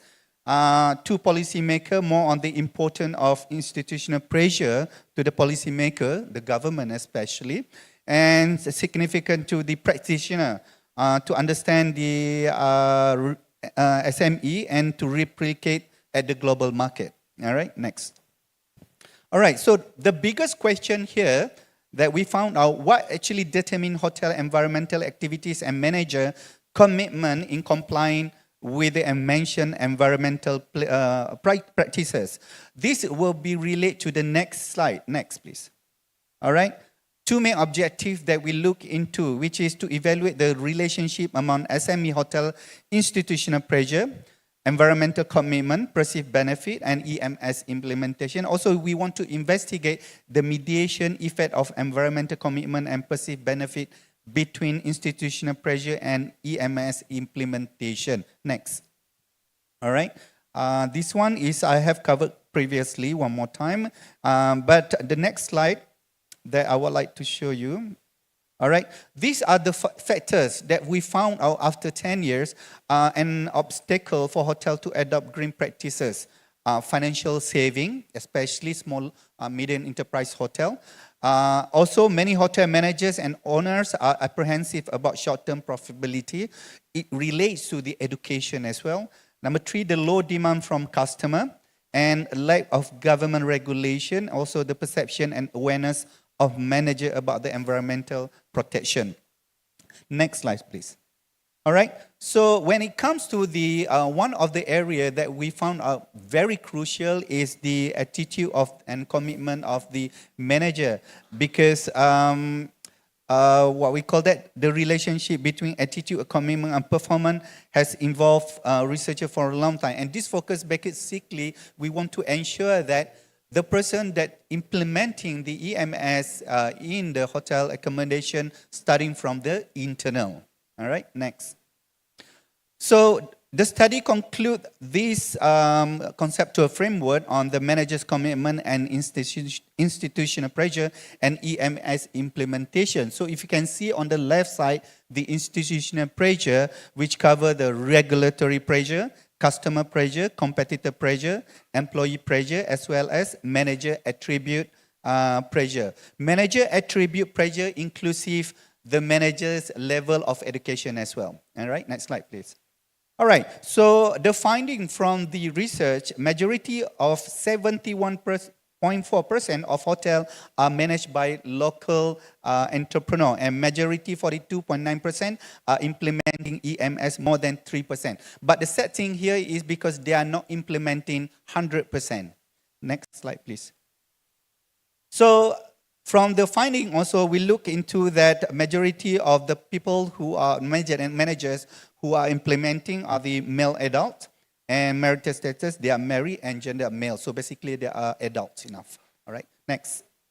Right, so what have been found? Number 1, regulatory pressure, customer demands, competition, and attitude in SME hotel establishment to be important factor to EMS implementation. And we also found that manager environmental commitment and perceived benefit for the EMS mediated the relationship between institutional pressure and the EMS implementation. Next.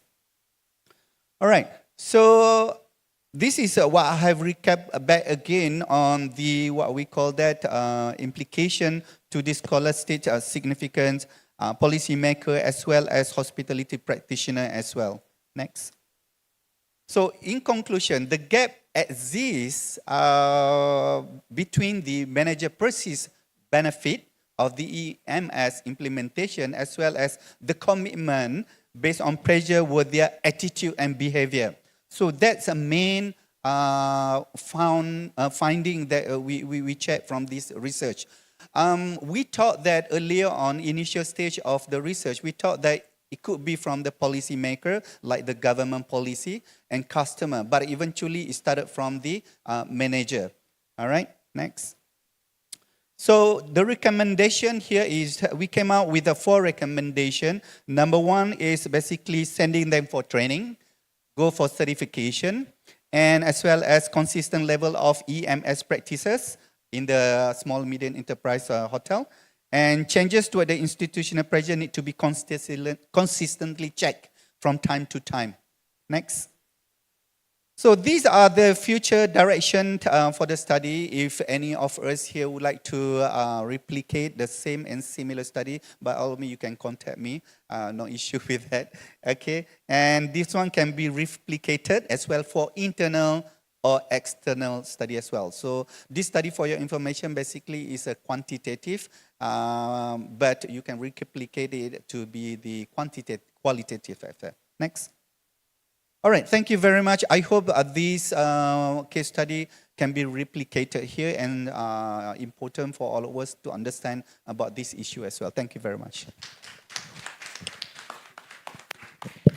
Thank you very much, Dr. Hamza. So since we start a little bit late, we're behind schedule, but we still have time for a few questions. If anyone in the audience or online have any questions, please. Any questions?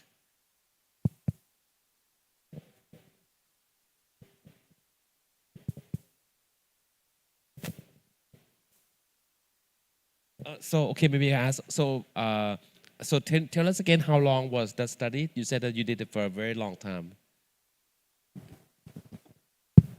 Yeah, the study actually started 2014. Now, the reason why it started in 2014, we thought that we could finish it by 2017, 2016, something like that, after 2 years, something like that.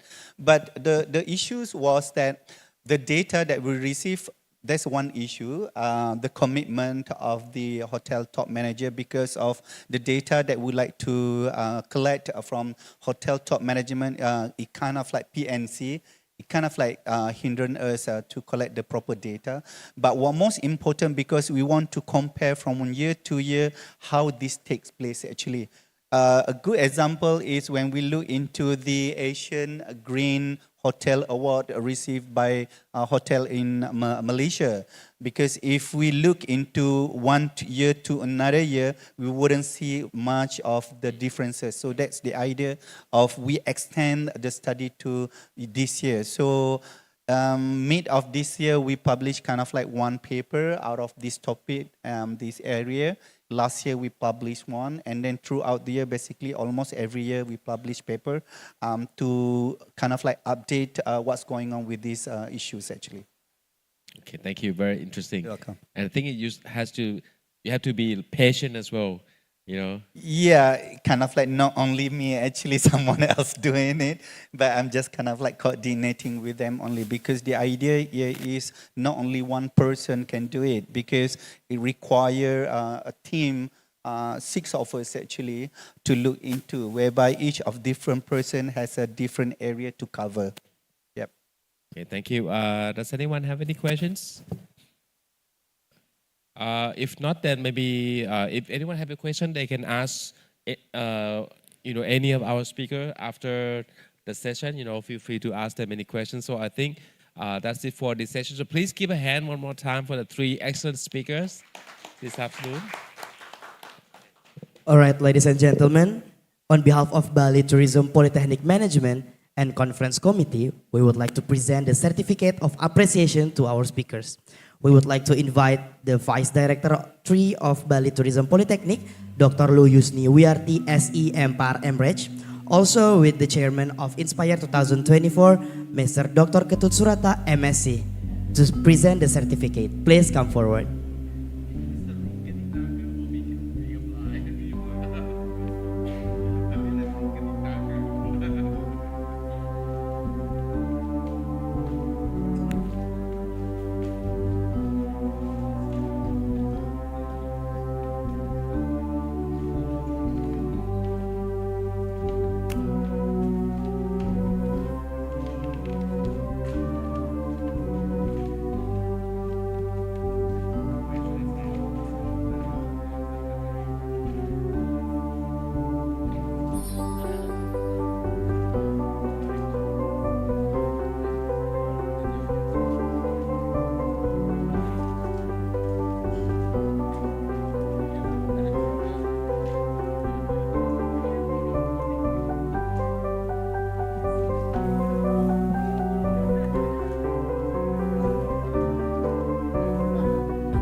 Well, ladies and gentlemen, we would like to invite you all to do the photo session, to the speakers, moderator, accompanied by the Director of Bali Tourism Polytechnic, the Vice Director of Bali Tourism Polytechnic, also with the Chairman Inspire 2024.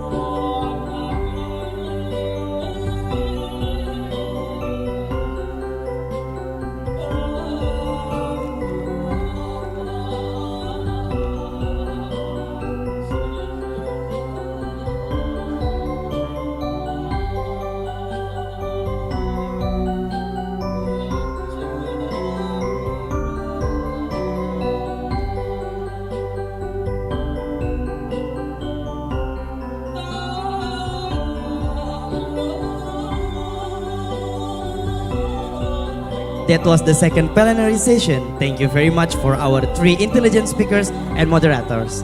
Now you may back to your seat. Thank you.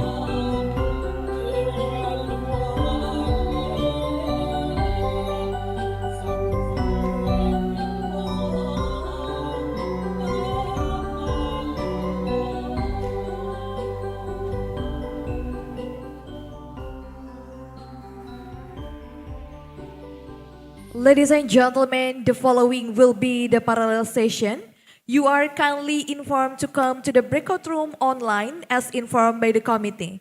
And also we would like to inform you, for those of you who's not being the paper presenter, you may join to the breakout session.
Ladies and gentlemen, while you are joining for the breakout session in online platform, we also would like to inviting our distinguished guests for joining our coffee break, which is located at the front part of this building.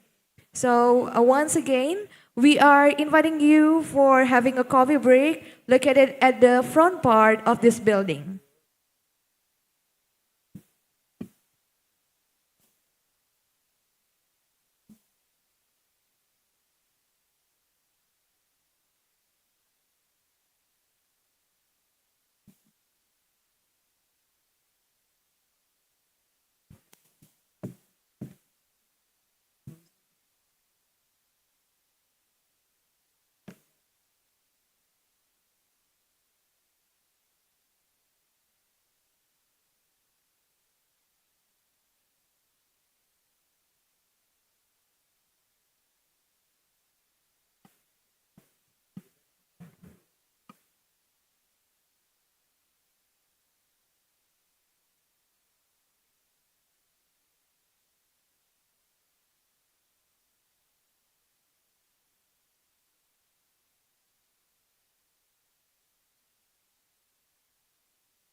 Kasih ada satu.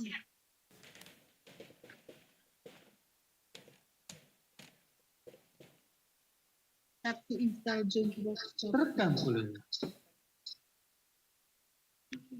Cuma ini untuk.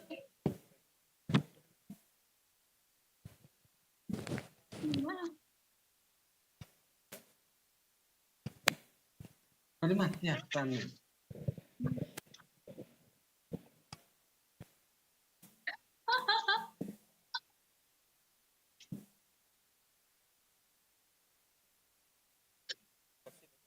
Selamat sore admin, bisa saya ditarik ke ruangan culture?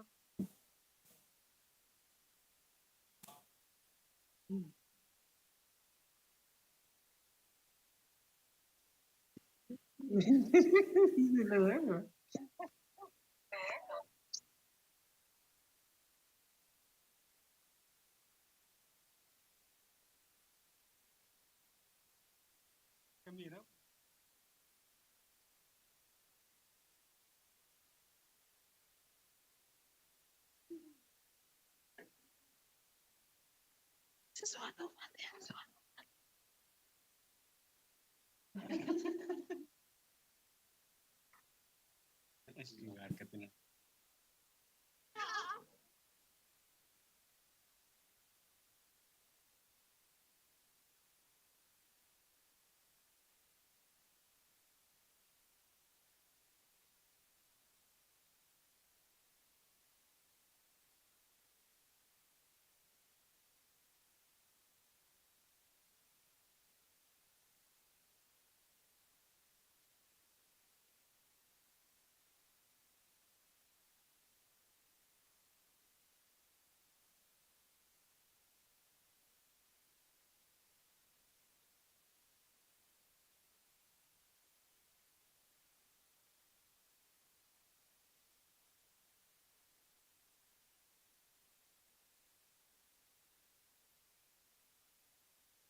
Check 1A, C.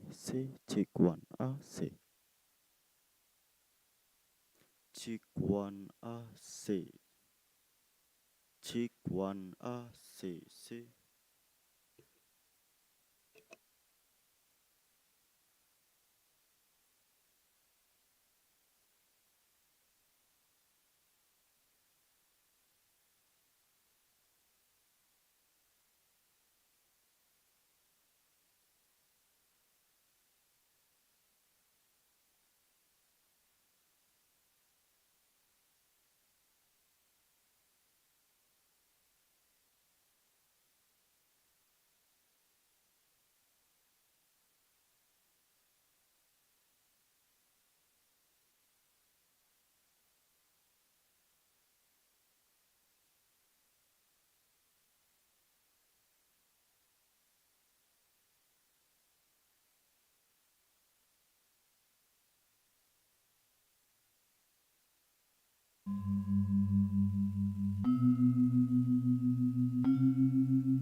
Which have natural and cultural tourism potential, still face infrastructure limitation to develop the MICE industry to its full potential.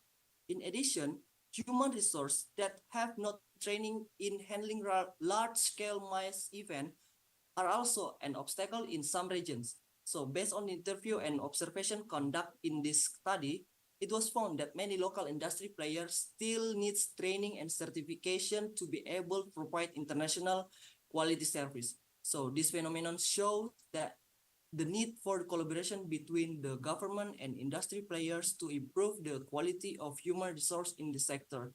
So what about the opportunity in MICE development? Potential regions.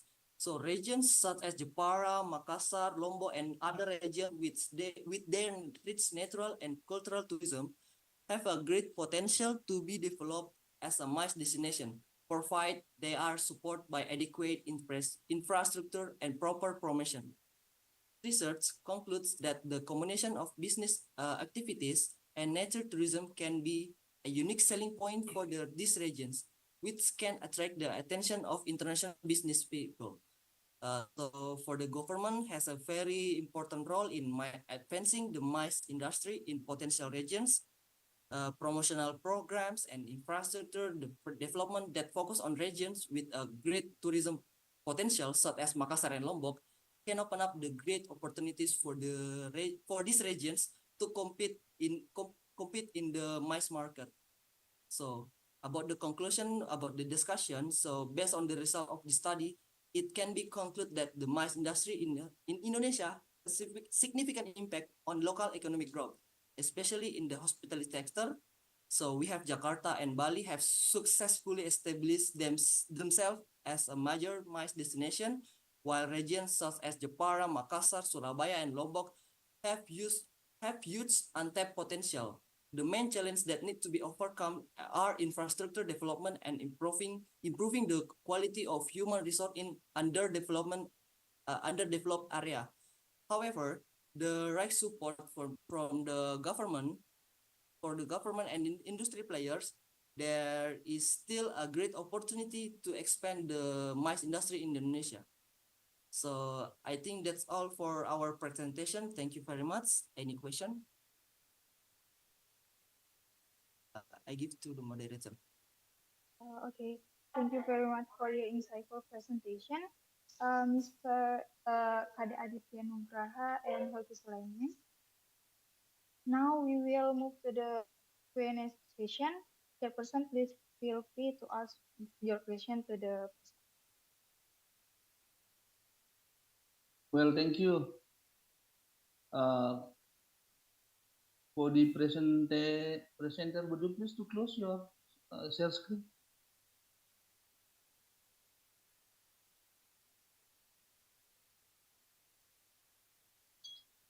Thank you, Wahyuni, for your time. Well, good afternoon, Kadek. Benar. Is that right, Yes, Kadek? yes, sir. Yes. I would like to ask one question. How did you analyze your data? Based on the interview and the phenomenon in the reality that based on the data too that MICE industry and hospitality sector are significantly give the impact for MICE tourism and hospitality industry give the impact for the hospitality industry. So as we know, as the discussion for the culinary sector, hotel sector that has the significant impact for the hospitality sector. Memberikan pengaruh besar gitu. This is qualitative research, is that right? Yes, qualitative. Okay. What kind of qualitative research? What kind of qualitative analysis did you use in your study? So for the qualitative is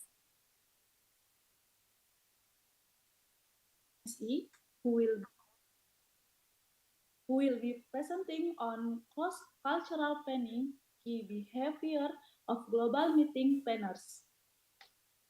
Dr. Ketut Zaman, SSMSI, is a from affiliation PT Malimas Event Management Company. Dr. Ketut Zaman, the floor is yours.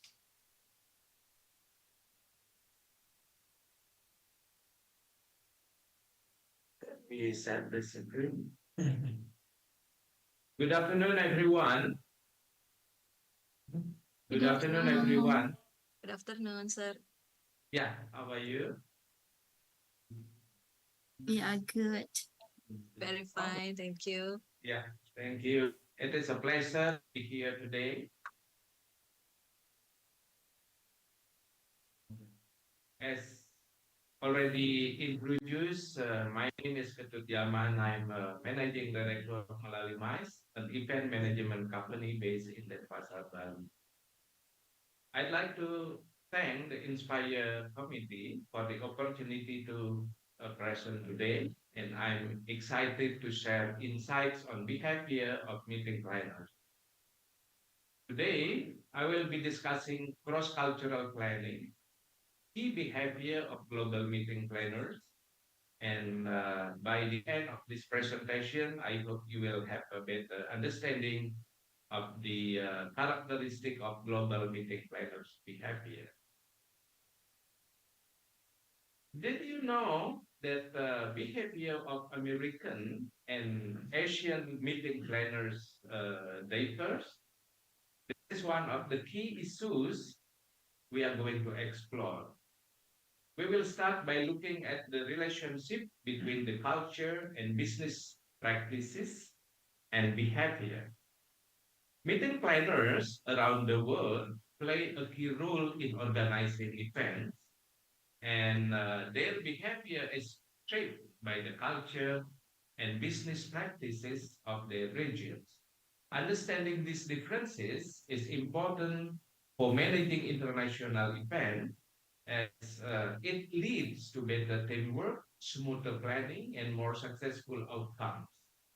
Culture influences meeting planners' expectation, preferences, and communication styles.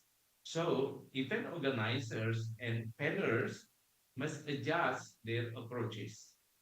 Ladies and gentlemen, why does cross-cultural understanding matters to us?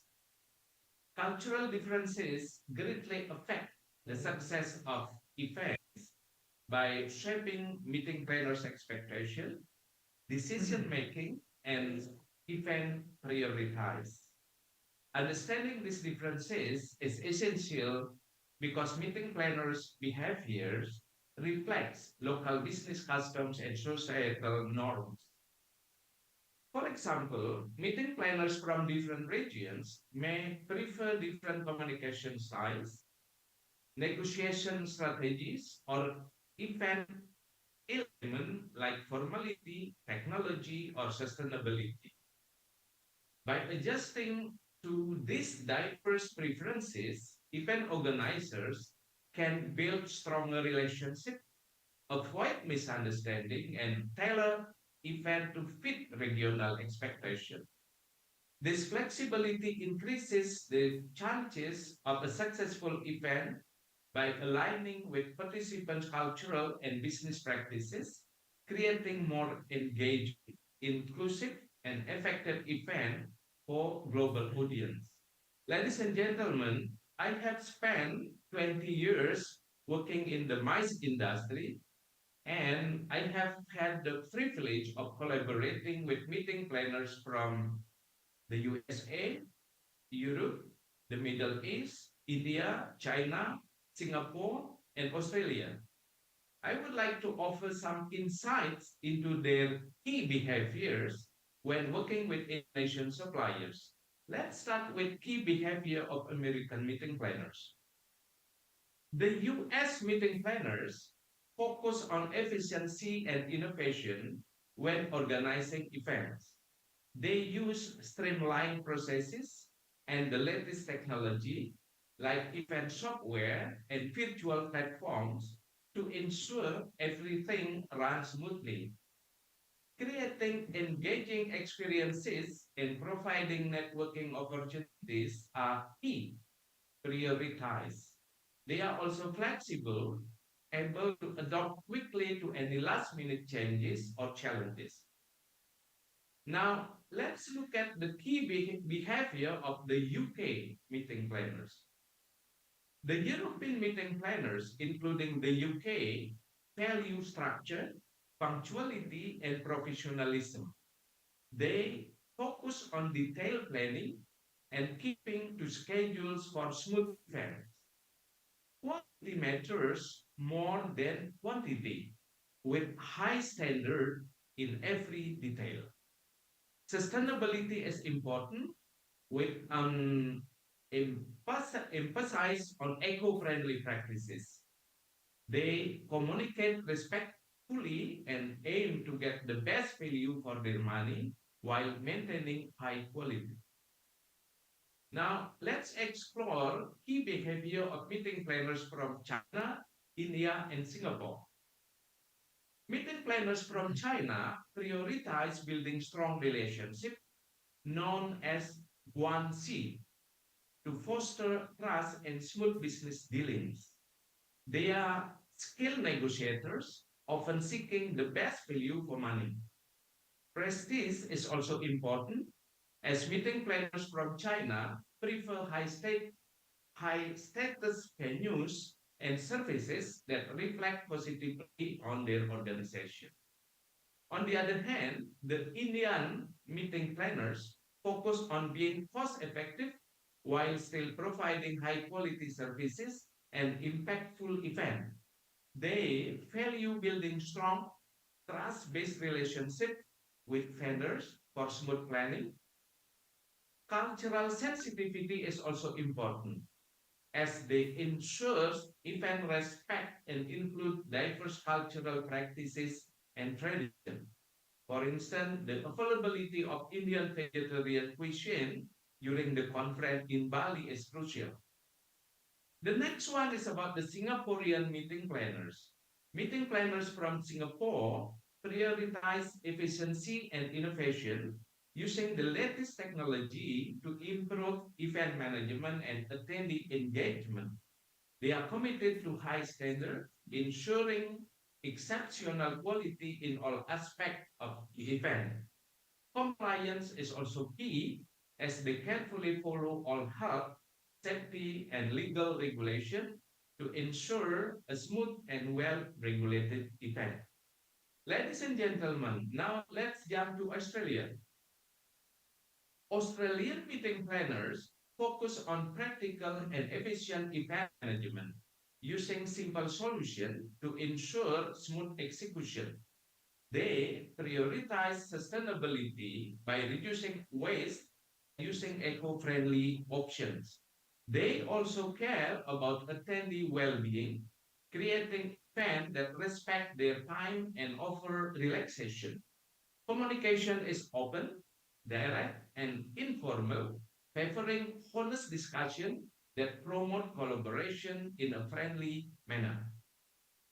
Now, what are the key behaviors of Middle East meeting planners? Middle Eastern meeting planners focus on luxury, high quality service, and prestigious venues to create elegant events. Building strong long-term relationship is important as they work to develop trust with vendors and clients. They also prioritize cultural and religious sensitivity, ensuring event respect local customs and accommodate dietary needs, prayer time, and gender consideration. Punctuality and formality are highly valued, with meeting planners expecting strict adherence to schedules and protocols, reflecting their commitment to professionalism and high standards. Ladies and gentlemen, after analyzing the behavior of meeting planners from the USA, Europe, Australia, China, India, and Singapore, as well as Middle East, here is a comparative overview of their approaches. Meeting planners from different regions share some common trends. Sustainability is increasingly important, with planners focusing on eco-friendly practices like reducing waste and using sustainable materials. Technology is also a major trend as planners use new tools to enhance event management and attendee engagement. Creating memorable and personalized experiences for attendees is a key goal worldwide. However, there are notable regional differences. The US meeting planners tend to negotiate directly, while Asian meeting planners often prioritize relationship building. Communication style vary as well. European planners prefer formal interaction, while Australian and American meeting planners take a more casual approach. Flexibility also differ, with some regions adopting quickly to changes, while others prefer to stick to set plans. To succeed in global event planning, it's essential I'm to sorry. understand these differences and I'm similarities. sorry. Meeting planners and vendors must navigate various cultural expectations while leveraging common trends to make event relevant and effective. This adaptability is key to ensuring the success of international events. Ladies and gentlemen, now let us discuss the strategies for successful cross-cultural event planning. To excel in cross-cultural event planning, several strategies are essential for ensuring that events are both effective and respectful of diverse cultural contexts. Number one is research and understand cultural norms. Researching the local culture and business practices is very important for the event. This includes understanding customs, tradition, and preferences. For instance, knowing about important ritual or dietary restriction helps make the event respectful and suitable. Understanding how people communicate and make decisions also improve interaction with local meeting planners and stakeholders. Number two is build strong relationship with planners and vendors.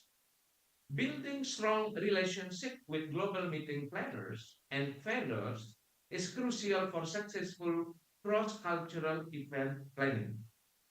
Trust and good communication make collaboration easier.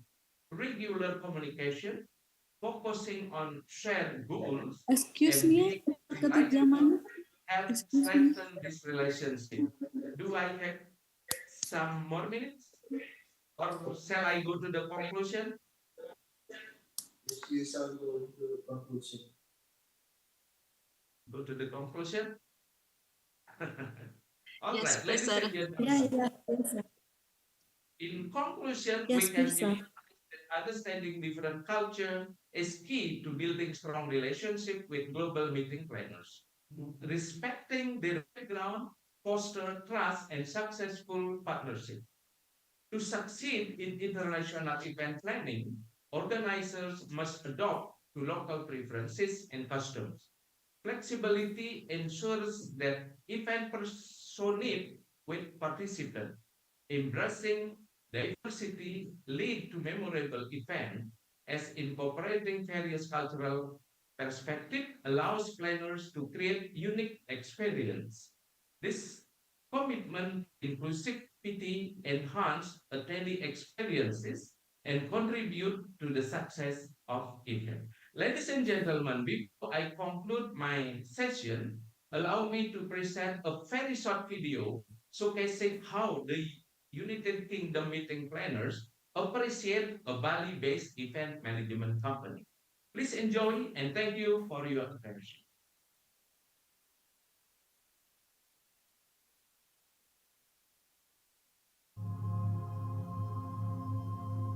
And make this complex coordinative possible. And these thanks would not be complete if we did not thank the fantastic event organizer team here at Malali, who supported this organization for their extraordinary efforts to put all of this together and make it work. We work with many event organizers every year, and I can tell you that working with these magic-making people was both enjoyable and seamless. So thank you, Pat Katuk, Ibu Sophie, and your entire staff.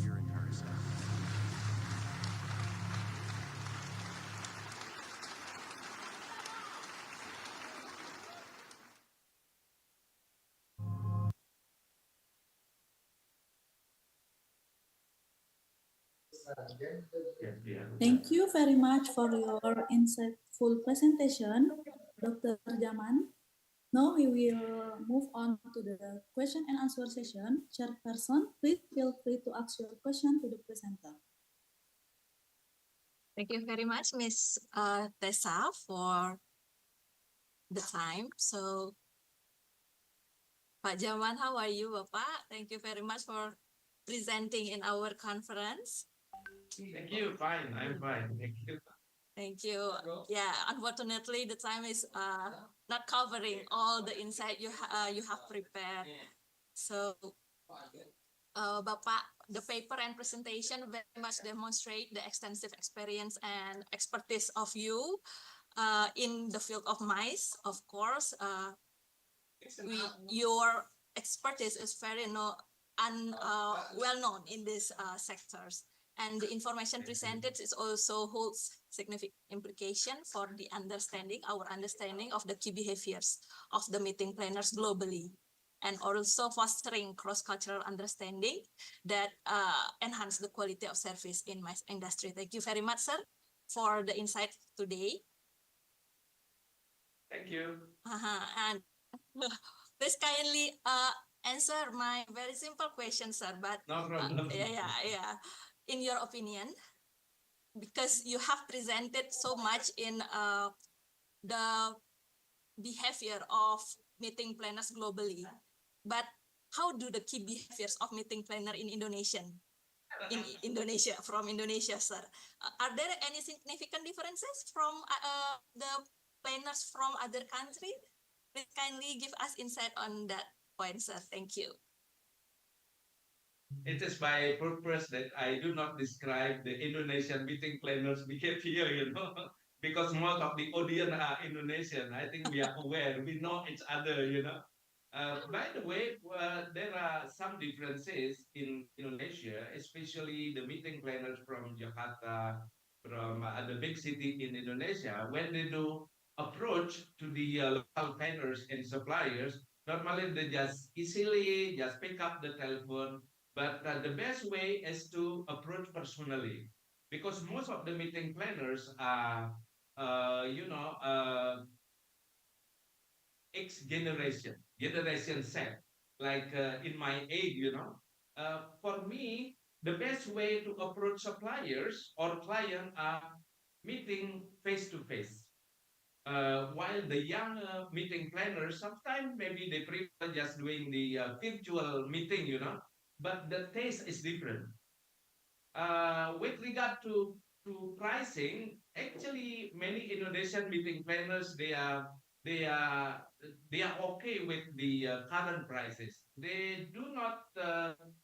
Most of us in Indonesia, as a planning planner, we are not quite good in negotiation, particularly on price negotiation. We tend to accept what type of best value for money offered by our suppliers. It is quite much different from meeting planners from India, for instance. Meeting planners from India, they expect high quality, but still they try to push the price as bottom as possible, So that is different. So for us working in the tourism industry, certainly we need to understand the culture. If we understand the Indian culture, then we are okay. But if we don't understand the Indian culture, we feel very, sometimes what you call a little bit sakit hati, But so that's why we need to understand the culture. But it is good to negotiate with most of the meeting planners from Europe, American, Australia. They are our preference. But anyhow, we cannot, we still need support from meeting planners from Asian countries, China, Singapore, India. Then we need to understand their culture. Once we understand their culture, then the business is there. Thank you. Thank you very much, Bapak. I so much agree with you that we have to understand our customer and also our relation or partner, because we have to serve them best according to their preference. Thank you very much, Pak, atas insight-nya, for your insight. Is there any time, Miss Nessa or Miss Tessa, or do we have to move to other speakers? We have moved to another. Yeah. Yes, please. Thank you very Thank you, much, everyone. Bapak and Miss Bye-bye. Tessa. See you next time. See you, Bapak. Thank you. Thank you, Dr. Jaman, for your wonderful presentation and for answering the question. Next, we have next presenter. The name is Nasrullah, presenting on green behavior in Sanu Hotel, why employees are key to sustainable practice. Nasrullah is Bali Tourism.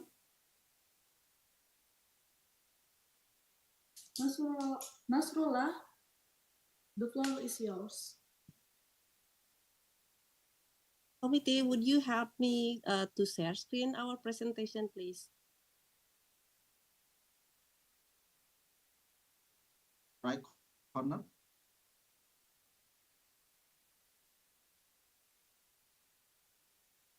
Now, and then the reward and incentive system plays a crucial role in the company's operation from Chen et al. 2020.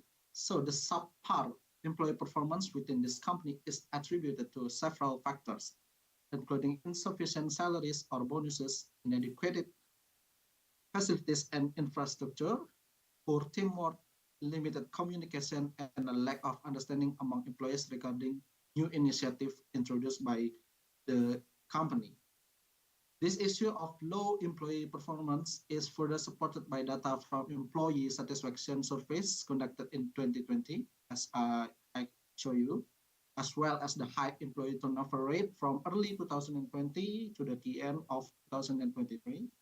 These results corroborate the findings of Plenary et al. 2020 and Acundus et al. 2020, which indicate that poor relationship between employees and the company, along with the absence of rewards and incentive for high-performing employees, are key factors contributing to the reduced performance of skilled workers.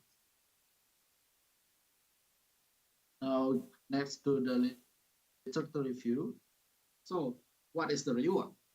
Rewards can be defined as a form of recognition given by an organization or leader to employees when they are deemed capable of completing tasks or assignment efficiently and effectively. In all 2019, this reward system is one of tactics employed by human resources to attract and retain qualified employees, while also motivating them to improve their performance within the organization by Francis et al. 2020. And now next to the incentives, an incentive is a form of compensation beyond salary awarded based on job performance with the aim of encouraging employees to improve their performance and achieve higher results by Melawati et al. 2019. This system is a type of performance-based compensation distinct from fixed salaries and wages by FND et al. 2020. For the main objective, as you can see, the reward, the main objective is to acknowledge and show gratitude for someone's work, and incentive has an objective to inspire workers to accomplish a goal. And now, what is employee performance? According to Mangkunegara, as cited in Ferawati 2017, performance is the results as the employee what he achieves, and also both in terms of quality and quantity of fulfilling their responsibilities. And also travel agency is an entity that coordinates and arranges travel for individuals, which includes planning itineraries and supplying the necessary resources for the journey. They design, package, and offer travel services that encompass booking and selling transportation tickets, providing accommodation, and managing travel documents by Vijay et al. 2022. So we have about 3 hypotheses in here.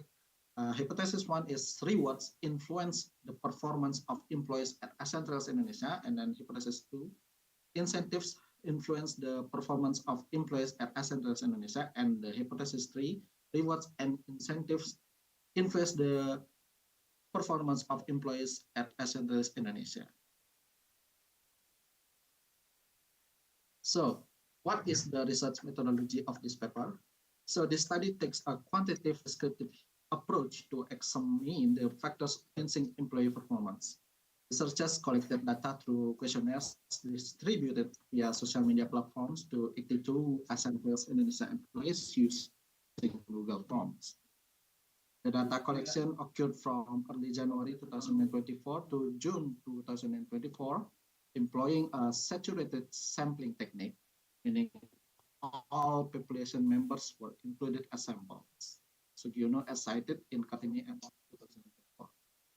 So the researchers used SPSS S26 to analyze the data, employing multiple linear regression to measure the influence of independent variables, rewards and incentives on the dependent variable employee performance.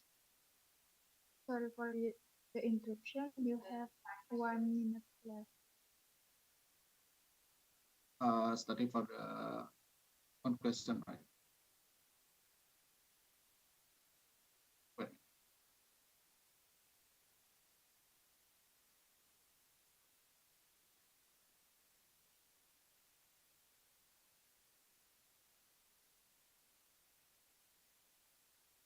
So this conclusion of this paper, the analysis of discussion and research finding identified several outcomes. Rewards significantly and positively influence employee performance as evidenced by a partial t-test with a t-value of 6,129, exceeding the critical value of 164 and a significant level of 0.000, less than 0.05. It suggests that enhancing reward system leads to improved employee performance. Similarly, incentive demonstrate a positive effect on employee performance with a partial t-test. And also, moreover, when combined rewards and incentives significantly impact employee performance as demonstrated by simultaneous F-test and with an F-value of 76,629, exceeding the threshold of 3.11. This suggests the improvement in both rewards and incentive result in higher employee performance.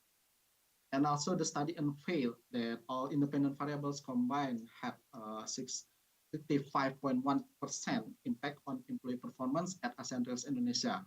This highlights the importance of understanding these factors for management aiming to improve employee productivity.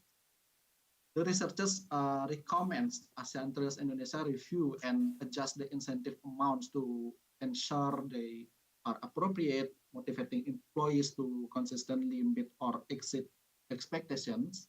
Additionally, the company should regularly offer training programs to further enhance employee performance.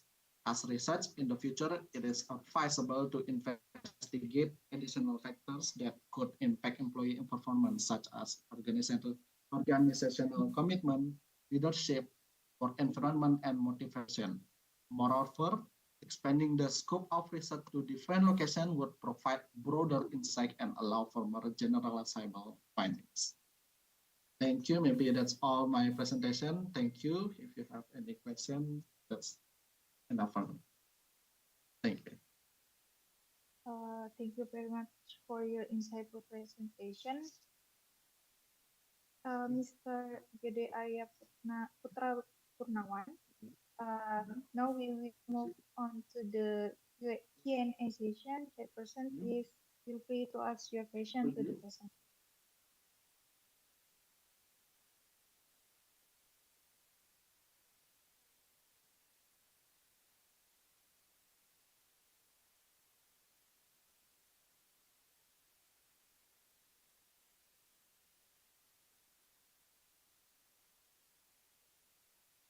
The menu choices provided by Warung Jemung are designed based on the type of the customers or target market, as Kerobokan Kelot is an area frequented by the tourists from various regions, including international visitors as well. The author also found that the psychology has a significant influence at Warung Jemung menu.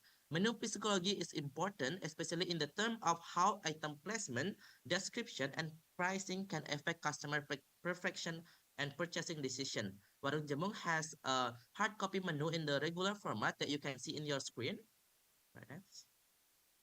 All right, next move to the discussion section. I have 2 points that need to be highlighted here. The first, catering-based menu planning strategy at Warung Jemung. So basically, Warung Jembung faced the challenge of designing a competitive menu aims that many competitor in the Kerobokan Cloth area, especially along Jalan Cendrawasih, which is known as a busy area with a variety of dining options. And the second point is catering-based menu management strategy at Warung Jembung.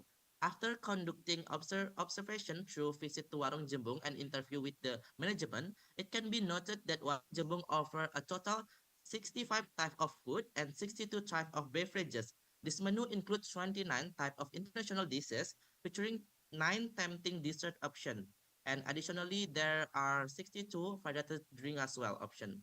And based on the observation of Warung Jembung, the author can provide some insight into how Warung Jembung applies the concept of menu analysis to its restaurant and how the market respond to this menu concept.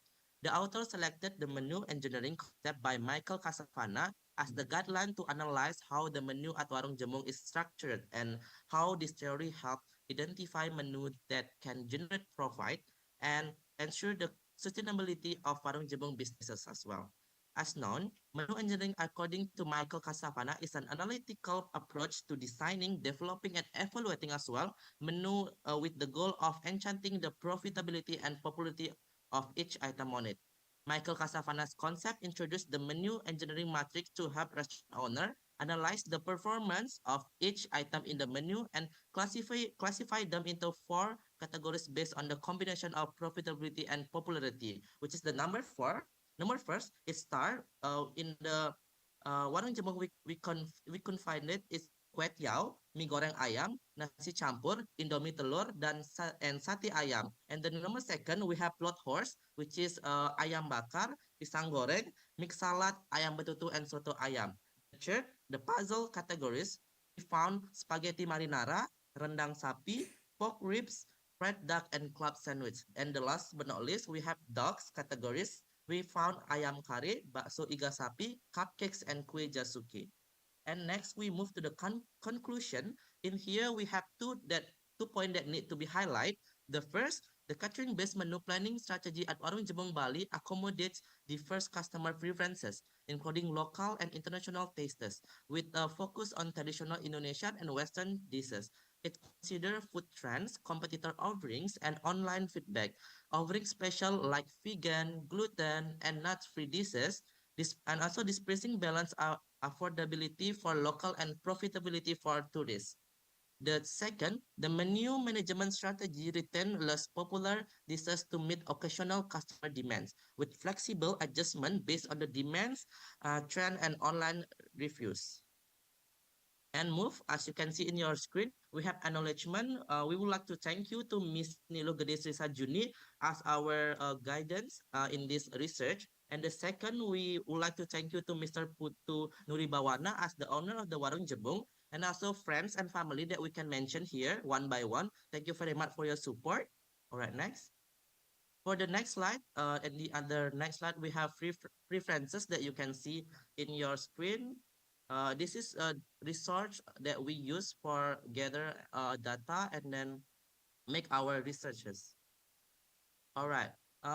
That's all about my presentation. Thank you very much for your time and attention today. I hope this presentation has given you a clear understanding of a little planning and management strategies menu based catering at Warung Jembung, Bali, case study at Warung Jembung, Bali. If you have any further question or need additional information, please do not hesitate to reach me out. Once again, thank you, and I look forward for the next opportunity of working. Have a good day. All right. Thank you very much for your insightful presentation.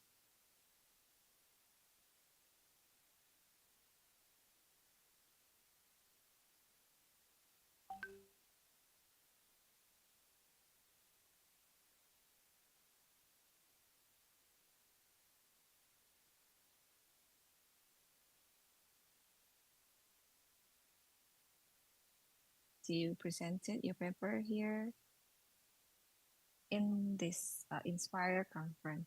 Could you please go back to your previous slide? Yeah, right. Before I proceed, ladies and gentlemen, I invite you to ask the question for Miss Nadia and team regarding this subject title is innovative and creative implementation in risk management at hospitality industry. Any one of you who wants to ask the question regarding this subject, please?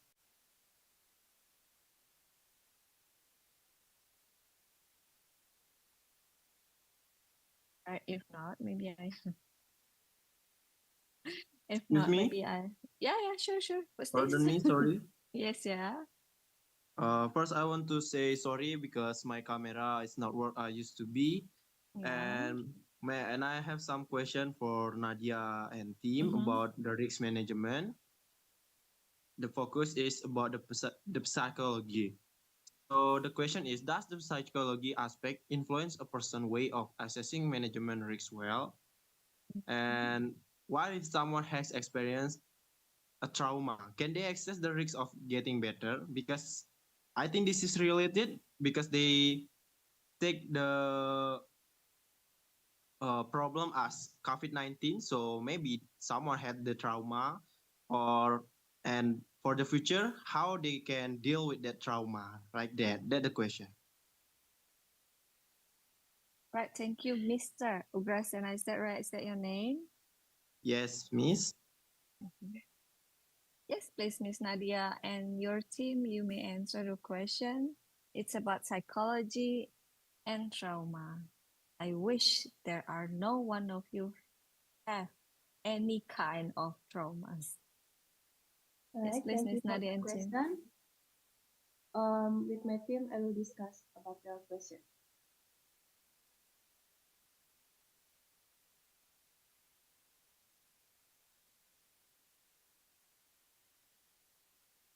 If there are the team of Miss Nadia here in the room, you can free answer the questions.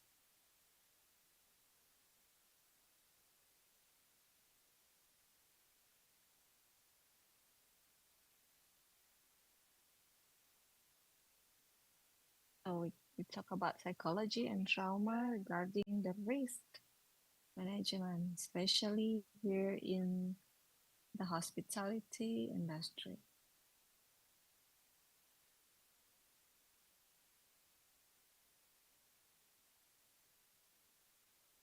If Nadia and Tim, you can answer it in a general answer, not really specific. That's okay. Alright, I will answer the question of Ugra. The question is, trauma can backfire for someone in implementing risk management, depending on how that person view our trauma, whether he learned from the trauma or not. And if trauma is studied well, it can definitely influence better decision making. And the answer is yes, of course, a person psychology will influence how he makes a decision. Apart from that, factors such as the circumstance and ambition also play an important role in risk management. Thank you. Mr. Ugrasena, is that clear? Thank you for the answer. First, I want to say thank you for the answer. Maybe I have the same feeling as the Nadia answer because we can learn from the trauma, but it's trauma, like that's nothing we can do. Maybe is there anything else that make me get enough for the answer?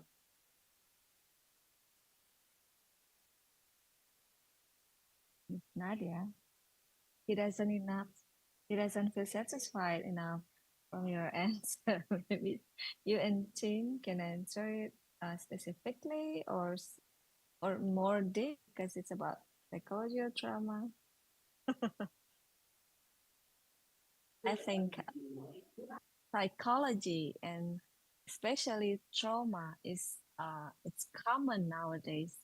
If we read in a lot of papers and articles, if we see and watch from YouTube or any other social media, there are a lot of tragic or some not good event that happen to many people nowadays in the world.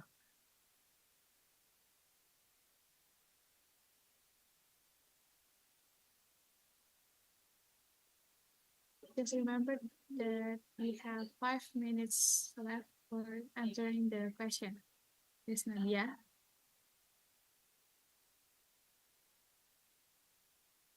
Yes, please. Could you please, Miss Nadia, the team of Miss Nadia, could you please help Miss Nadia to answer the question?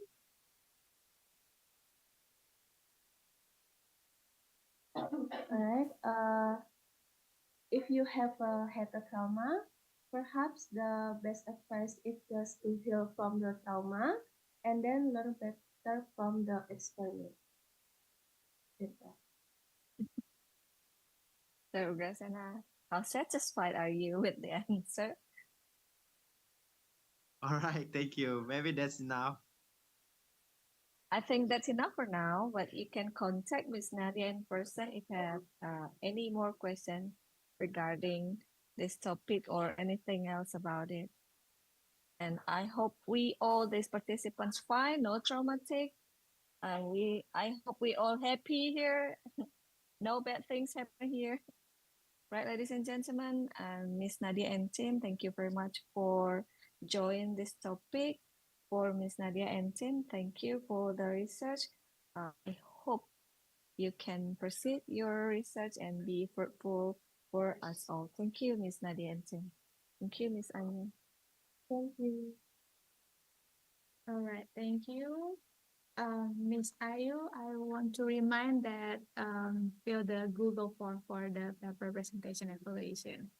Yeah, thank you. And then next to the valuable insight into evolving role of technology in tourism, particularly how it empowers independent travel. Yeah. However, it raised concern about the diminishing culture exchange between tourists and locals, a crucial element in immersive travel experiences.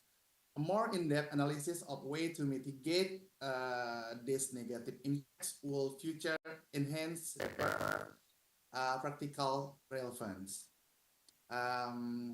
Just one question from me to Bu Wiwi and team. How effectively does this study explore the impact of self-planned trips using Google Maps on Gen Z tourists interaction with the local community in Bali, and what recommendation can be made to balance technology use with authentic cultural engagement? That's from me. Okay, Thanks, thank it's you. yours, Bu Wiwi. Thank you, Mr. Yudi. Well, how effective is this is our findings from 2023, to be honest, and how effective is we try to explore the preferences of the Gen Z tourist and found out they have less interactions with the locals regarding their trip, their self-planned trip in Bali. And how to minimize this, I believe in the future, we need to do further investigation and further researchers more to for a whole widespread generations or to different locations, not just Bali, to be more generalizable. And maybe we need to have more. We need to have more advance in probably in tour packages that is more attractive for Gen Z tourists, not only local, not only traditional or conventional package that is probably not that interesting for Gen Z tourists nowadays. So maybe we could benefit also from the Google Map review, like which one has better recommendations and which one has better ratings on the Google Maps, we could use that and then make a good tour packages that could benefit for both the travel agencies, the local people as well, and also Gen Z for them to have more options. I think that's all my answer. Thank you. Okay, thank you, Bu Wiwi, for your insightful presentation. I think it's enough. And then the moderator, please, you can close the presentation. Okay, thank you so much for Mrs. Nikatut Wiwi Agustina and team for your wonderful presentation and for the answering the question from our chairperson. And I would like to thank you for all our presenter for sharing your research and to the audience for your active participation.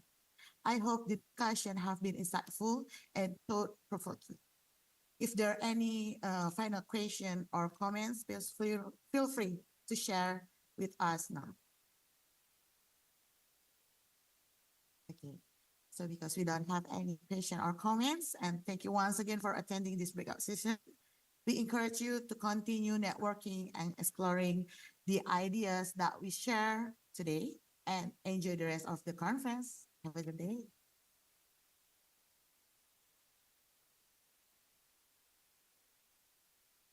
There's a lot of tourists for foreigners which interest about the sustainable. Yeah. For the next events, hopefully we'll have around the Kobokan and something else because we still see the opportunities of the market, not only the local visitors. If we have the event at tourist destination, hopefully the tourist is interested to join the event. Okay. All right. How about the market? Who has attend for this event? Is it from foreign or domestic people? The Orbit Ecotopia Volume 1 was attended by foreign people and the local people because we reach a lot of community, which one is Get Plastic Foundation and community of Tristing and many more community, and it will be point plus for the tourist interest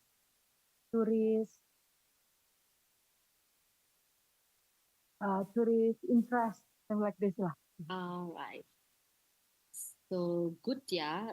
It's a good opportunity to make some people also to open mind that they through this event they should be also promote all the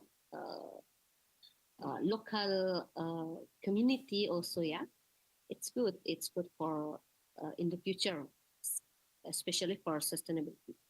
All right, thank you, Stephanie. Congratulations for your paper, and then we will get back to Perus. Yeah.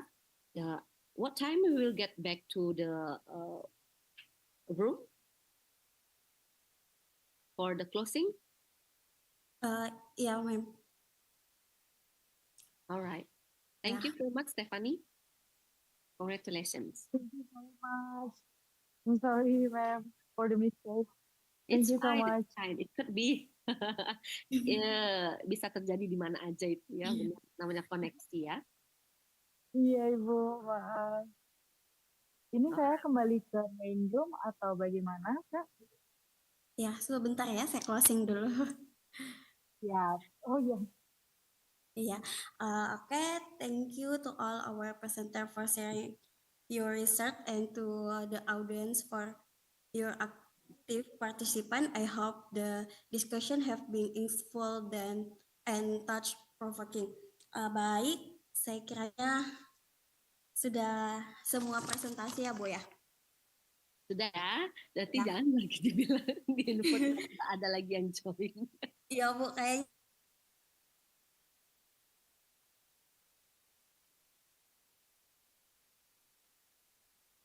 Other than that, they use also for decoration, petrol, public transport, online purchase, eating outside, charity, and also contribution to parents. Okay, this is the impact of pandemic on behavioral strategies. Finding from the one pandemic, they had a positive effect on behavioral strategies, spreading 39.3%. Then model 2 finding economic, health, environment, short and risk management significantly influence behavioral strategies, while political short did not influence. The strongest impact in model 2 economic short had the strongest effect on the behavioral strategies, followed by short and risk management, and lastly environment short. Okay, variation explained by model 2, this factor together explain 47.8% of the variance in behavior strategy during the pandemic. Okay, as a conclusion, impact on tourism, COVID-19 outbreak affected the Visit Malaysia 2020 campaign, leading to a sharp decline in tourist number due to the cancellation and temporary business closure during the MCO. Effect on low-income communities, B40 group members, particularly in island communities like Plenary Island, were heavily impacted by the job loss or unpaid leave, affecting their ability to support their families. So this study focus will fill the knowledge gap by analyzing the monthly expenditure change before, during, after MCO and on the Plenary Island, and how COVID-19 influenced the community behavior strategies. Finding on the behavior strategies, there are significant positive relationship between pandemic shock and behavior strategies. Affected on spending changes on food, debt, saving, entertainment, full family contribution before, during, and after the MCO. In terms of for introduction, but your time is up. Time is Do you passed. need any? Okay. Okay. Maybe I can. Okay. If not enough time, okay, I can stop now. Okay. Thank you. Sorry. We have only 50 minutes, right? Okay. The rest you can. Yeah, the rest you can see from the slide that I given to you, and also the article. Okay, thank you. Thank you. Ibu Saleha. It's okay. Please feel free to ask the question to Ibu Saleha. Thank you. Thank you for the presentation, for the study. It was quite clear to me, as I do a lot of statistical research myself as well. So for me, that was quite a luxury to see, of course. So I saw all the different strategies, so behavioral strategies. Can you elaborate a bit on what exactly do you mean with behavioral strategy? So I see that the effect of the pandemic has a lot to do with health shock, environmental shock, political shock. But what kind of strategy is the most important one, and how do you define the strategy in relation to the pandemic in this case? Can you give some extra information on that, please? Okay, normally for food is community, they spend a lot for food during before the COVID-19, and they spend a lot in terms of bill. But during the COVID-19, they have to change the habit. They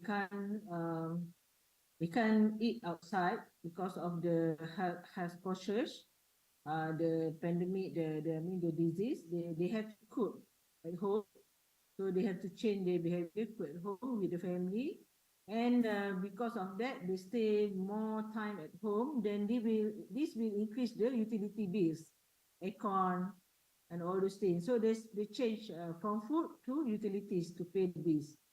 I mean, in terms of money, they have to spend to another things. Before they change on food, now they spend a lot of utilities. There's a amount the behavior setting that they do to survive with the small money in the island. Thank you. Thank you a lot for the elaboration. And then you indicate in the conclusion section that future studies should look into additional factors such as demographic factors, family background, financial behaviors. What kind of results would you expect when looking into these kind of factors? What would your hypothesis be in these cases? Maybe some of the other researchers also do research on COVID-19. Maybe if they interested to collaborate or what, they can now they can focus more on post behavior after the COVID-19, what they should do, because in Malaysia now the tourism growing compared to before this. So we have a lot of strategy where government focus now on the tourism as one of the strategy to increase our economy. So we can do a lot more preparation on marketing. So we can concentrate on marketing, how to improve tourism sector, especially in the island. Like my example, Plenary Island is one of the destination for tourists come to Malaysia, especially in Terengganu. Okay. Yeah. Okay. Thanks a lot for your explanations. Back to the moderator, please.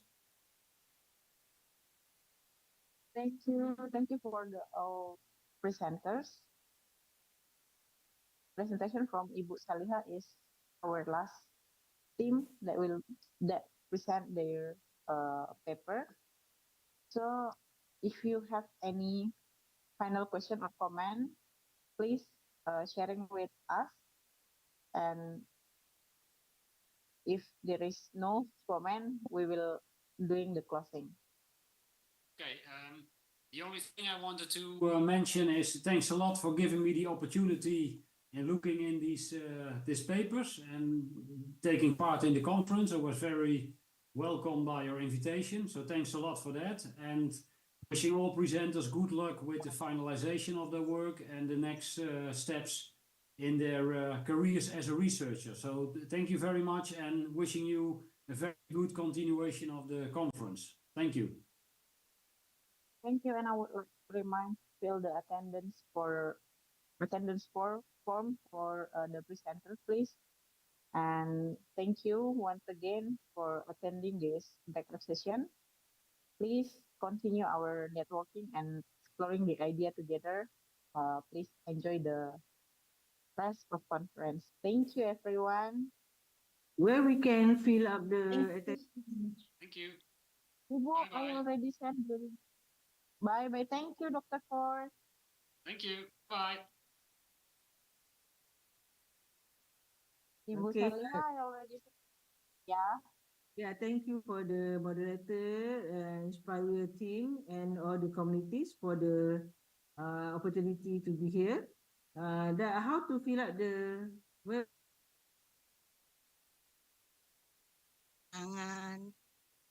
Kebahagiaan, ketenangan. Nah, seperti itu, Ibu. So what is the criteria did you use to ensure that the sample will represent all the about this research? What is the criteria to ensure the representative of the sample? The criteria, for the respondent. The respondent is the tourist must be experience in Melukat ritual. And you, where do you find that tourist? In the Tirta Empul Oh, langsung ke temple. sana. Okay, Yes. okay. Uh-huh. So you ask a tourist that already finished the Melukat ritual. Yes. Uh-huh. After Okay. ritual Melukat, And you ask. my student asked the tourist and give our questionnaire to fill the questionnaire. Okay, so what your data collection technique is only questionnaire, right? Yes. And how, Right. Yes, how do right. you Bu Dr. Iren. how do But it's our limitation. If we want to get more information, how the detail about the motivation to tourist experience in Melukat ritual, we must going with in-depth interview, Ibu. okay, so Uh-huh. the So what we get more explore the so this research is only with questionnaire. only with questionnaire, but Yeah. no interview among the tourists, right? No. Okay, so how do you develop your questions? What is your empirical research method used in your study? Based on the research of McCacher Oh, okay. 2000, yes, Hack and Jackson, Ibu Iren. Okay. Yeah. Okay, this is very interesting. What is the surprising outcome regarding the participant in Melukat rituals? I mean, because they don't see this as a spiritual rituals, it means that they come from a very different religion background, right? So what is the surprising outcome in your data regarding the Melukat rituals? Is there any? Yeah. The tourists, but they left feeling refreshed, Ibu, and Oh, more spiritually connected, inner peace, happiness, and positive aura. So do you explain the ritual step by step in your research, so people would know what is actually the Melukat? No. Because every the tourist have a guide, Ibu Doctor. Yes, the guide Explain the ritual please, steps by yes, step. explain about the Melukat ritual. Yeah. Yeah, okay. Maybe just a suggestion to enrich your data and Yeah. also for your research. Maybe you can ask also the guide what understanding they about the step of the ritual that the tourists have to go for the Melukat. Maybe then you find that from one guide to one guide is different or the same. Maybe it's another research. Jadi misalnya tanya kepada satu guide ke guide yang lain, menurut mereka ritual melukat ini step-stepnya apa dulu sih yang mereka jelaskan kepada wisatawan itu. Jadi nanti bisa dibandingkan, oh guide yang ini jawabnya ini, yang ini, ada step yang dihilangkan. Nah itu bisa jadi apa ya, sesuatu yang rich gitu loh. Jadi ternyata karena step-stepnya kita kan nggak as I'm also not Balinese, so Melukat is not very common in our culture or ritual. So you can write what is the step of Melukat, actually the ya yang harus sebenarnya Melukat itu seperti apa step-stepnya, tapi guide-nya itu mengatakan harus seperti ini, guide yang lain seperti ini, guide yang lain seperti ini gitu. Jadi ya itu mungkin bisa jadi menambah apa namanya the information regarding the Melukat ritual. Okay, thank you so much, Ibu Tirta. This is an interesting research. Thank you, Ibu Iren. Yeah, Benar-benar direct. Thank congratulations. you Yeah. for moderator for the times. I'm stop share. Okay. Okay, thank you so much, Ms. Tirtawati, for your wonderful presentation and for answering the question. We have the last presenter. We have Mrs. Lukia Zuraida, Mrs. Camelia Jessica, and Mrs. Echadwi Payanti, who will presenting analysis of tourism development strategy for the Tanah Barak Beach area. For the presenter, please go ahead with your presentation. Okay, thank you so much for moderator. Let me share screen first.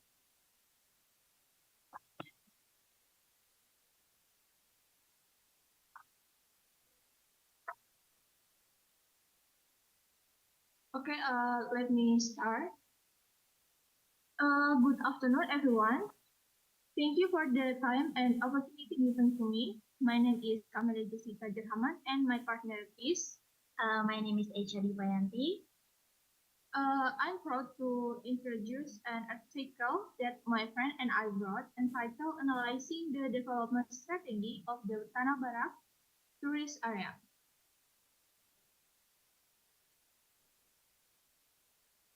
First of all, let me introduce to you Tanah Barak Beach. So, Tanah Barak Beach, located in Kutu Village, South Kuta District, approximately 30-minute drive from Ngurah Rai International Airport, Bali, offers spectacular nature scenery. Surrounded by green hills, limestone cliffs, white sand, and clear blue sea, this beach is a peaceful and beautiful destination. Large rocks scattered along the beach add to the uniqueness of the landscape, while the surrounding coconut groves provide a refreshing natural atmosphere with locals selling fresh coconuts to tourists. This is our research objective. 1. Evaluating the development of the Tanah Barak tourism area through secondary data analysis taken from interview with local residents who have experienced significant change in the area. 2. Analyzing the strengths, weaknesses, opportunities, and threats faced by Tanah Barak Beach in the context of tourism development based on information available from interview and field data. Number 3. Providing recommendation for appropriate development strategies to maximize the potential of the Tanah Barak tourism area while reducing the negative impact of tourism faced, such as over-tourism and environmental damage. About the research method, this study used a qualitative approach with secondary data analysis to understand the development process of Tanah Barak Beach through the experience of local residents. Interview data collect record the history of this development as well as certain challenges and opportunities. SWOT analysis is used to reveal strength, weakness, opportunities, and threats in order to optimize the potential of Tanah Barak Beach and manage emerging problems. Next, I will read some of the results of interview conducted in the last few years that helped to make this research. One, Ida Ayu Madekati interview conducted on June 2019, sharing information about the condition of Tanah Barak Beach in the 1970s and 1980s when the area was still calm and have not yet developed as a tourist. Interview 2 is Wayan Suwaka with Wayan Suwacha. Interview conducted on February 2020. Wayan Suwacha explained the early development of tourism development in the 1990s when the first hotel was built in the area. And the last interview is the head of Kutu Village, Iwayan Mudana. Interview conducted in January 2023. Iwayan Mudana told reporters that he knew that Tanah Barak Beach was going viral in cyberspace He said that the uniqueness of its nature is very charming and will certainly attract visitors. He added, with this new spot, it is expected to attract more tourists. The location is indeed very exotic and beautiful because it is flanked by high sky. This is our result. In the 1970s to 1980s, Tanah Barak Beach was a deserted area without tourist facilities used by residents for fishing. Entering the early 90s, the government began to develop for tourism by building the first small hotel in 1995, attracting tourists from Java. In the 2010s, improvement in transportation infrastructure encouraged rapid growth in tourism with increasing interest in surfing by international tourists. In the 2020s, Tanah Barak became a popular destination despite facing the challenge of over-tourism, which caused environmental degradation. Suddenly, the development of an exotic tourism zone with glamping facilities is planned to support sustainable tourism.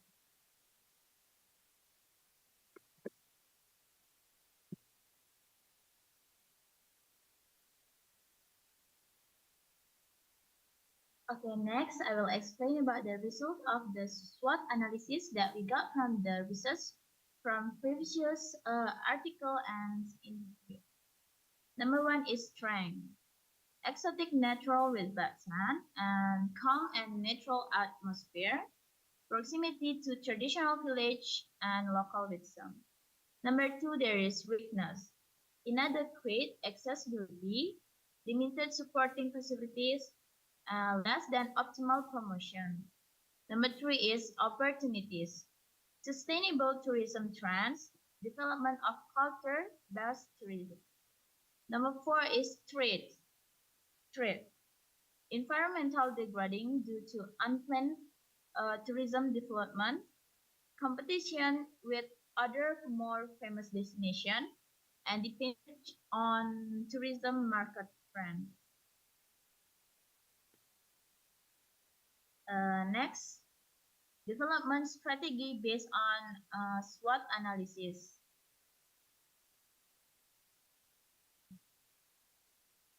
Number one, addressing weakness by leveraging strength. Improving infrastructure and accessibility while preserving nature. Promotion through social media and collaboration with local communities. Number two, seizing opportunities by minimizing threat. Implementing ecotourism and maintaining ecosystem balance. Diversifying tourism product with cultural and adventure activities. Number three, leveraging opportunities to address a weakness, empowering local communities in developing tourism facilities, strengthening branding as a sustainable tourism destination to attract certain market segments. And the conclusion of the study show that Tanah Barak Beach has undergone significant development since 1970s, transforming from a deserted area into one of the most popular tourist destination in Bali with complete facilities. However, rapid growth in the 2010 also poses challenges such as over-tourism, which has an impact of the environment and the quality of life of local people. Therefore, sustainable management is needed to maintain the sustainability of nature and empower local communities. In addition, there is a great opportunity to develop environmentally friendly ecotourism, which can attract tourists who care about the environment and reduce the negative impacts of mass tourism. All right, that's all the presentation of the article that we present. Thank you for your time and attention. Sorry if there is any mistake in this presentation because this is our first time to making this article. And for the moderator, time is yours. Thank you very much for your insightful presentation, Mrs. Camelia Jessica and Mrs. Echa Dwi Payanti. Now we will move on to the Q&A session. For the chairperson or to audience, please feel free to ask your question to the presenter.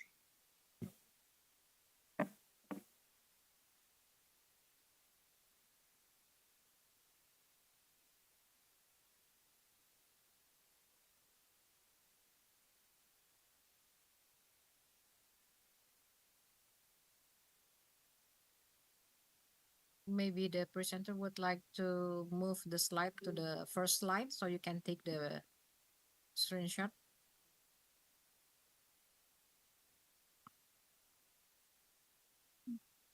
The first slide. I mean, yes, this one.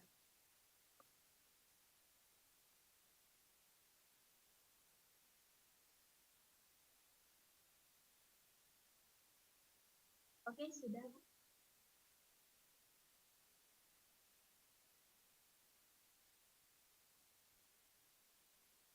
Okay, if nobody would like to ask to siapa ya tadi namanya ya?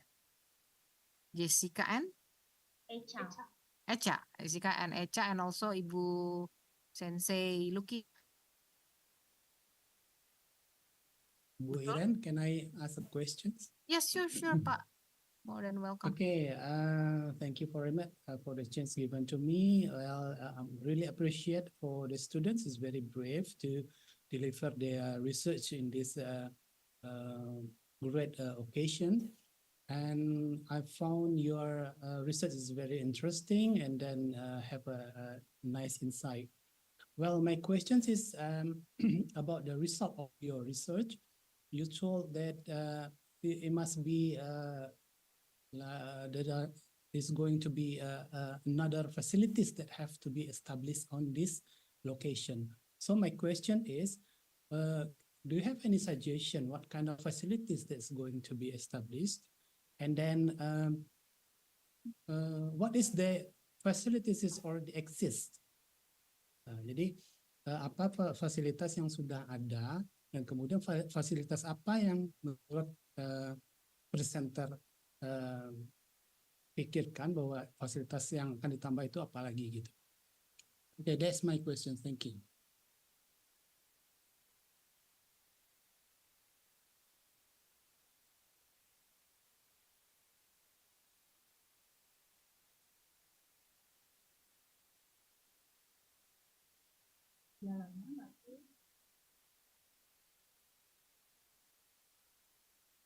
Jessica and Eka, do you understand about the question?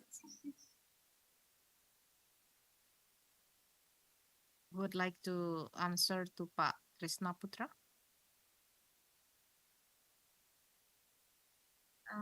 Ya, tapi jawabnya pakai bahasa Indonesia. Yeah, you can try in It's English, okay. both in English and Yeah, okay. I will try in English. So the facilities that needed in this bed is toilet.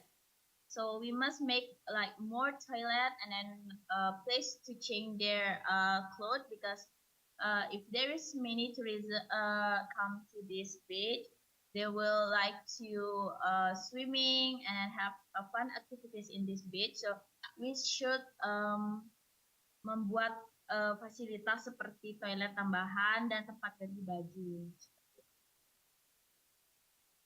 Okay, is that answering your question, Pak? Yes. Thank you. Thank you so much. Is there anyone else from the audience who would like to ask to Jessica and Echa?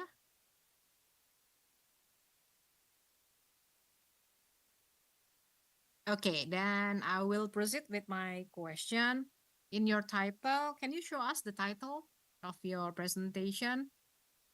before you going through to the introduction, I actually a little bit confused. Where is Tanah Barak beach area in?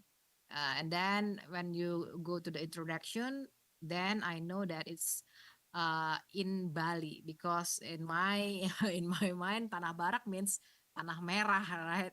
Barak is you can, Javanese also use barak as merah, if I'm not mistaken.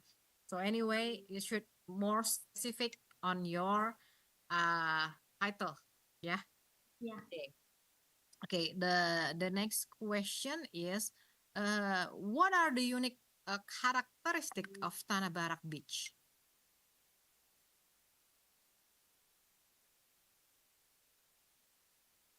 Jessica and Echa?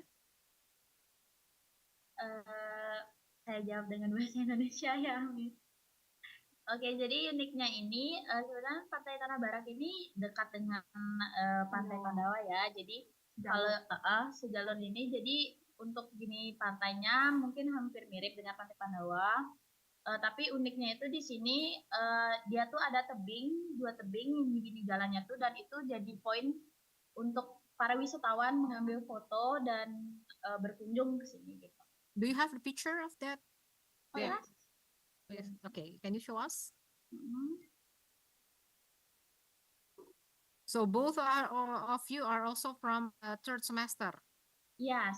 From travel program study? Yes, tour and Okay. So here the tebingnya. Okay.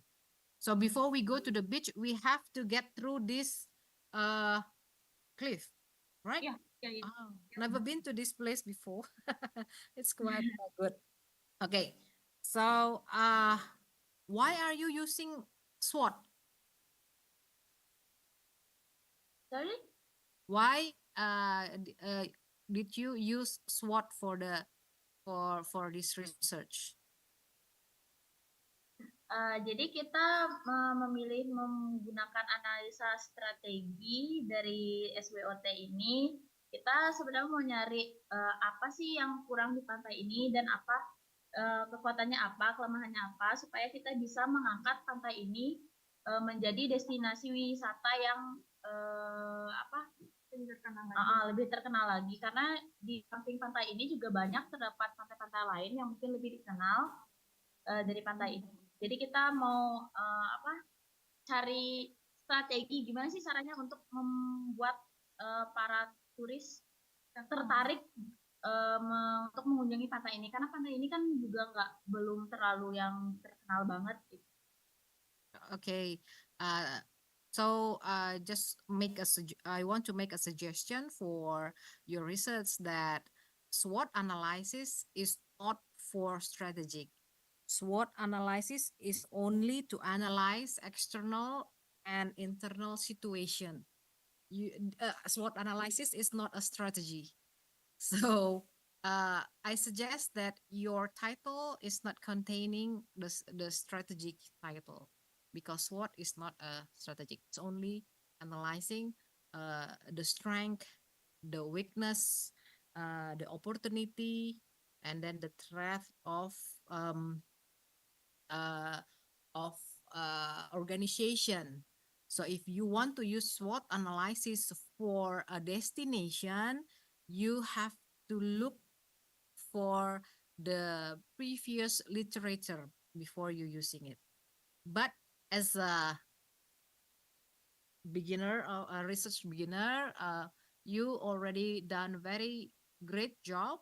It's a very good one. You already tried, and you have a very good spirit to try, although this is the first time, right? And Yes, this is our first time. Yeah, this is also your first time to conduct research and writing an article. This is a very, very good start. Congratulations to both of you. This is very good. So that's the suggestion for both for you. So make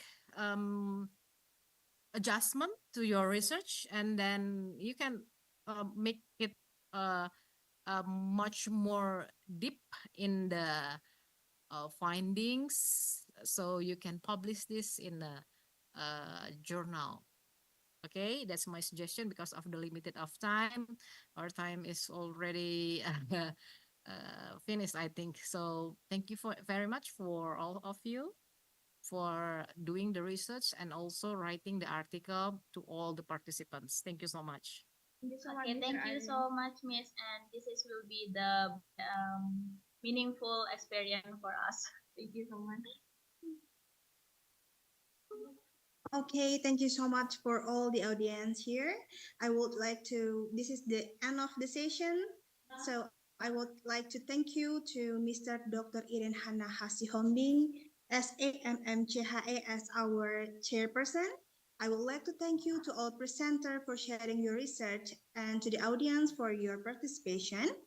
We encourage you to continue networking and exploring the ideas that we are shared today. So enjoy the rest of the conference. Thank you all. Can we take picture of all the presenter before we leave this breakout room? Okay. I would like to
Welcome to Inspire 2024.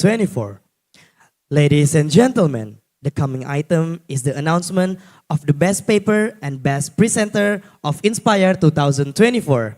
We would like to invite the chairman of Inspire 2024, Dr. Ketut Surata, MSc, to deliver the announcement. Please come forward.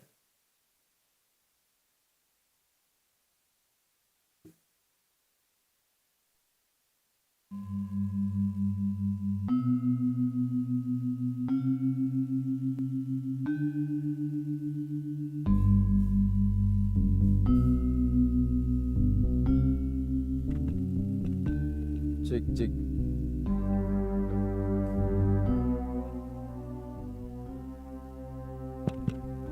Cek satu.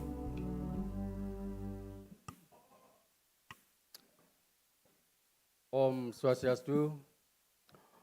Assalamualaikum warahmatullahi wabarakatuh. Salam sejahtera kepada semua. Shalom, nama budaya, salam kebajikan. Salam menganjali karya wardi. Good afternoon, ladies and gentlemen. On behalf of the committee, I would like to announce the best paper and the best presenter. This is a part of the reward for those who write a paper and who presented the paper. By considering some criteria that has been decided by the committee, I would be happy to announce the first one is the best paper. We are excited to announce the winners of our prestigious award for this conference. First, the award for best paper is awarded to Arisman Muhammad Gumilang, Pramu Widyatama, Jihan Khairun Amala, Adila Citra Anindya, Nirmala Fitriana, Anissa Yuniyu Latia, Ade Syayogifi Ma'arif from Center for Southeast Asian Studies, Indonesia, for their outstanding research on investigating a solution for plastic waste reduction in Asian tourism industry. This work does not only contribute valuable insights to our field, but also demonstrates a strong commitment to advancing sustainable practices within the industry. Congratulations to Arisman and friends. To the representative of the winner, we are kindly invite you to join us on the center stage to receive the award from our chairman of Inspire 2024.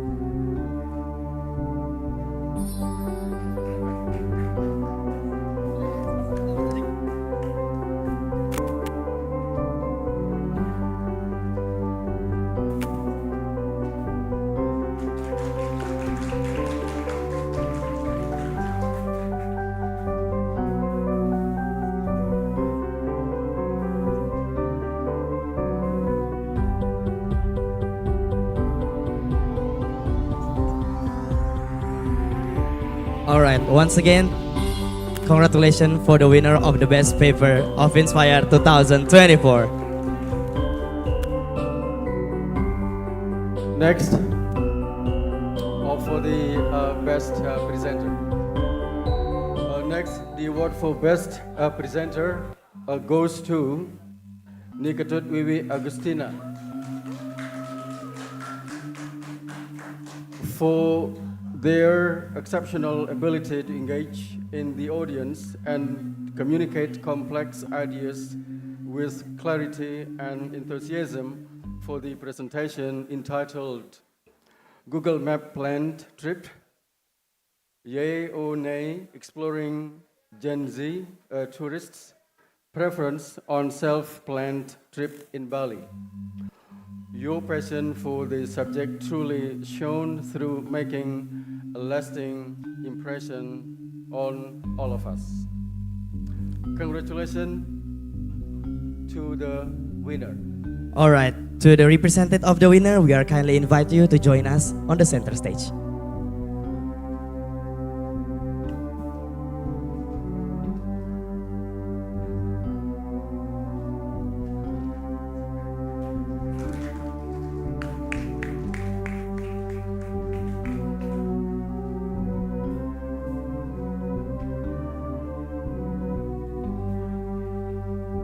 To Dr. Gatot Surata, please stay on the stage. Ladies and gentlemen, the time constraints us somehow. We come to the end of this seminar.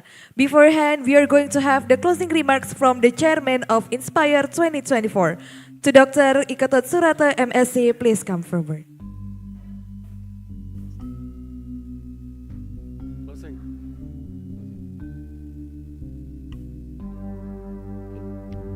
Good afternoon, ladies and gentlemen. So once again, the honorable guests, speakers, participants, and all the speakers. At the end of this conference, I would like to say a few things in relation to this conference. Ladies and gentlemen, as we reach the conclusion of today's seminar, I would like to take a moment to reflect on the insightful discussion and valuable exchange of knowledge we have had. Today, it has been interesting, inspiring opportunity to deepen our understanding of the theme of this conference, sustainable tourism, cultivating regenerative tourism and hospitality industry. We have discussed and we have a productive and insightful discussion around the topics. And some of the topics and issues that we have been raised around this discussion, some of them are that in implementing regenerative tourism, we should have a balance or symbiosis between human and nature. Secondly, happiness is very important in how to implement and how to have generative tourism. The third, the role of big data is very crucial in how to establish sustainable and generative tourism. And then second one, the next one is how important human resources management is in tourism sustainability. And next, the role of education in institution is very important and plays a very significant role in establishing sustainable and also a generative tourism. As an academic or academician, applying theories, relevant theories is very important in how to achieve regenerative tourism in the future.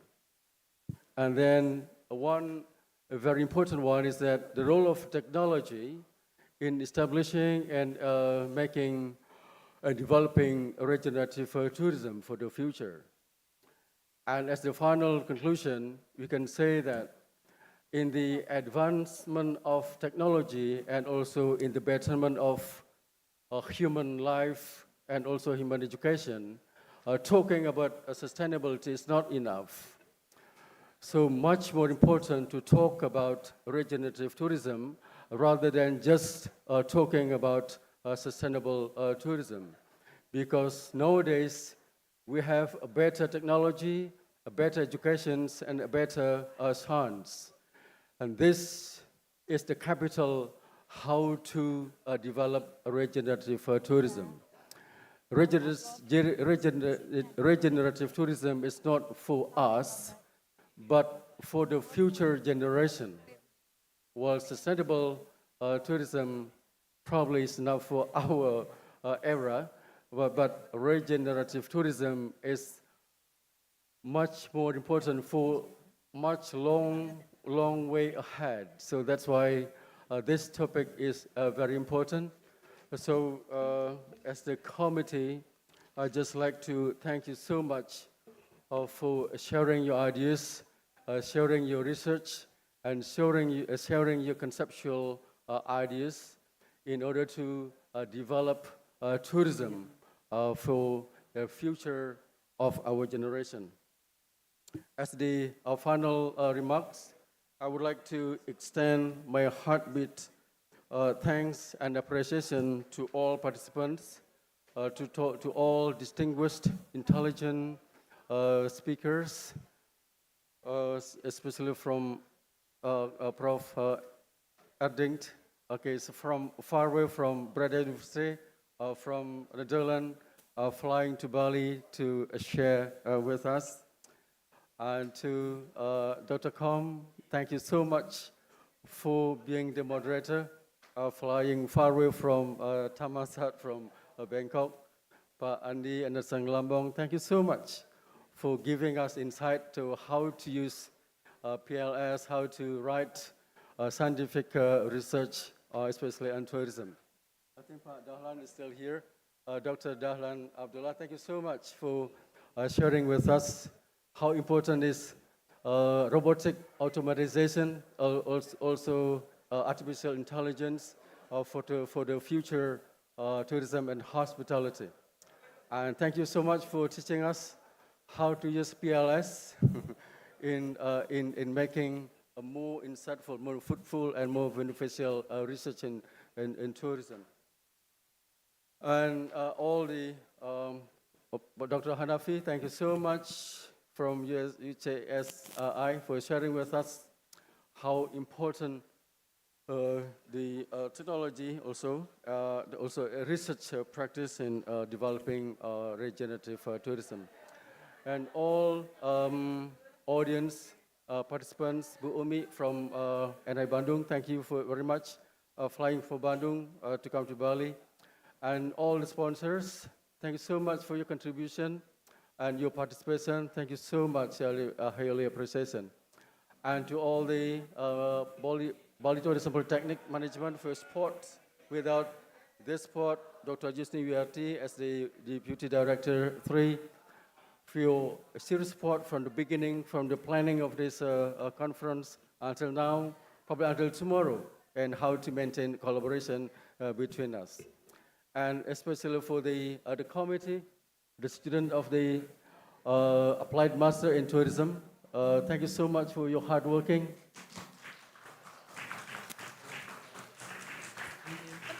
Yeah, once again, let's have a big applause for the students of Applied Master in Tourism. Come on. Hey, come on. Come on. Rio mana, Rio? Rio? Come on. Yeah, they're all, come on. Yeah, they're all students who work very hard, yeah, very hard. Thank you so much, Rio and the team. I really give you highly appreciation. Thank you so much for your hard working, yeah. Thank you so much, yeah. For Dr. Putama, thank you so much for your guidance, because he's an experienced committee for this Inspire. That's the fourth one. Dr. Masudik sir is the coordinator for the Applied Master. Thank you so much. Yeah. Thank you so much. Probably you will say something. Come on. So thank you for all the speakers and moderators coming to our Inspire 2024, and we hope to see you again next year. Bye-bye. And the one who are very important and has a very important roles, Pak Bangkit, Pak Dian, thank you so much. And also the sporting vendors, thank you so much. And my last thing I want to say that this is not the first, yeah. Hopefully this is not the last, but it's on the way, going on. and we hopefully we develop more collaboration, more intensive collaboration between us. We have talked with Prof. Edinch. We will have a more intensive collaboration among master program students in terms of collaborative teachers, research, and curriculum, and some other programs. Right, thank you so much for your nice collaboration. Thank you so much. We do apologize if during this event there's something inconvenience to you. We do apologize, and we hopefully we have a more intensive collaboration between us. Let's keep in touch. Let's have a more bigger event in the future. Thank you so much. Yeah, thank you. Om Santi Santi Santi Om. Wassalamualaikum warahmatullahi wabarakatuh. Thank you. Good evening.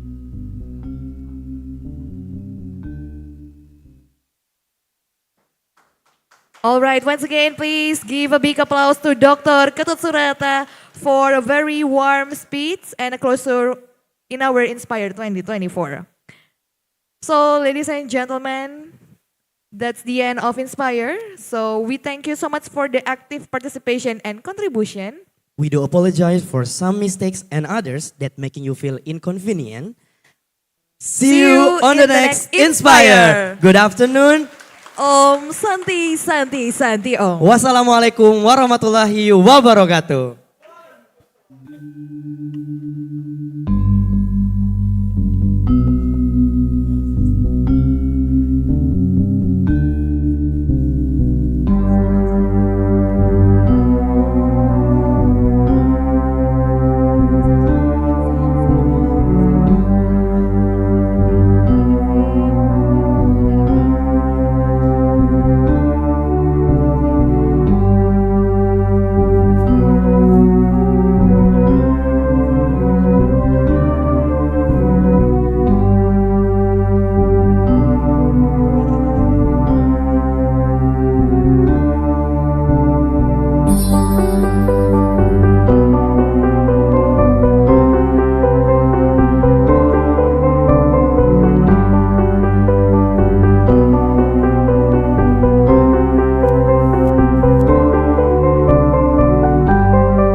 Ladies and gentlemen, all speakers, moderator, and all participants, we are kindly invite you to join us on the center stage to do the photo session with all the committee. Thank you. And also, we are kindly inviting all the committee of Inspire 2024 to coming forward to take a picture for our documentation of this event.